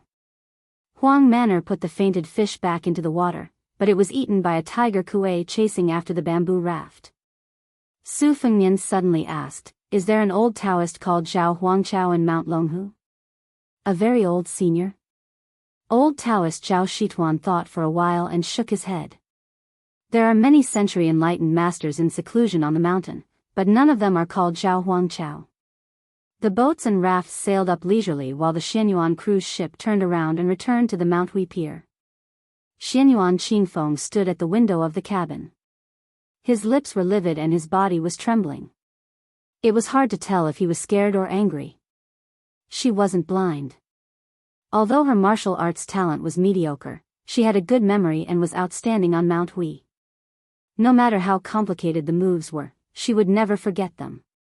To put it nicely, Mount Hui was a place where people from all walks of life accepted talents. To put it bluntly, it was a place where people of all walks of life lived together. The Xianyuan family had a rich collection of books.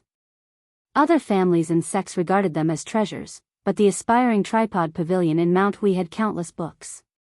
In terms of the number of books, it was only inferior to the Tide Listening Pavilion in Beiliang.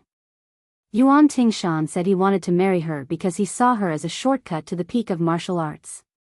Even if she couldn't enter the aspiring tripod pavilion, as long as Xianyuan Qingfeng personally taught her, all problems would be solved. How could Xianyuan Qingfeng not see how terrifying the yellow-skinned youth was? Perhaps in the entire Hui Mountain, there were no more than 10 people who could create such a huge commotion. If the invincible Vajra behind the youth was included, the number of people who could be counted on one hand. That was fine. This unfamiliar word made Xianyuan Qingfeng's heart tremble. After the spring and autumn period, although the title of crown prince had a tendency to spread in the dynasty, as long as one was a legitimate son of a noble family or a bastard son, they were qualified to hold this title. However, the title of crown prince became more and more precious. Only the princes and princesses of the imperial family could be called crown prince. In the southeast of the dynasty, according to the law, only the descendants of Zhao Yi, the crown prince of Guangling, could be considered crown prince. Zhao Yi had 3 sons and 6 daughters. The crown prince, Zhao Yu, hadn't been hereditary. Speaking of which, it was strange. It was probably due to the heavenly Tao's retribution that the lecherous Zhao Yi had snatched countless beauties. The 7 concubines who had broken the rules were all beautiful enough to captivate the birds and beasts. However, their children all resembled Zhao Yi. All of them had big heads and ears, and were as fat as pigs. They did not inherit the looks of the concubines at all. If that was the case, who was the fellow whom the Longhu Taoist addressed as Your Highness? There was no need to doubt the identity of Crown Prince. If he wasn't a descendant of a Crown Prince, who would dare to bring elite soldiers with him? Even the powerful Guangling Duke, Zhao Yi, would not hand over such information to the imperial court. His children leaving the duke's manor to play was even more relaxed than ordinary families. His surname was Su. Xianyuan Qingfeng's face was pale. After all, Xianyuan was one of the top aristocratic families and was well informed. She also heard that the eldest son of Su Shao, who had a different surname, traveled for 3 years before returning to Beiliang to avoid marrying into the crown prince's family. For some reason, he went out again this time. Not long ago, he caused trouble in Gangnam-do. Thousands of scholars from the Imperial College in the capital clamored for the emperor to issue an edict to Jiangnan. Otherwise, the country would be in chaos and the law would be against the law. Unfortunately, the butcher who took away the title of pillar of the country was still favored by the emperor and protected his royal highness. As long as the king of Beiliang was in the capital, no official above the 4th rank dared to impeach him. Only the scholars of the Imperial College wrote tearful letters in blood, which made them a joke. Xianyuan Qingfeng still remembered the arrogance of the Beiliang cavalry under Mount Longhu when the older generation of Mount Hui talked about it. At that time, it wasn't because of her family's righteousness, but because after the iron hooves flattened Mount Longhu, they were intimately interdependent. Xianyuan also didn't have a good ending, so she had to bite the bullet and stand with the Taoist priests of Mount Longhu. If it really was the crown prince of Beiliang, what should she do? It was fine if she had to swallow this anger, but if that beggar turned into Crown Prince Su came to Mount Hui to denounce her, how would her family deal with it? Her father was cowardly and would definitely be too scared to argue. Because of her father's decline in power, the other branches wouldn't hit him when he was down. Her family originally wanted to marry her to Zhao Yi's 6 sons, but because of Song Kelly's arrival, there was a slight silence. Once her uncle Xianyuan smelled the opportunity, how could he show mercy? Who didn't know that this uncle had openly teased her mother, saying, "The dumplings are delicious, but not as delicious as sister-in-law."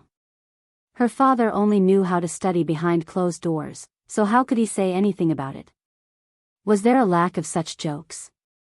Xianyuan Qingfeng walked out of the cabin in a daze when the boat docked. A lone boat shot over.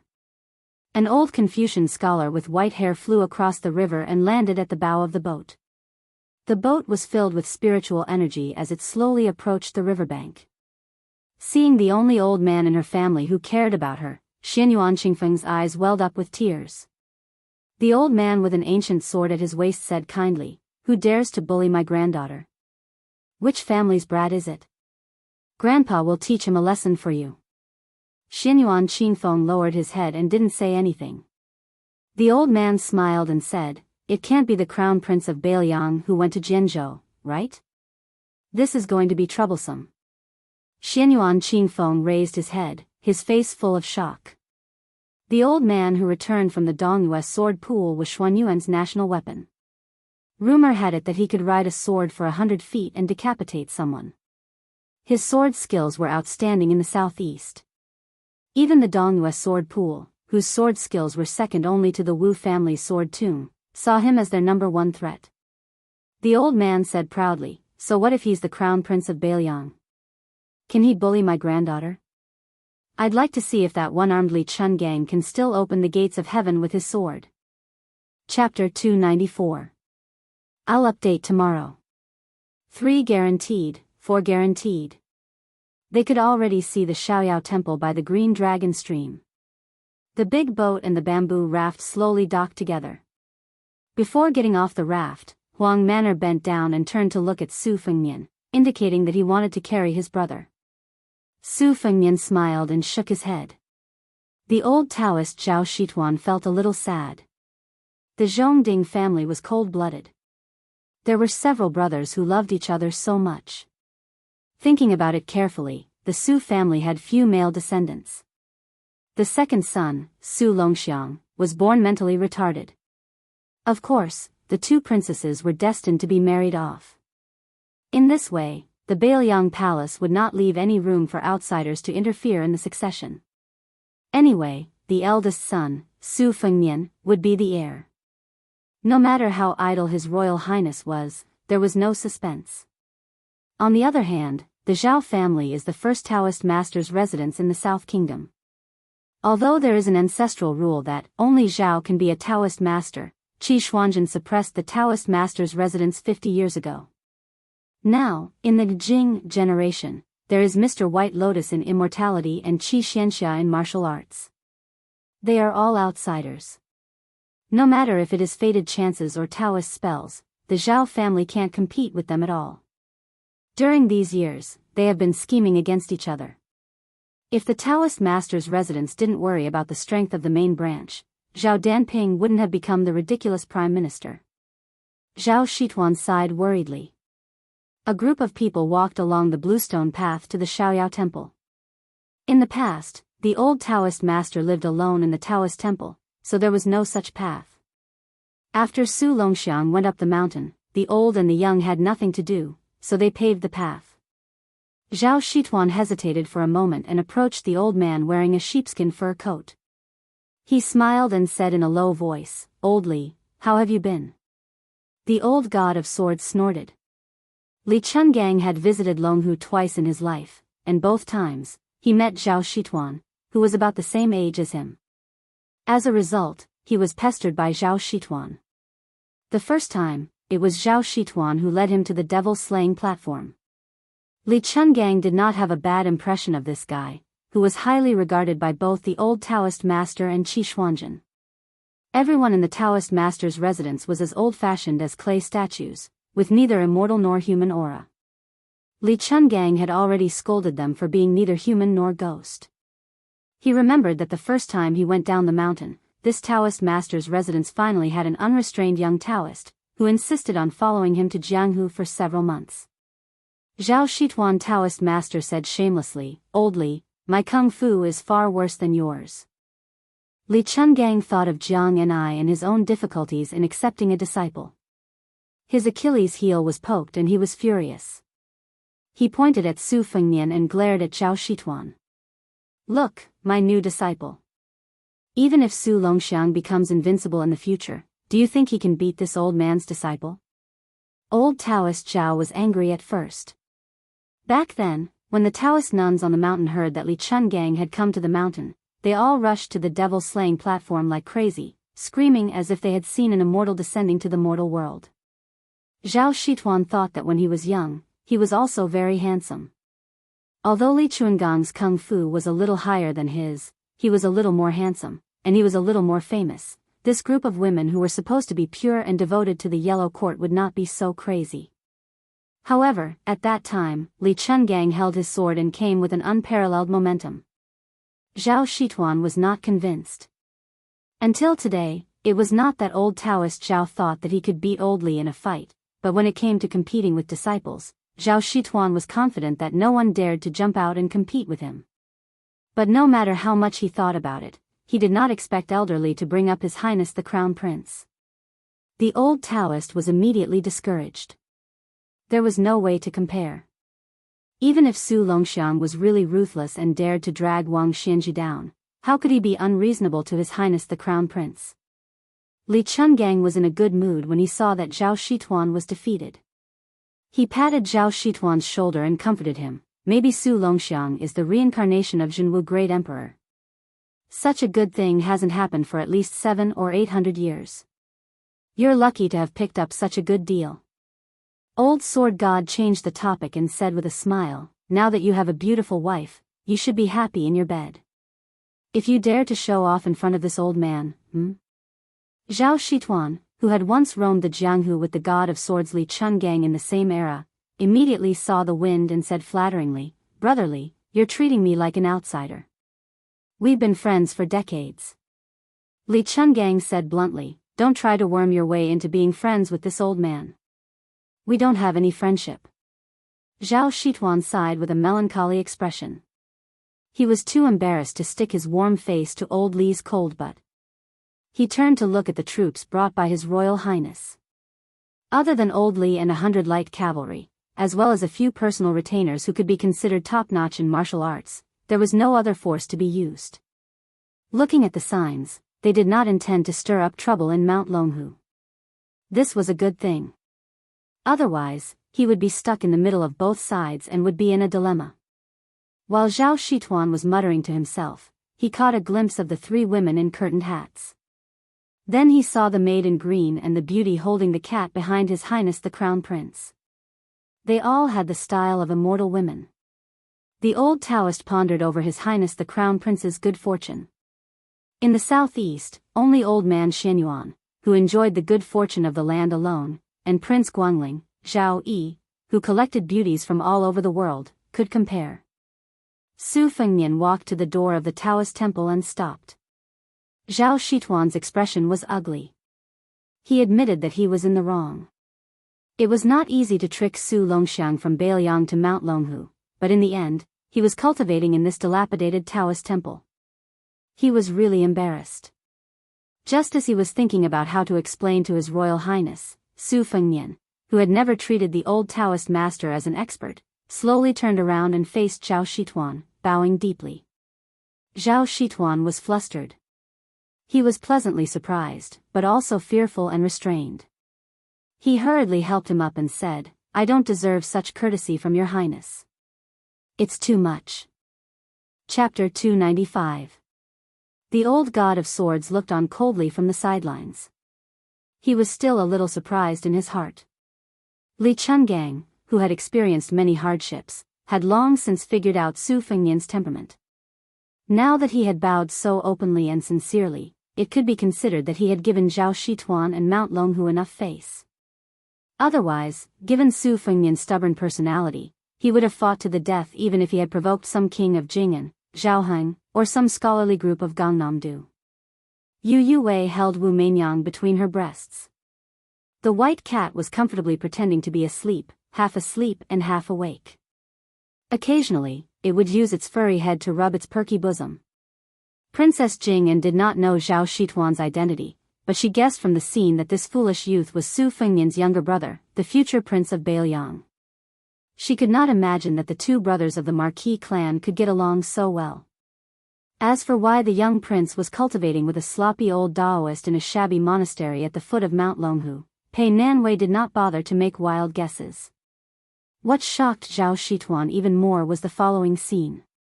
After His Royal Highness bowed with his hands clasped, the White Horse Cavalry, led by Ningame, gripped the hilts of their Beiliang sabers with their right hands and crossed their left arms before their chests.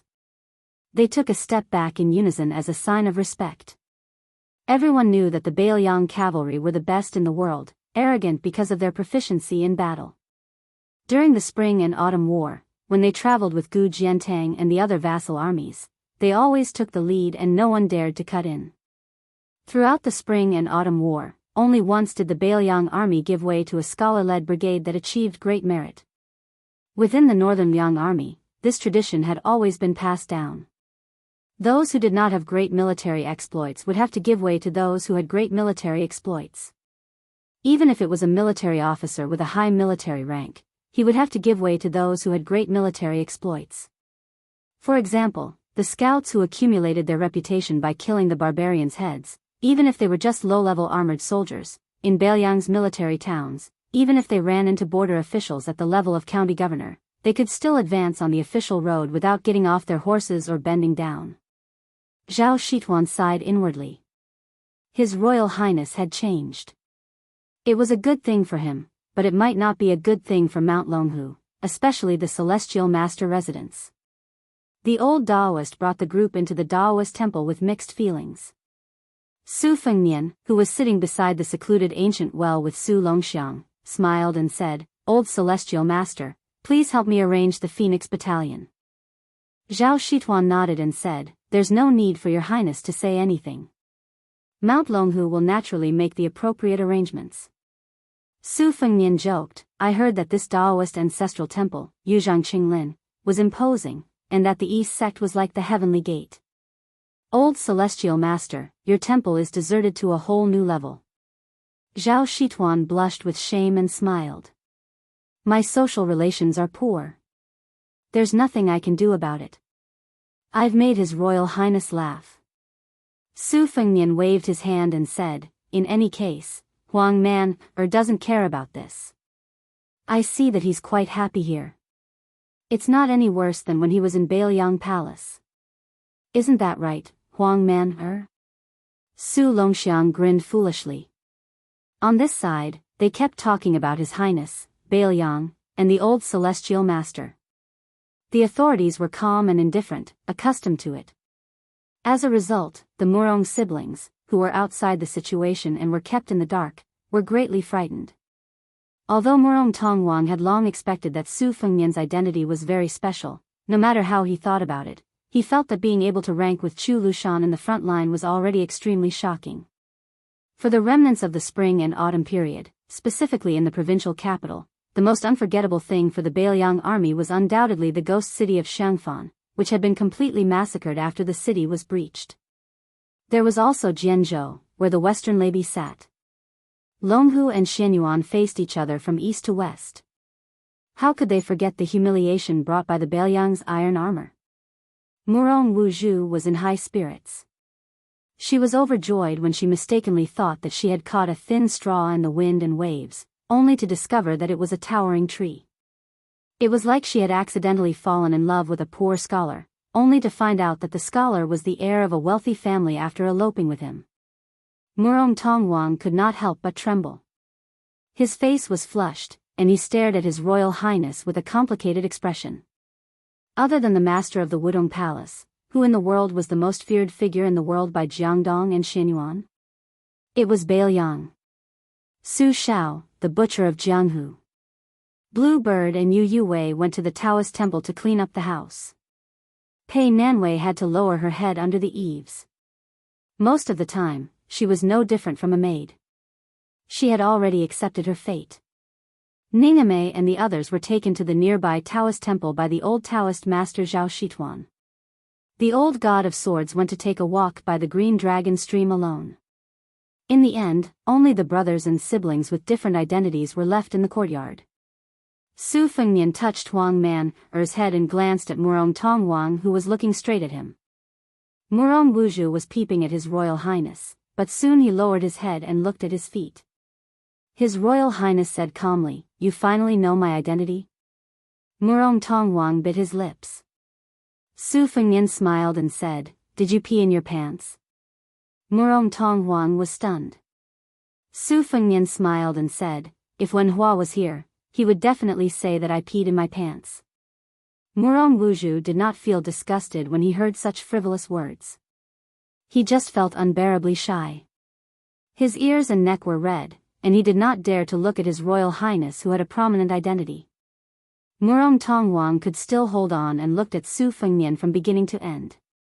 Su Fengnian thought for a while and said with a naughty smile, "I do have a little grudge with the Xianyuan family, but don't think that you can just watch the flood leisurely. When the time comes, you will go to the bull gang to discuss the Xianyuan family. I'll have to trouble you and your brother to cooperate and act closer to me." Murong Wuzhu quietly raised his head and quickly lowered it. Murong Tongwang asked straightforwardly, "Are you really the Prince of Bailiang? The eldest son of the King of Bailiang?" Su Fengnian nodded and said, "Otherwise, would I dare to use 100 light cavalry to slaughter 20 Xianyuan cavalry?" Murong Tongwang smiled. Sure enough, he was more charming than a woman. He slowly walked toward His Royal Highness. Su Fengnian quickly raised his hand and said with a frown, "Don't do this, I can't stand it. How can I be looked at by a man?" "Fine, when we go to Mount Hui, your sister will be the only one to suffer. Let's make it clear in advance that I am taking advantage of you. There is no room for discussion. However, if you shamelessly snuggle up to me, I will always feel that you are taking advantage of me. Both of us will have goosebumps." Murong Wuzhu covered her mouth and let out a soft and light laugh. Murong Tongwang was stunned and turned around. Murong Wuzhu were laughing and crying. Perhaps to an outsider, it was just a crying and laughing scene, but to the Murong siblings, it was 10 years of bitterness and sorrow. Su Fengnian said calmly, "Don't be in a hurry to be grateful. The reason why I helped you is because I feel that you are pitiful. Of course, if you feel that you can't repay me, you can also repay me with your body." Murong Wuzhu plucked up her courage and looked at him in a daze. Su Fengnian smiled, but soon, he couldn't smile anymore. Murong Tongwang, who had tears on his cheeks, turned his head and asked, "Can't I?" Su Fengnian had the intention to kill. He made a chopping gesture and said angrily, "Murong Tongwang, if you dare to discuss me again, I will chop off that part of yours. When we go to Wudong Palace in the capital, I guarantee that you will be justified." Su Fengnian's heart skipped a beat as he recalled the prophetic ballad. Overturning a country? Could this guy really do something that millions of soldiers from the 8 countries couldn't do?